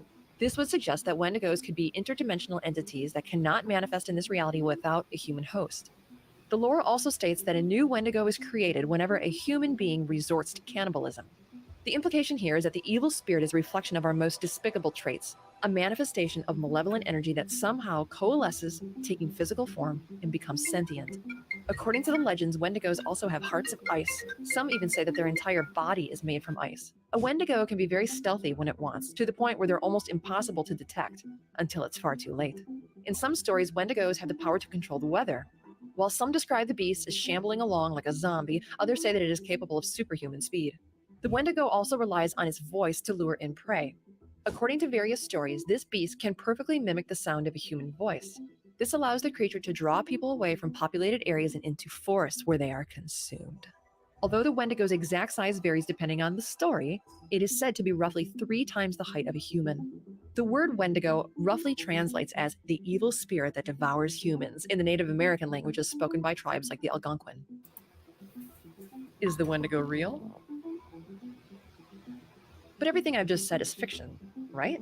Perhaps not. Various witnesses claim to have seen the Wendigo, and some were even allegedly possessed by the beast. Most of these sightings took place between the 1800s and 1920s. Since then, the Wendigo has gone quiet. According to the Algonquin people, the Wendigo became especially active around the year 1900, with many mysterious disappearances reported. Whether it's a coincidence or not, anthropologists have determined that the Native Americans only started telling stories of the Wendigo after the Europeans arrived. From the late 1800s to the 1920s, a Wendigo was spotted several times in northern Minnesota. After each sighting, someone unexpectedly died in the nearby city of Roseau. One notable sighting took place on a Navajo reservation in Arizona, and the beast was seen by a woman delivering newspapers. She later stated that the Wendigo tore the door of her car open and reached for her child in the passenger seat. She was able to escape by slamming on the accelerator. However, the creature was so fast that it kept pace with the vehicle for quite some time. If you want to see a Wendigo for yourself, I don't know why you would, but if you do, you should probably head to Kenora, Ontario, Canada. This town has earned the title Wendigo Capital of the World, and there have been more sightings here than anywhere else on the planet. Joe, where is this? While reports of Wendigos have waned since the 1920s in other parts of the world, sightings remain relatively frequent in Kenora. No In mercy. 2019, strange shrieks started emanating from the woods in northern Ontario. Many took this as proof that the Wendigo still exists.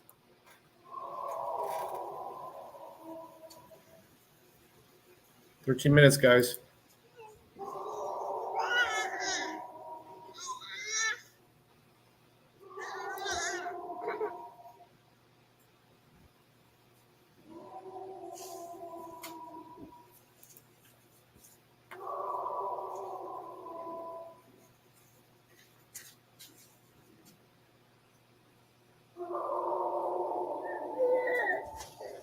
Some Wendigo anthropologists have Joe. suggested that the Wendigo could be some kind of undiscovered humanid or primate that lived in North America long ago.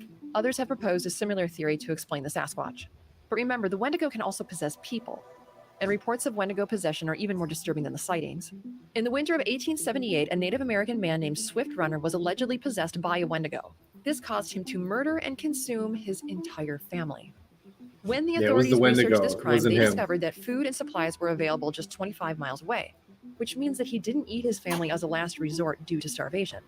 Swift Runner later admitted that he had been Neither possessed did by a Dahmer. Wendigo before he was hanged. Around the same time, a medicine man named Jack Fiddler was earning a reputation for hunting and killing Wendigos. In some cases, he was also asked to kill people who had allegedly been possessed by Wendigos. When the Canadian authorities caught wind of this, they sentenced him to prison for homicide. In the early 20th century, mainstream psychologists began to take the Wendigo seriously. So seriously, in fact, that they created a new mental condition called Wendigo disorder. According to the International Statistical Classification of Diseases and Related Problems, Wendigo disorders involve cannibalistic obsessions, depression, homicidal or suicidal thoughts, and a delusional, compulsive wish to eat human flesh. Psychologists are still debating whether or not this disorder is actually real. It doesn't appear anymore in the modern population, and the only recorded examples are from decades ago. Nevertheless, we can't deny that these people were seemingly afflicted by some kind of ailment that made them crave human flesh. Final thoughts. The Wendigo, if it's real, is a very mysterious creature, more so than well-known cryptids such as the Sasquatch or the Loch Ness Monster.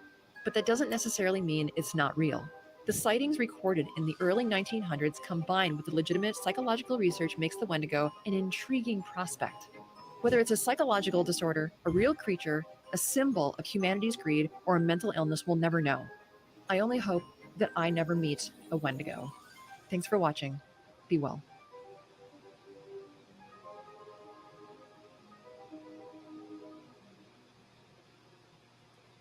Interesting. Interesting.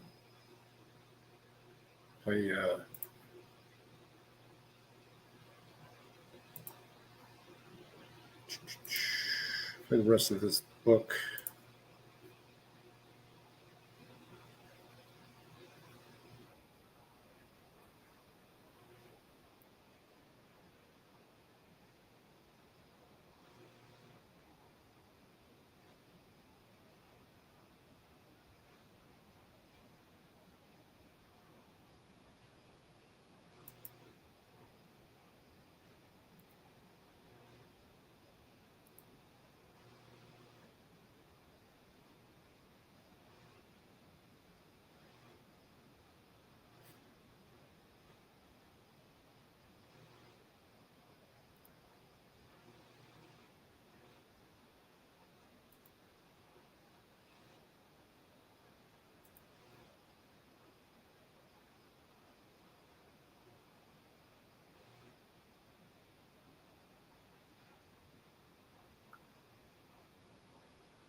Oh yeah,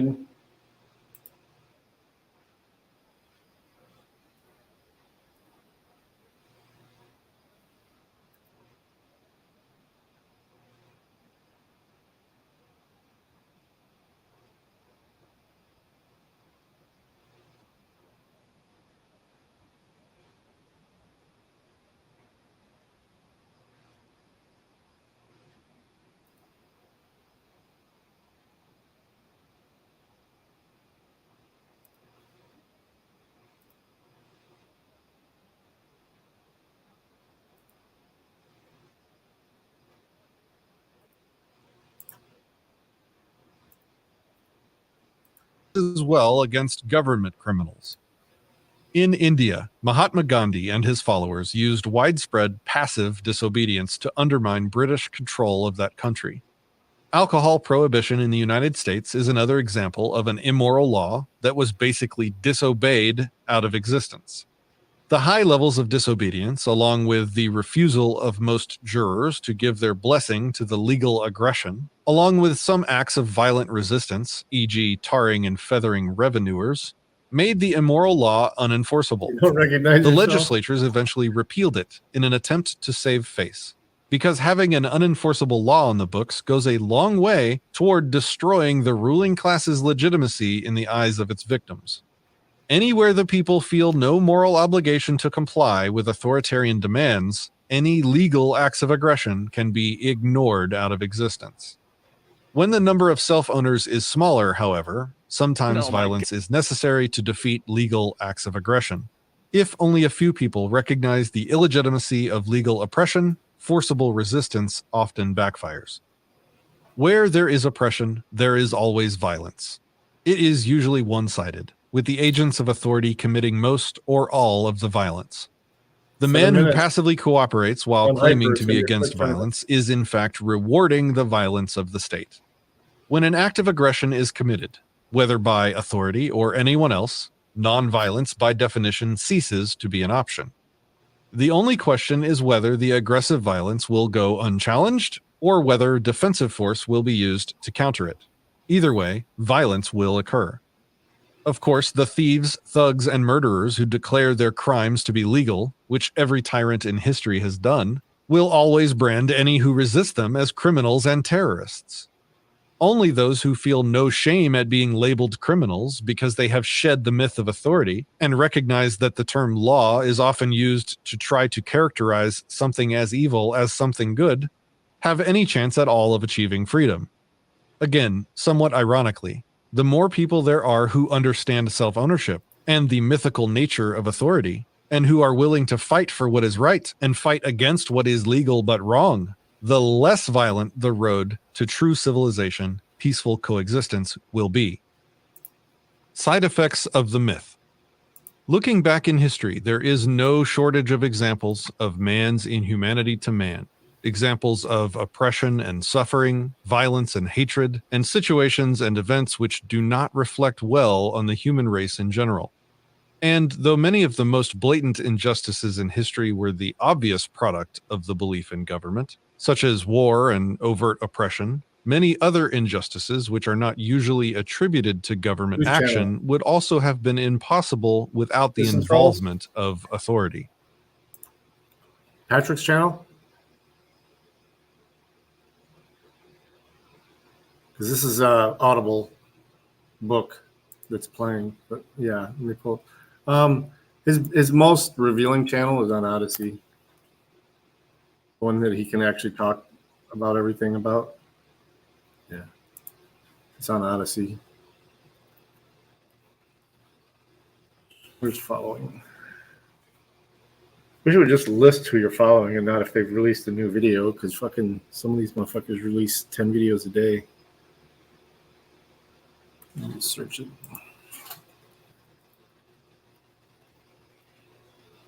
Roll. There it is.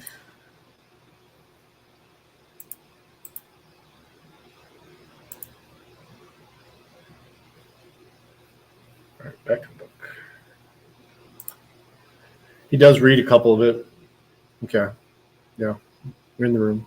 In addition to the example of whether slavery would have existed had it not been legally enforced, as mentioned above, similar questions could be asked about the treatment of the American Indians.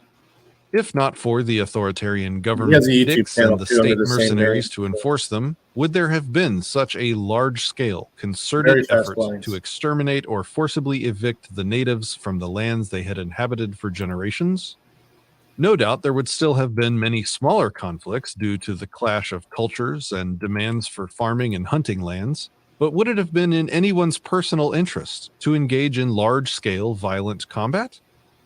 After open slavery was ended in the United States, at about the same time that legal slavery, the income tax, first came into being, racial tensions and violent conflicts continued. Many believe that government then came along and saved the day. In reality, violent conflict between the races was encouraged by authority. For many years, racial segregation was forcibly imposed via laws. Ironically, racial tensions were later exacerbated further by government-mandated integration, which sought to coerce people of different races and cultures to mix, whether they wanted to or not. Again, the result was violence. During the entire fiasco, some businesses and schools, if left in freedom, would have chosen segregation and some would have chosen integration. If not for government trying to forcibly impose one official policy on everyone, parents could simply have chosen which schools to send their children to, segregated or not. And shoppers could simply have chosen which businesses to patronize, segregated or not. Not only was much of the violence committed against blacks done directly by government enforcers, the police, but even much of the privately committed violence was the result of anger over people being forced by government to deal with people of another race and culture. It is silly to think that forcing people apart or forcing people together will make people happier, nicer, or more open-minded and tolerant. In neither case was the peace or security of either race served by authoritarian intervention. While it is impossible to say exactly how widespread or prolonged segregation and racism would have been without government involvement, it is common sense that if people of all races and religions are allowed the freedom to choose who to associate with, it at least makes it possible for very different cultures to peacefully coexist. But when government gets involved and the debate is between forcing races to remain separate or forcing races to mingle, Obviously, some people will be angered either way, and rightly so. This is not to say that every point of view is equally valid. The point is that people of vastly different worldviews, however wise or stupid, open-minded or bigoted, informed or ignorant their views may be, can usually coexist peacefully, even in close proximity, unless government gets involved. Different people may not like each other, may not approve of each other's beliefs and lifestyles, and in fact may harshly criticize or condemn other cultures. But that does not mean they cannot peacefully coexist, with both sides refraining from violent aggression.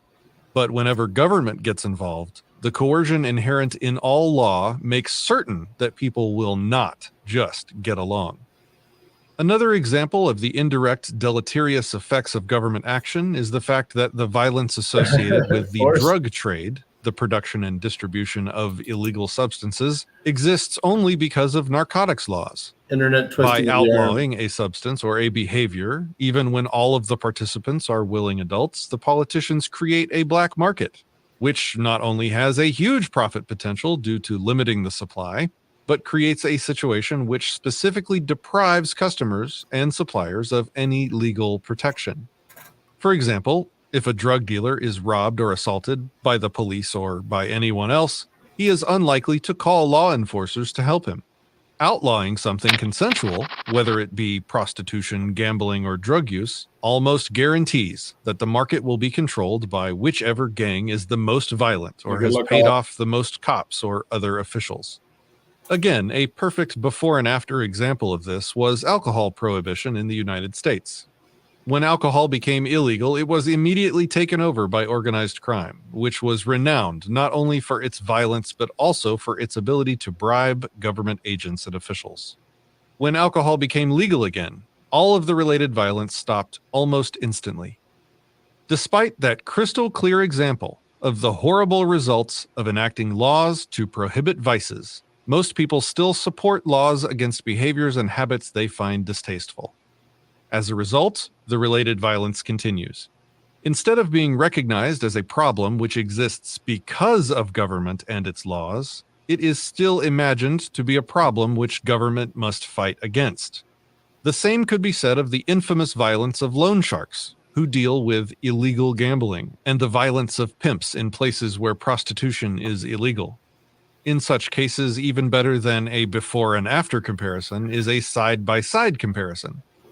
Does gambling lead to more violence in Atlantic City where it is legal, or in places where it is illegal? Does prostitution pose a bigger threat to all involved in Amsterdam where it is legal, or in all of the places where it is illegal? This is not to say that prostitution, gambling, and drugs, including alcohol, are good things, but that good or bad, introducing the coercion of government into the situation does not do away with such vices, but only makes them more dangerous for everyone involved, and often for people who are not involved. What is this? Lost the hug. Get folded out. Anyone still imagine that such vice laws are the result of good intentions? The politicians are well aware that gambling, prostitution, and illegal drug use still occur in government prisons. The politicians know full well that if even constant captivity, surveillance, random searches, and harsh punishments cannot prevent such behaviors in people who are kept in closely monitored cages, laws obviously cannot eradicate such behaviors from an entire country. But they can and do supply tyrants with a ready excuse for ever-expanding power, and that is exactly why governments enact vice laws to begin with, to create crime where there was none, in an attempt to justify the existence of authoritarian power and control. In a world without the myth of authority, many people, including this author, would still strongly disapprove of drug use, prostitution, and other vices, but they would be unlikely to support efforts to have such behaviors violently suppressed. Not only would they usually feel unjustified in advocating violence if they did not have the excuse of authority to hide behind, but they would be unlikely to want to provide the billions of dollars necessary to wage a large-scale violent campaign against such widespread activities. Even the most judgmental person would have both economic and moral incentives to leave others in peace, as well as the fear of retaliation from any he chose to commit acts of aggression against. Of course, open criticism of lifestyles and behaviors and attempts to persuade people to change their ways are a perfectly acceptable part of human society. In fact, if people had to try to use reason and verbal persuasion to win people over, instead of using the brute force of government, perhaps the targets would be more open to listening. At the very least, people would no longer turn an issue of bad habits into an issue of bloodshed and brutality, as happens now with all attempts to legislate morality. The flip side to the notion that if it's illegal, it must be bad is if it's legal, it must be okay. Perhaps the biggest example of this is the fact that in 1913, the US government not only legalized slavery via the income tax, directly and forcibly confiscating the fruits of people's labor, but also, by way of the Federal Reserve Act, legalized a level of counterfeiting and bank fraud which boggles the mind. In short, the politicians gave bankers legal permission to make up money out of thin air and to loan such fake fabricated money out at interest to others, including governments. Though most people are unaware of the specifics of how such huge frauds and robberies occur via fiat currencies and fractional reserve banking, many people now have a gut instinct that the banks are doing something deceptive and corrupt. What they fail to realize is that it was government which gave the banks permission to defraud and swindle the public out of literally trillions of dollars. Another particularly controversial example of how a debate of legality can trump a debate about facts and morality is the issue of abortion. One side lobbies for authority to make or keep abortion legal and then defends the practice based upon its legality. The other side pushes for abortion to be outlawed in the hopes of having the violence of authority used to prevent the practice. In logical terms, the only relevant question, which is a religious, biological, philosophical question, not a legal question, is, at what point does a fetus count as a... I will say that that 300 chip bet almost got me out of it because I still had a draw for that last spade. So a little bit more probably would have gotten me out of the hand.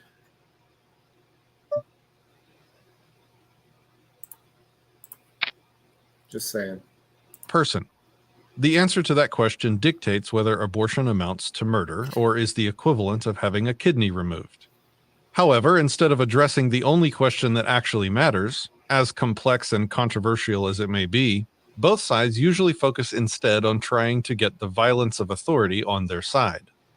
As another example of legalized injustice, almost everyone is aware of how outrageous and irrational lawsuits have become, e.g., trespassing criminals successfully suing property owners after injuring themselves during a break-in. But they fail to realize that it is the decrees of government-appointed judges which allow it to happen at all. In addition to government being able to legally steal from one person to give to another, government also creates, via the current system of litigation, a mechanism whereby one person can directly and legally rob another. Laws, in the name of environmentalism, are also used for immoral power grabs in both directions. With enough money, a company which is actually polluting, and thus infringing on the property rights of others, can trade campaign contributions for legal permission to pollute. At the same time, they can use environmental laws to crush competition by creating and enforcing a maze of environmental regulations, many of them unnecessary or counterproductive, sometimes idiotic, to keep smaller companies out of the market. Additionally, politicians can use vague threats of environmental dangers as excuses to gain control of private industry, to control the behavior of millions, or to extort more money for their own purposes. In many industries, success now depends less upon providing a valuable service at a reasonable price than it does upon obtaining special favors and preferential treatment from government. This can be in the form of direct handouts, e.g. grants or subsidies, political trading, e.g. no-bid government contracts, licensing schemes, such as in the medical industry, tariffs on international trade, regulatory control and favoritism, and many other means. The results of all of these, higher prices, inferior products and services, fewer choices, and so on, is often assumed to be the result of the shortcomings of private industry instead of being recognized for what it is, the adverse consequences of authoritarian control over human interaction. Major economic crashes are always the result of government tampering with commerce, credit, and currencies. Short of total physical destruction, the only way to destroy an entire economy is to meddle with the medium of exchange, the money, through legalized counterfeiting, via the issuance of fabricated credit and the issuance of fiat currency. Most people, being ignorant of even basic economics, view inflation and other economic problems as natural, unfortunate, but unavoidable occurrences. In truth, they are symptoms of large-scale, legalized fraud and theft. Immigration laws give another example of indirect damage and secondary problems caused by government. Aside from the obvious direct coercion involved, such laws cause other problems that would not exist otherwise, including 1. The lucrative, often vicious racket of smuggling illegals into the country, 2. Illegals being easy targets for human trafficking and other forms of exploitation because they do not dare to speak out or to seek help, and 3. People being forced to live under tyrannical regimes because they cannot physically escape. And because illegals are already classified as criminals and often viewed as undesirables simply for being in the country and receive neither respect nor protection from much of the citizenry, there is less of an incentive for them to otherwise behave in a law-abiding manner. Even many problems that seem to be non-governmental in nature exist because of some law. Of course, there are, and always will be, instances of fraud and theft committed by unscrupulous individuals acting on their own. But most people are completely unaware of how many seemingly private swindles, schemes, and rackets are not only allowed by authority, but encouraged and rewarded by the laws of government, whether intentionally or accidentally. Having no truly free market to compare it to, many continue to assume that state coercion is necessary, when all it actually does is hinder and interfere with human productivity and progress. What might have been? It is impossible to even begin to imagine in how many ways history would have been different if the superstition of authority had collapsed long ago. Obviously, the atrocities of Nazi Germany, Stalin's Russia, Mao's China, Pol Pot's Cambodia, and many more would never have happened. Furthermore, while there could still be violent regional, cultural, or religious clashes, large-scale wars simply could not and would not happen without soldiers blindly obeying a perceived authority. If the enormous amount of resources, effort, and ingenuity that have been poured into mass destruction, war, had been put into something productive, where would we be today? If, instead of spending such a huge amount of time and effort struggling over who would have the reins of power and what that power should be used for, people had spent all those years being inventive and productive, what might the... Yeah, I'm just trying to keep off the game as much as possible because I'm not really covering my cards. I'm going to play this distance thing after the book's over. I think this is the end of the book here. World now look like? What if every person had been allowed to support what he wanted instead of having government robbing everyone and then having a never-ending argument over how those public funds should be spent? What if, instead of arguing over which centralized authoritarian plan should be forcibly imposed on everyone, people lived their own lives and pursued their own dreams? Who can even imagine how far humanity as a whole would have progressed by now? A-hole. This is not to say that without the belief in authority, personal conflicts would never arise. They would, and they would sometimes end in violence. The difference is that with the belief in government, they always end in violence, because coercion is all that government ever does. Whereas people, even people of very different viewpoints and backgrounds, can usually find ways to peacefully coexist, any situation which authority becomes involved in is automatically solved by force. With the issue of same-sex marriage, what if, instead of an ongoing argument over what views and choices should be forced upon everyone, every church minister, every employer, and every other individual could decide for himself how to live, what he wants to call marriage, and so on? With the issue of prayer in school, What if instead of government creating a hostile conflict by forcibly confiscating money from all property owners to fund one big homogeneous public school system, each person, Christian, Jewish, Muslim, atheist, etc., was allowed to choose which schools, if any, he wanted to support? This does not mean that people of different views would like each other or end up believing the same things. It does mean that without believing the same things, they could still peacefully coexist, a situation which government does not allow. What if, instead of government agencies deciding what drugs and medical treatments it would legally allow people to try, and which practitioners would be licensed to practice, people could make their own choices? In such a scenario, the business of providing customers with unbiased information about various products and services would flourish. Government solutions are always about politicians deciding how to deal with different situations and then forcibly imposing their ideas on everyone else. But it is neither morally legitimate nor effective on a practical basis to have politicians making everyone else's choices for them. And that is true of all sorts of aspects of human society. What would the world look like if, for the past 100 years, instead of arguing over how to forcibly limit people's options, which is what every law does, people had spent their time and effort trying new ideas and coming up with new approaches to problems, each person having been allowed to devote his own time, effort, and money to whatever he personally chose to support? What if, instead of a centralized system of forced wealth redistribution, government welfare, people had been left in freedom to decide for themselves the best, most compassionate ways to help the Sorry, needy? Joe. Instead of a system that rewards laziness and dishonesty and breeds dependency, we might have a system that actually helps people. 25 What minutes. if, instead of government forcing businesses to do whatever the politicians and bureaucrats declared to be safe, people could come up with new ideas and inventions, set their own priorities, and make their own decisions about how to best protect themselves? What if, instead of having a centralized control machine trying to force people to be fair, people could choose for themselves who to associate with, what deals to make, and so on? Okay. Everything government pays for creates a conflict.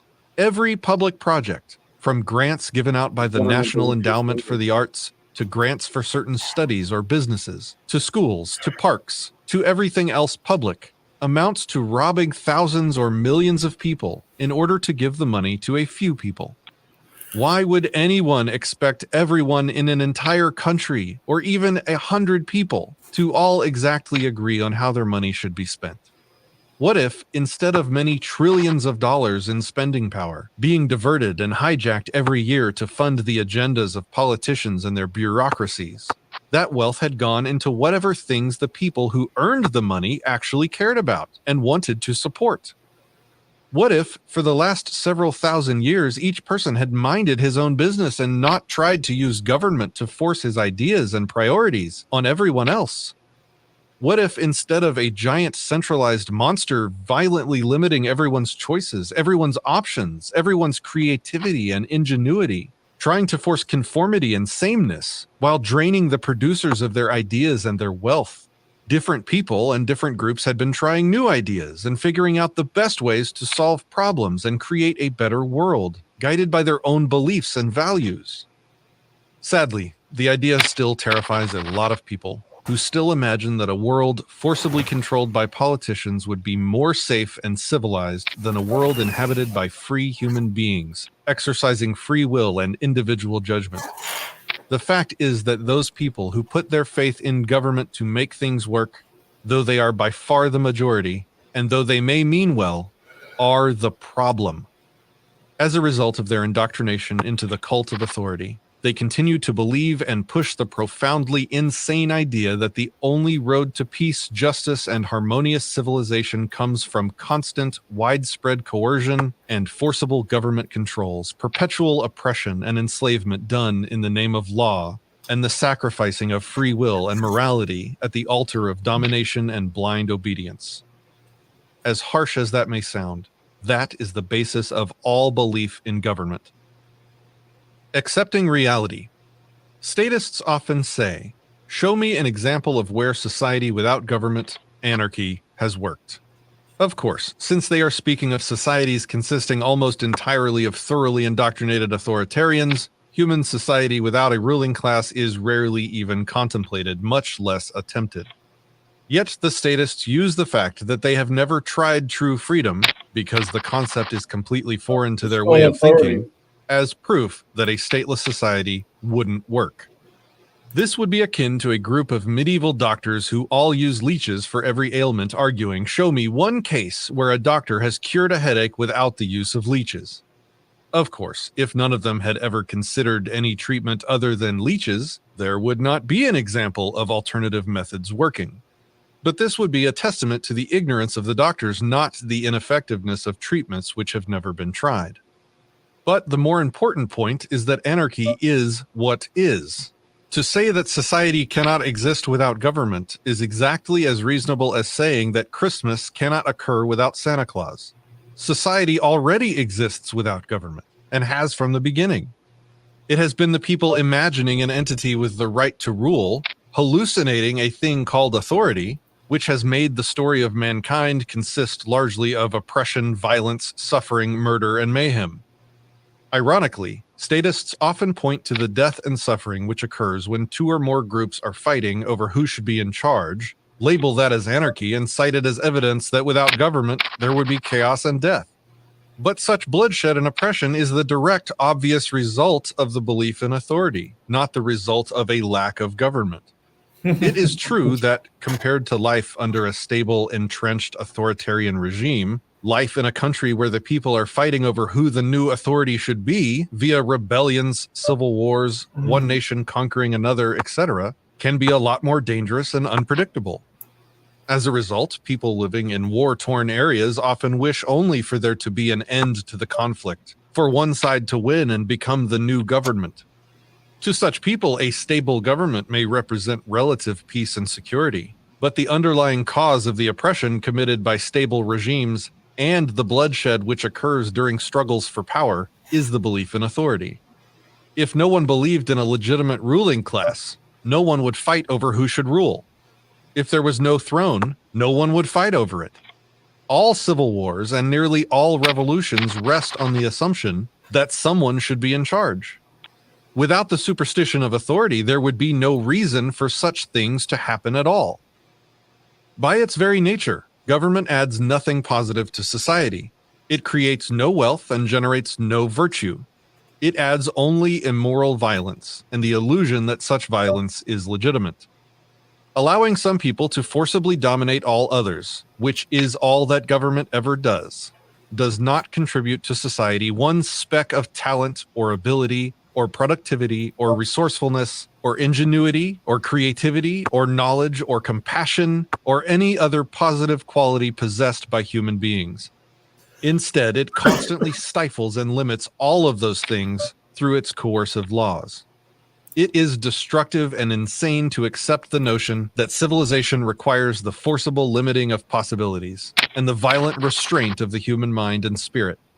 That civil society can exist only if the power and virtue of every individual is forcibly overcome and suppressed by a gang of masters and exploiters. That the average man cannot be trusted to govern himself, but that politicians can be trusted to govern everyone else. That the only way for the morality and virtue of mankind to shine through is to crush the free will and self-determination of billions of human beings, and to convert them all into unthinking, obedient puppets of a ruling class and a source of power for tyrants and megalomaniacs. That the path to civilization is the destruction of individual free will, judgment, and self-determination.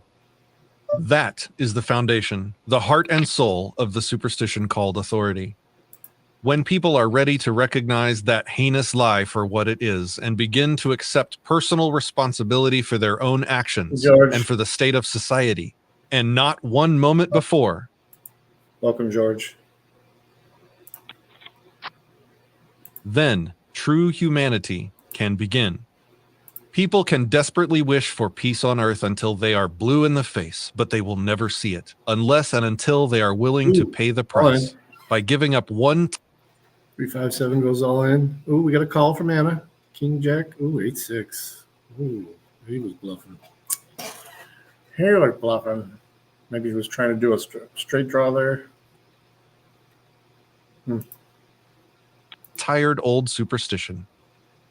The solution to most of society's ills is for you, dear reader, to recognize the myth of authority for what it is, give it up in yourself, and then begin efforts to deprogram and wake up all of the people you know who, as a result of their indoctrination into the cult of authority worship, and in spite of their virtues and noble intentions, continue to support and participate in the violent, anti-human, destructive, and evil oppression and aggression machine known as government.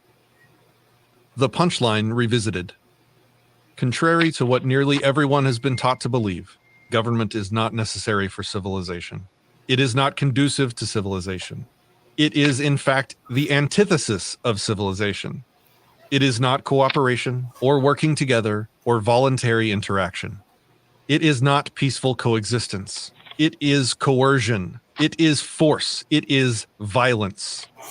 It is animalistic aggression cloaked by pseudo-religious, cult-like rituals which are designed to make it appear legitimate and righteous. It is brute thuggery disguised as consent and organization.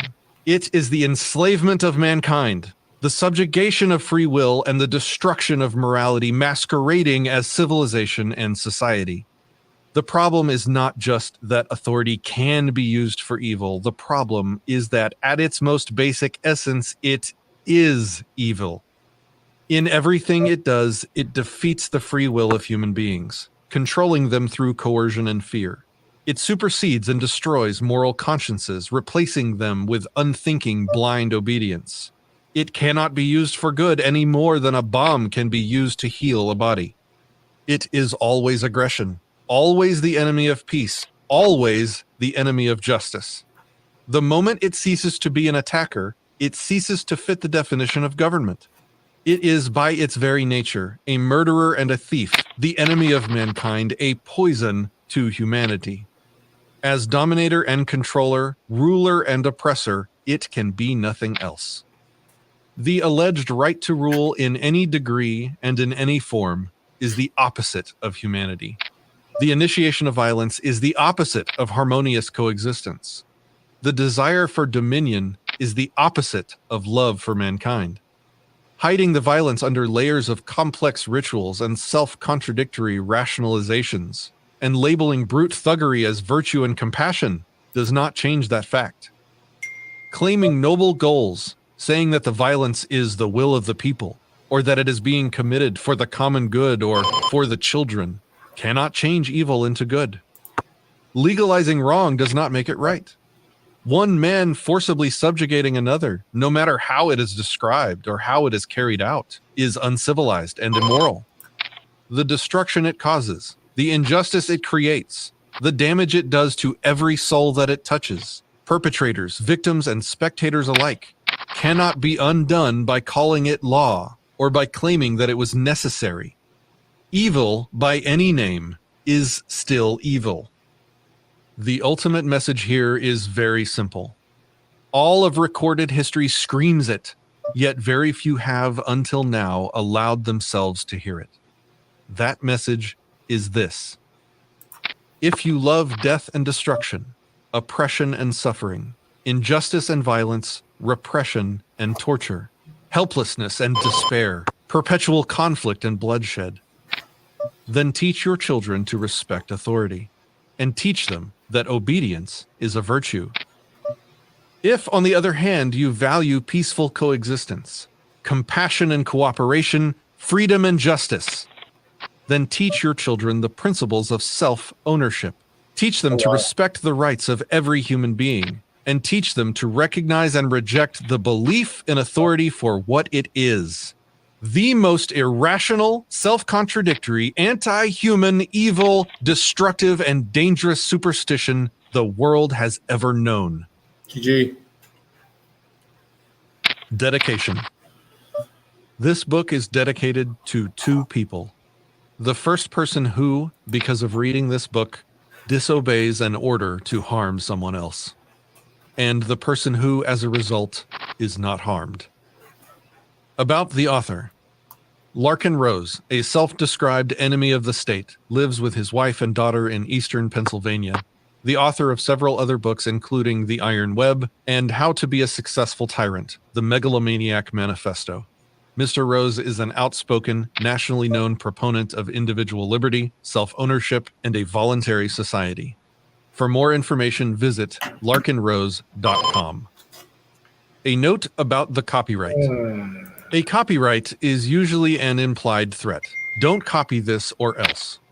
While I hope that anyone who likes this book will buy additional copies from me, if someone does copy this book without my permission, that alone would not make me feel justified in using force against that person, on my own or via government. If, however, someone made piles of money from making and selling bootlegged copies, I might get nasty. But I copyrighted the book primarily so that no one else could copyright it, and thereby use the violence of the state to prevent me from distributing it. This has been The Most Dangerous Superstition by Larkin Rose. Audio performance by Patrick Smith. Audio performance. Audible hopes you have enjoyed this program. Yeah. All right, now I can pay attention. You guys are fucked.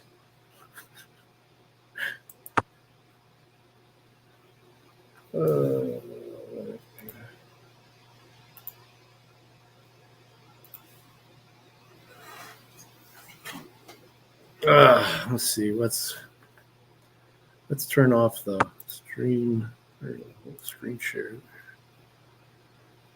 I'm going to present, share, tab.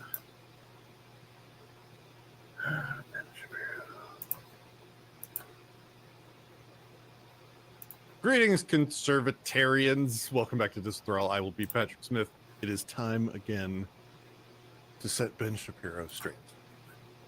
Now, to his credit, some people can talk for, I don't know, let's say 8 hours and still not say anything, whereas he can make a clip in 2 minutes that requires some breakdown and analysis to really get to the bottom of and to talk through. So today I bring you this 2-minute clip from Shapiro where he's got it all figured out, so much so that he has got an equation, an actual equation that will tell you how legitimate a government is.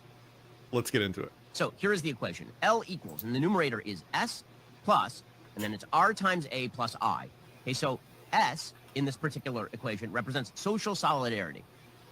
So if you have an area that has a lot of social solidarity, that's going to help the government. Because obviously social solidarity means you're all going to vote in ways that you're not going to offend your neighbor because you like your neighbor and you're not there to use the government to crack down on your neighbor. Social solidarity. Basically, how much you agree with your neighbors on everything related to life, community, standards of behavior, standards of building codes, licensing standards for professional fields, like literally everything. So his argument, he's basically saying that, like, if you had like the platonic HOA where everyone in the neighborhood agreed perfectly with everyone else, that you would get, you know, a high score in this variable. Responsiveness of the authority to input, that's R, times the avoidability of the authority. So if you know that the government is both responsive to you and also if you're unable to get a response from the government, you're able to avoid the government, right? You can move out of the area. And this also contributes to the legitimacy of the government. I don't have to, if I'm in California and I don't like California, I can leave. That means that the government has a high level of legitimacy. One of the reasons being, even though I disagree with the way that California is governed, I can always take off, which means the people who are left there are consenting to being there. Responsiveness of the authority to input is what he uses for the variable. To me, poker in person is a whole lot different, though, especially when you can see people's expressions as they're getting the cards and as they're betting. Watch their eye movement, watch their ticks, things like that. That's very interesting. This is the democracy part. This is where the collective will. That's why so many people wear glasses when they're playing poker in person. They don't want them to see their eyes. Bill comes into play. If a bunch of people want the government to behave a certain way and it actually changes and behaves in the way that the majority wants it to behave, then you get a higher number in this variable, which is then multiplied by his A. which is his variable for avoidability, how easy you can avoid the government by literally moving to somewhere else where there's another government. So if it's easy to move, you have a high avoidability score here. And he multiplies these two together because if you have an unresponsive government, but it's easy to avoid by moving, then that's, about the same as a very responsive government that's hard to avoid. And he also does this trope that libertarians hear constantly when they talk about the illegitimacy of government, where if you choose to live somewhere, you are tacitly consenting to whatever rules and whatever governmental structure is being enforced on that geographical area. Plus I, which is the ability of any authority to advance the interests of its population. So, in other words, if government has the following aspects, it is going to have a lot of legitimacy at any level. This, by the way, doesn't just apply to governments, it actually applies to families as well. If there's a lot of social solidarity within the area governed by the government, if that government is responsive to input from people, if you can avoid the government, if the government doesn't rule the way you want to, you can leave. Trying to and if delay a the little government bit is so very effective at implementing Anna the can needs get and the back. wants of its citizens, it's going to have a high level of consent. So his I variable is basically the efficaciousness of the government. How good is the government at implementing the things it wants to do? Is it doing a good job? Is it powerful enough? Is it well enough funded? And he would probably also mix in like how accurately it enforces its rules, something like that. Hey, the denominator. These are the things the government can do to undermine its own authority, essentially. V is violation of fundamental or pragmatic rights by the authority or destruction of rules and roles by the authority. So the government decides it's going to wipe away civil society. It's going to wipe away your rights. It is now jacked up the levels of control it is using against you. It undermines the legitimacy of the government. So V is, like he said, violation of your rights. How aggressively, how terrible, how tyrannical is the government? R, right? This is R prime. It's the regulatory strictness of the authority. So the authority passes very, very strong regulations to move All right, just go into a better resolution against you. This undermines the legitimacy of the government unless you've consented at a very high level to that government. So R is strength and quantity and power and intrusion level of the laws in place for the government. And finally, the aggressiveness of the enforcement by the authority. Okay, so let's break this down and really go through some of the contradictions as well as the premises that have sort of undiscussed, smuggled in assumptions. So the first thing I want to point out here, if that's straight, is that we you have got to draw.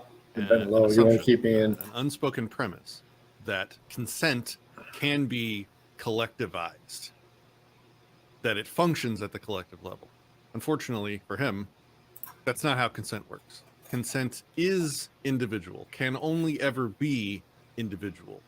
And it's up to you, it's between your own two ears whether or not you consent to something. And when you get a bunch of people together and you try and average out the group consent, you necessarily violate the consent of some percentage. Oh, you pull that straight at the end. Oh my God. You cannot have a legitimate government without the consent of the governed. And if one of the people that is governed disconsents, you guys aren't seeing this, but unless he consents to his consent being collectivized, which is the assumption, then the consent of the governed does not exist for that person. Nice hand. And that government has no legitimacy. Zero. It's an on or an off. It's not a spectrum. That's another sort of built-in assumption here, that the legitimacy of a government is on some kind of spectrum. No.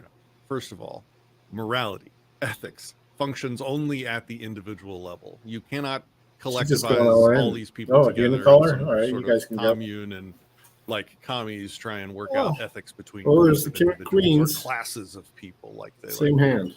None of that is valid. Spit. Ethics evaluates the interactions between individuals. Consent is an individual act. It's an on-off switch. You either consent to something or you don't. Consent just means your agreement for something to happen. You either agree for something to happen or you don't. So because consent is binary and individual, the legitimacy of any relationship, be it you and another person conducting a business deal, trading property, or talking about some kind of governing authority, legitimacy has to also be binary, because the other thing not mentioned here is that legitimacy is a direct equivalency to consent. So really, it should just be consent on the left side of the equal sign, not legitimacy. But fine. So if consent is binary, legitimacy is binary. You either consent or you don't. Consent is also individual, not collective. So when we talk about social cohesion, that's the first problem we have with this equation. Social cohesion talks about the agreement of all the people around you on literally everything. How closely aligned are you with your neighbors that are under this governing body? And of course, in his rubric, the larger the government, the less social cohesion is even possible, right? So like if it's me and my friend, me and just my friend, and we're the only ones under a given government, and we agree on most things, Yeah. you're going to be able to have a high social cohesion. But if you have a massive group of 350 million people on a continent arbitrarily governed by a government, there's no way in hell it's even possible to have a high social cohesion. Lines go. But my point is, that's irrelevant because consent 2-minute and therefore timer on these legitimacy blinds. is an Yeah, I think this is exclusively the individual fastest thing. one. It doesn't matter how much I agree with my neighbors. If I agree with my neighbors a lot or a little, it has no bearing whatsoever on the consent in play, and therefore no bearing on the legitimacy of the government in play. Second, R, the responsiveness of the government. Yeah, sure, fine. If I consent to a specific group regulating my life and associations, then they damn well better be responsive. But here's the thing, like the moment they become not responsive enough, I just individually, instantly stop consenting. I withdraw my consent to the government. Problem solved. You don't even need an equation for this. You just flip the consent variable from true to false. The legitimacy flips from true to false, and they no longer have any just authority chip later. to interact with me by any means. So this variable is kind of useless. A, avoidability. I read some fiction. This is another built-in assumption. Mostly one historical that we get fiction. confronted with as libertarians quite frequently, and that is this tacit endorsement, this tacit consent, And it's all based in. on where you choose to live. I'll call you. Ooh, It's got that bullshit. freeze. Come on, Ace. There's my I, ace. as an Uh-oh. individual, rightfully Oh, no. Another own three? this Nope. property Sorry, Anna. I'm sitting on right now. Absent government, I don't consent to any government. They don't have my consent. It's been withdrawn. I do not lose my rightful ownership of this property that I had not contracted at all with anybody, with any government, with anything other than my HOA in this case, unfortunately. I have no contracts with anyone. I am not bound ethically, morally, or rightfully to any government by virtue of my ownership of this property. The positive obligation to prove such a claim is on them, and of course they can't do it without appealing to social contracts that do not exist. You will not find my signature on any social contract or otherwise justifying that government's control over me and this piece of property. I am the sovereign here. This is my property. I do not have to move when I withdraw my consent to a government. This variable is not only irrelevant, it's absolutely backwards. It smuggles in the assumption that if you don't like the government, you should avoid them by leaving, which brings in this additional contradiction of the consent of the governed, which is if you can't withdraw your consent and stay where you are and still own the property that you own, are you really free to withdraw that consent? And if you're not really free to withdraw your consent, isn't it impossible for the government in question to ever have consent or legitimacy? I think it's obvious. We have a different video on this channel you're welcome to go check out called The Consent of the Governed Cannot Exist. Go check that one out. The next variable in question is I for efficacious. This is much like R, the responsiveness of the government. Obviously, if the government is not meeting my standards for efficaciousness, I should instantly, between my own two ears, be able to withdraw my consent, sever that relationship, withdraw any legitimacy to the government, and if that government persists in trying to affect my life, they become the aggressor, the bad guy, the criminal, the thing that everyone deserves to resist. So that one, much like the R for responsiveness, kind of a useless variable in this equation. Moving down to the denominator, we have V, violations of rights. Boss. Obviously. Let's see. If someone is violating your rights and your consent, then you can't be in a consensual relationship with them, and so you cannot have legitimacy. This is a weird one to even have in this equation. It's like it's like building in a contradiction into the equation. You can't have consent, which gives you legitimacy, if you're violating the consent. It builds in this assumption that you can have a government that can have some quantity of rights violations while still having some modicum of legitimacy. Like there's again, going back to this idea that consent is a spectrum, because that's built into the assumption of democracy being legitimate and valid, collectivizing consent being possible or valid, and on a spectrum, right? Because you can have 10% of the population consenting and 90% not, and flip those, right? So consent now becomes a spectrum because we've commied it up and collectivized it. Therefore, legitimacy becomes on a spectrum. That's how you get this variable in here.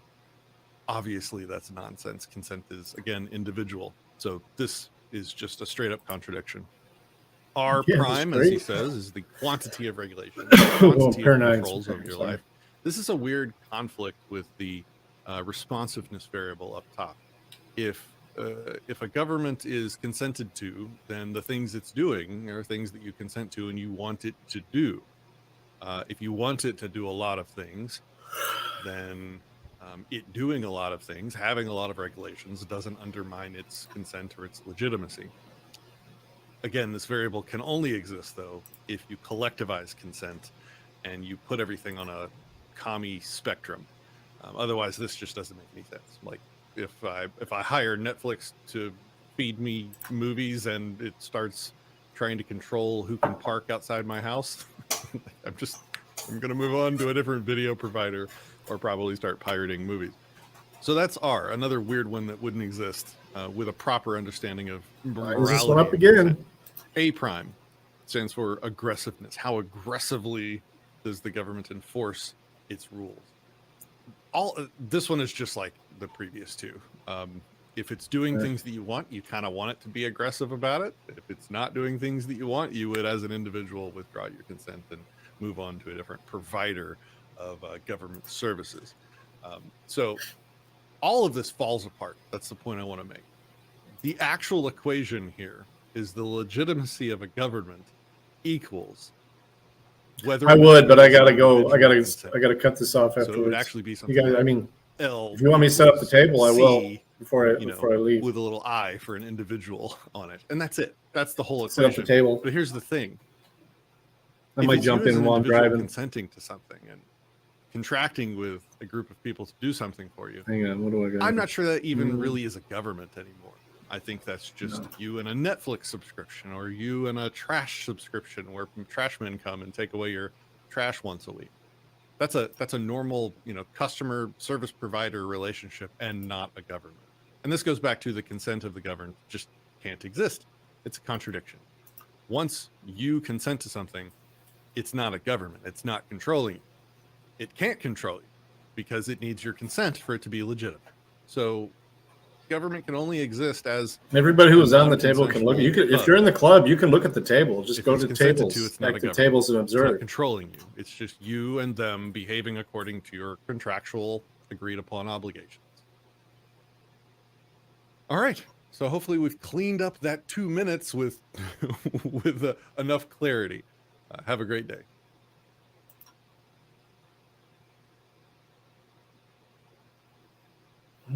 Periods. Hello, this is Tony Heller from RealClimateScience.com. The National Oceanic and Atmospheric Administration does a lot of good work, but unfortunately, the work of their climate division. Put it on. Oops.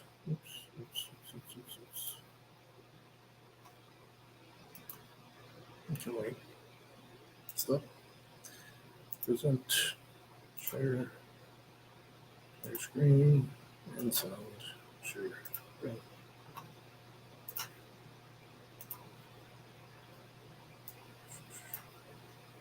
Like that. And FIC's club. This is PokerStars, but it's FIC's club.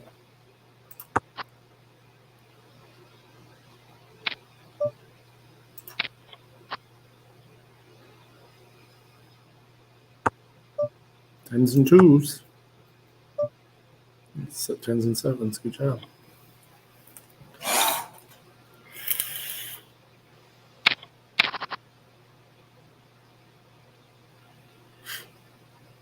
Yeah, FIC friendly. Yep.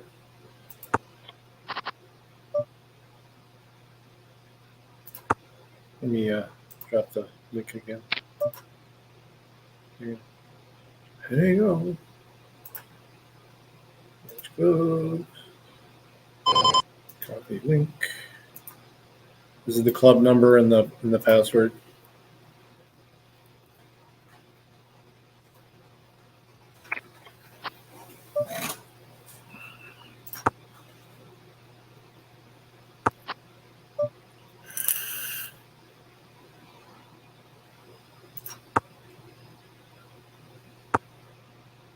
Couldn't suck you into betting.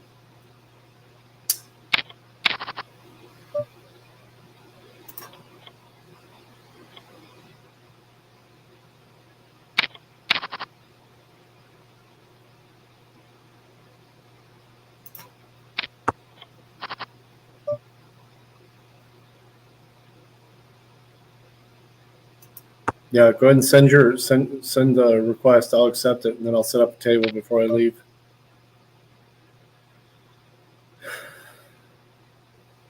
I can't play this.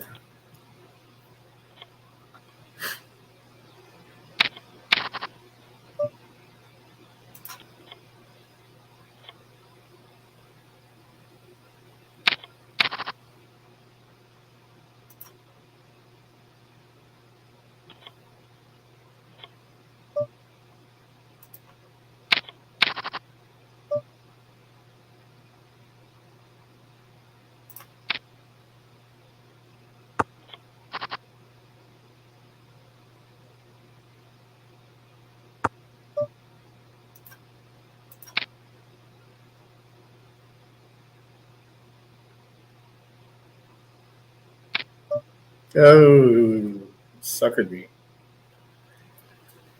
Ah.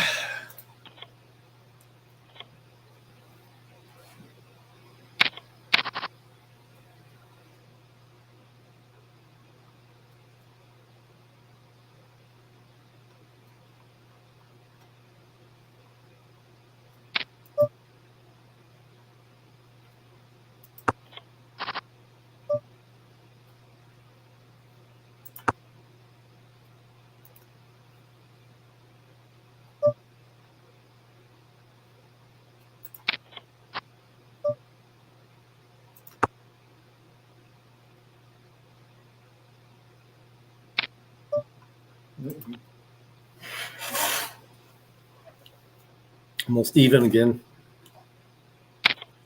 Lines up again.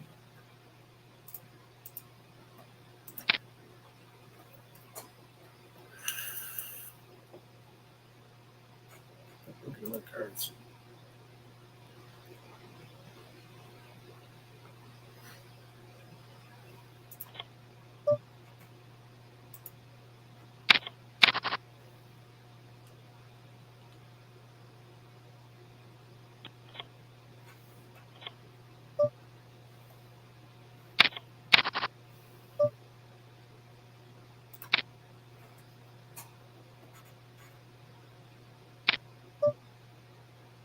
Oh, all in. Fuck it. Come on. Ooh, 7. Good GG.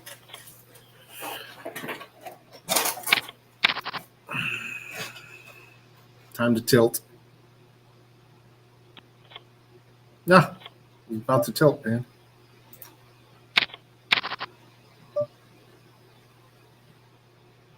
No, not that.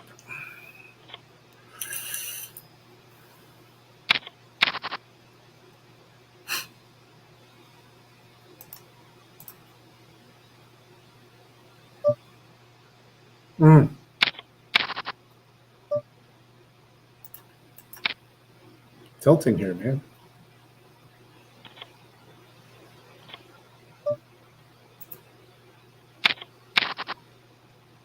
Yeah, big time.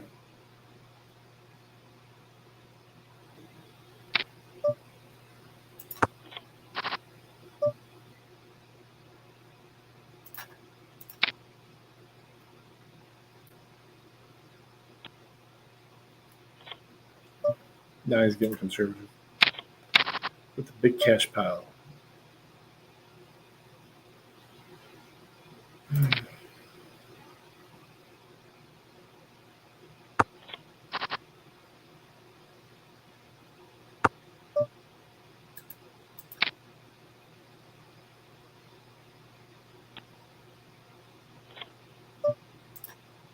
Shoot.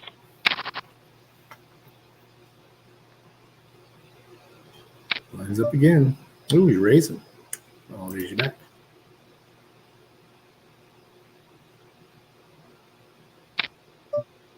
Call. Let's do it. King 5. Two. Where's my king? There's the 5. Come on, where's my king? Oh, GG. Good game, boss. Good effing game. All right, Hayden, where you at? Hayden, you sent a request yet? Good game, boss.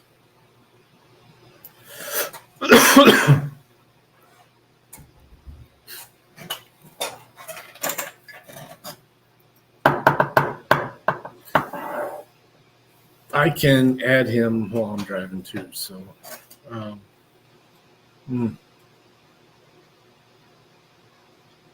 I'd like to get you to do it. Okay, no time. Okay, you guys want another table though?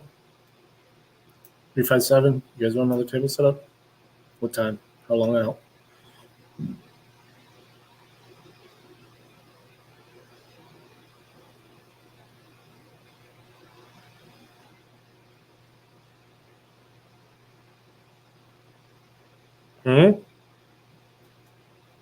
Really?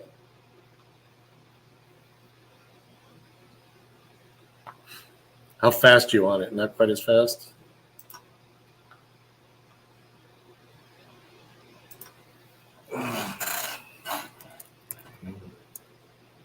All right, sweet. Let me set it up. Yeah, there's an update, Aiden.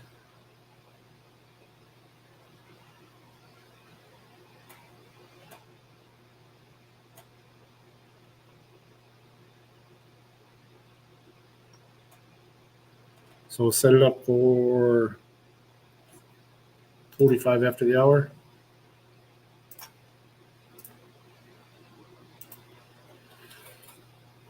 No, hold on. Let's slow it down a little bit. Let's go down to turbo.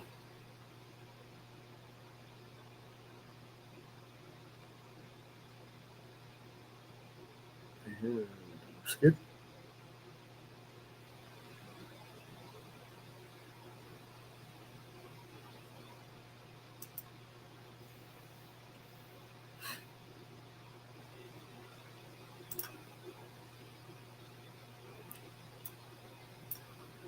So I can set up.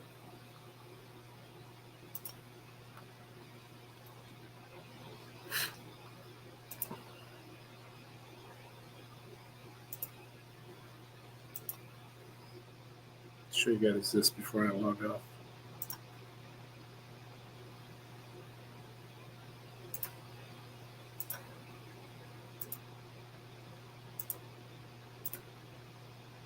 Gosh, chemicals are spilled all over Ohio. Not anymore. We've written a bill to stop it all. It's called the Junk Fee Prevention Act. We're going to ban surprise resort fees that hotels charge on your bill. Oh my gosh, there's more Chinese spy balloons flying over the country. Our enemies are flying in our airspace and watching us.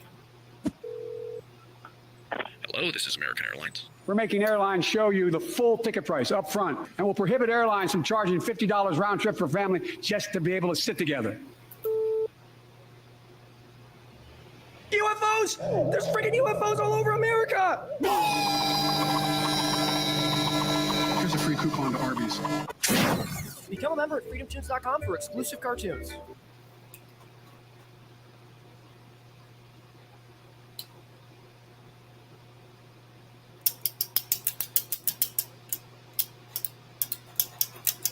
Yeah, Ontario Light needed an update. Mine needed an update too when I logged in. It was quick though. It was a real small update. And then it made me log back in again.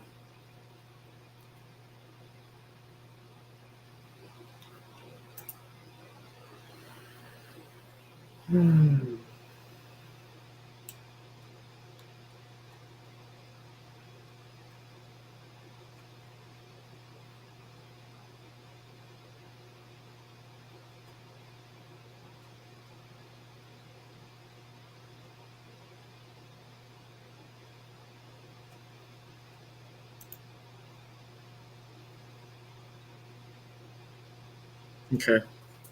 So how do you not see home games then? I'm not sure. Not sure what's going on, man.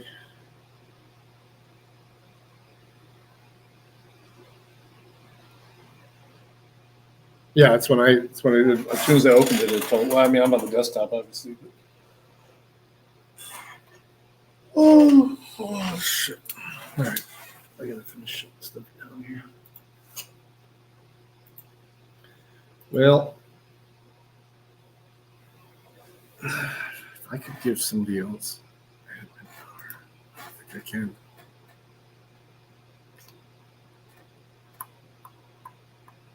Nope.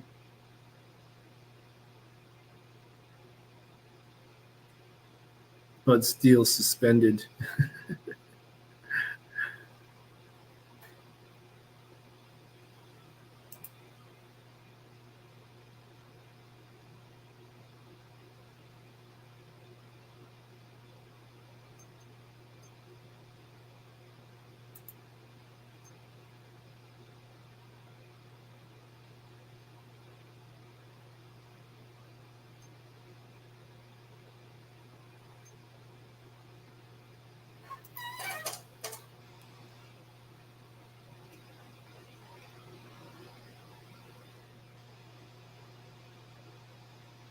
Okay. I don't know, maybe the app store has an update.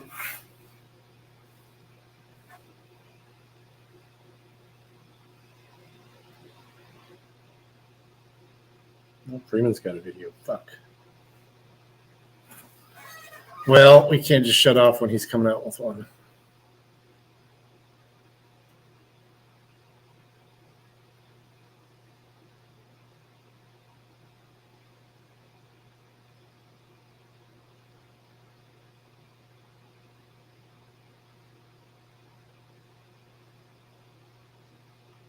You can't scroll down. Home games for mine on Android is near the bottom.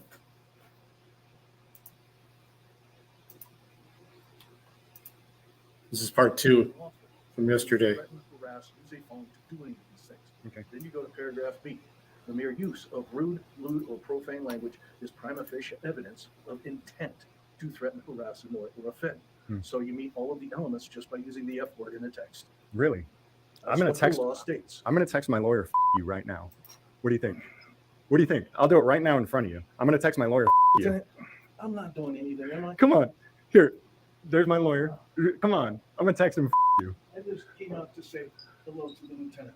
All right. Well, you have a good one, Mr. Bennett.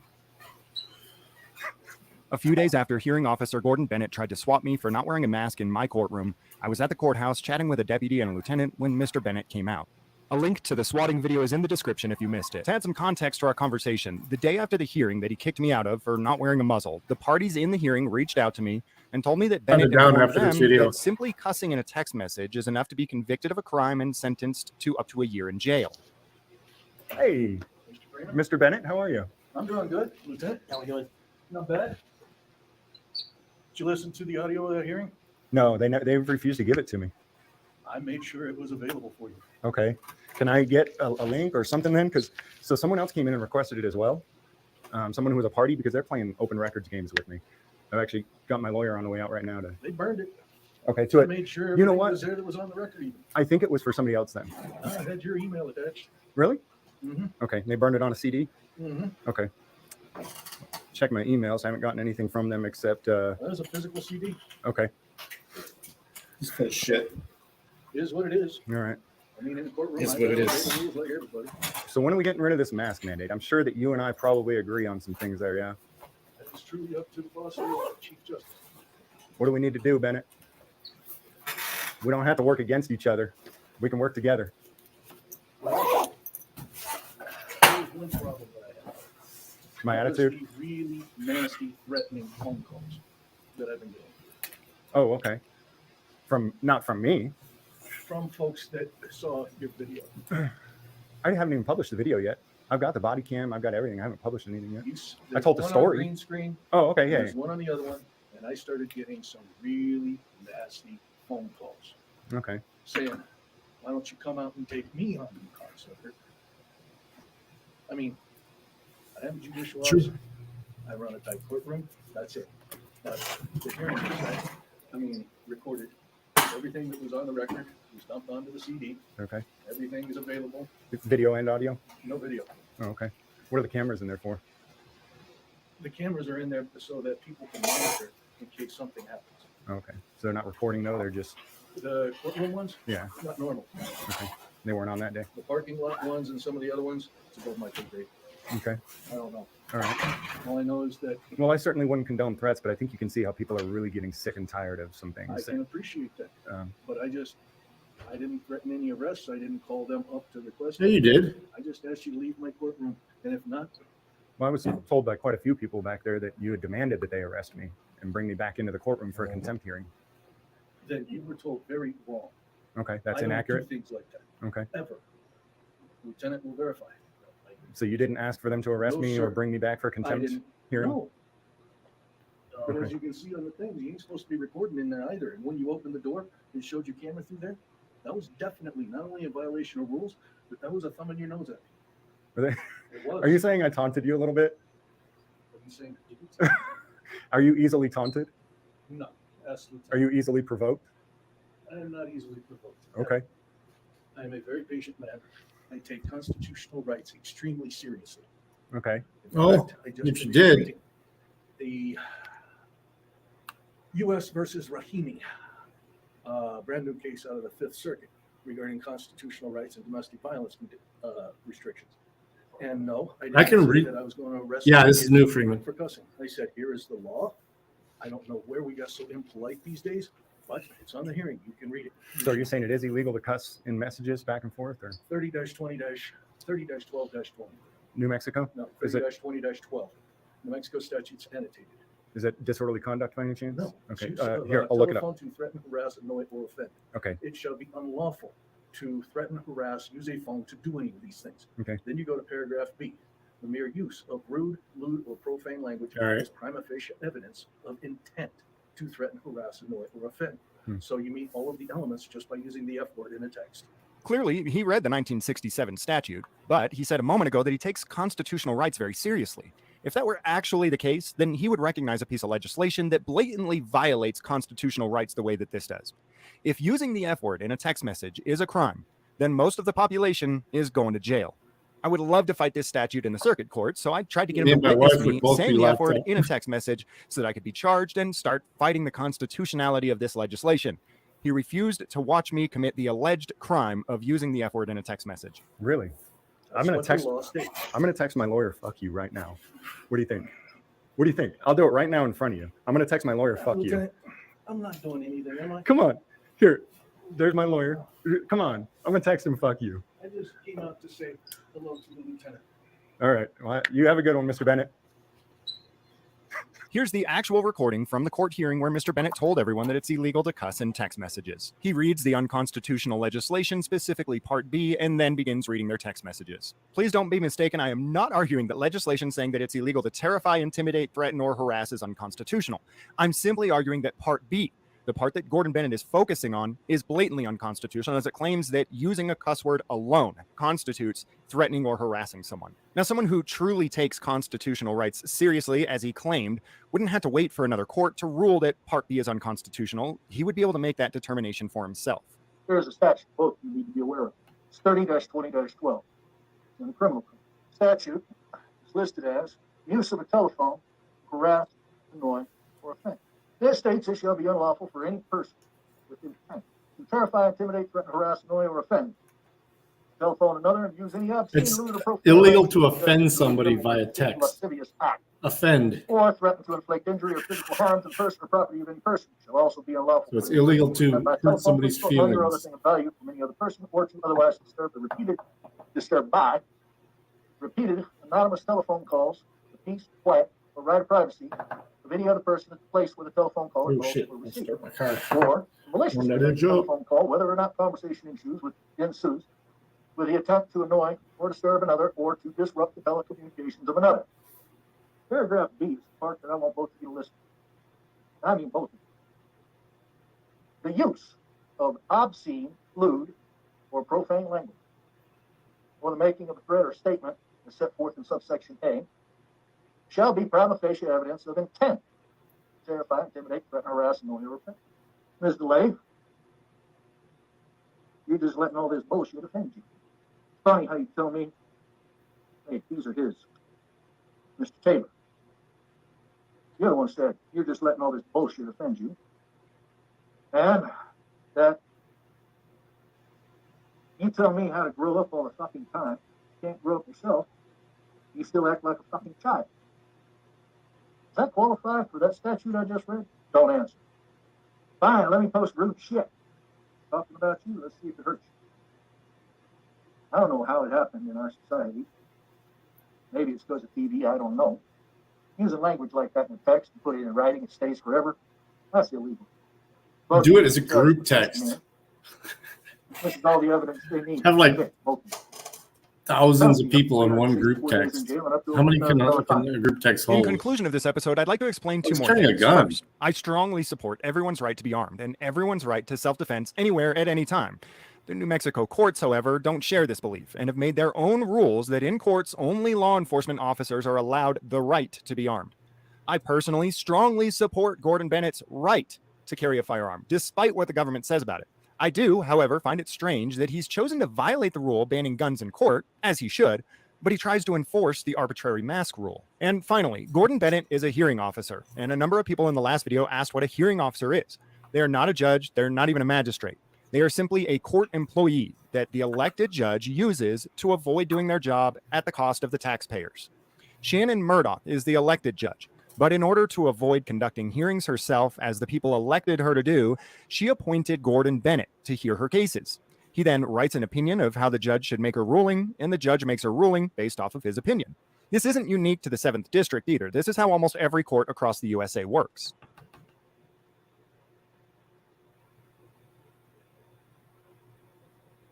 It's muted, James. It was just showing us her pulling her mask off. Yeah, ridiculous. So you didn't ask for them to She looks arrest me like or one bring that me back for would contempt hearings? institute it. Uh-huh.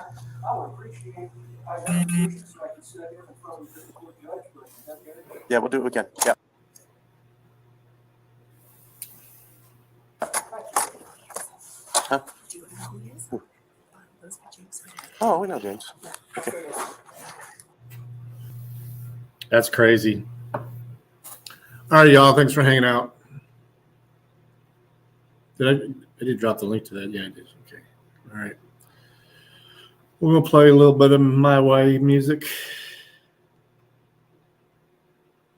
Might be on later tonight. We'll see how tired I am. Last night was a fucking trip at the plant.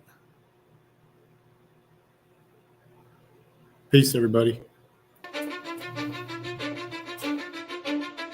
Cause I don't give a fuck what you say. Yeah, I'ma do shit my way. So you can go kick rocks, I'ma stack bricks up, build what I want to make. Yo, I got a lot of shit to say, so I'ma do this every day. I'll be writing things until I'm fucking buried in my grave. 6 feet deep under, but my body won't see you, Try Mexi. Messages are timeless, so they'll put them on display. Oh yeah, I rap with a certainty, I have a sense of You're the one that's been lurking. for eternity, for everyone internally. I had some people burning me, but now they fucking learn to see I ain't the one to fuck with. Now they looking nervously, and I don't really care what you think of me respectfully. You can kick rocks if you think you're fucking better. See, I will outwork you, turn you to an enemy. Hurt you so bad that you're gonna need some therapy. I got the motherfucking recipe. I've been cooking up hits, I'ma leave a legacy. You'll be looking small when you're standing right next to me.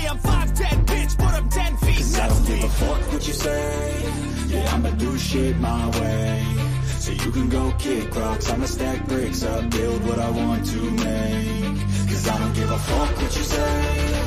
Yeah, I'ma do shit my way, so you can go kick rocks. I'ma stack bricks up, build what I want to make. Yeah, I'ma do it my way.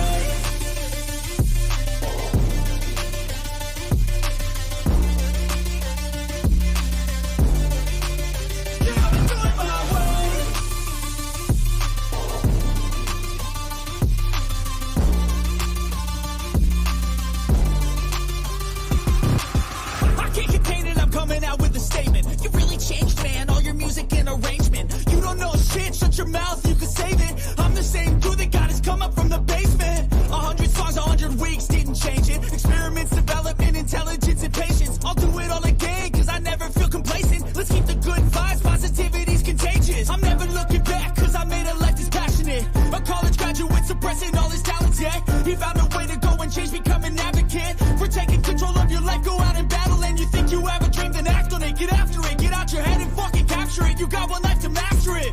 Don't give up on your future. We all start losers. We're all late bloomers. Gotta struggle through the sewer. What you say?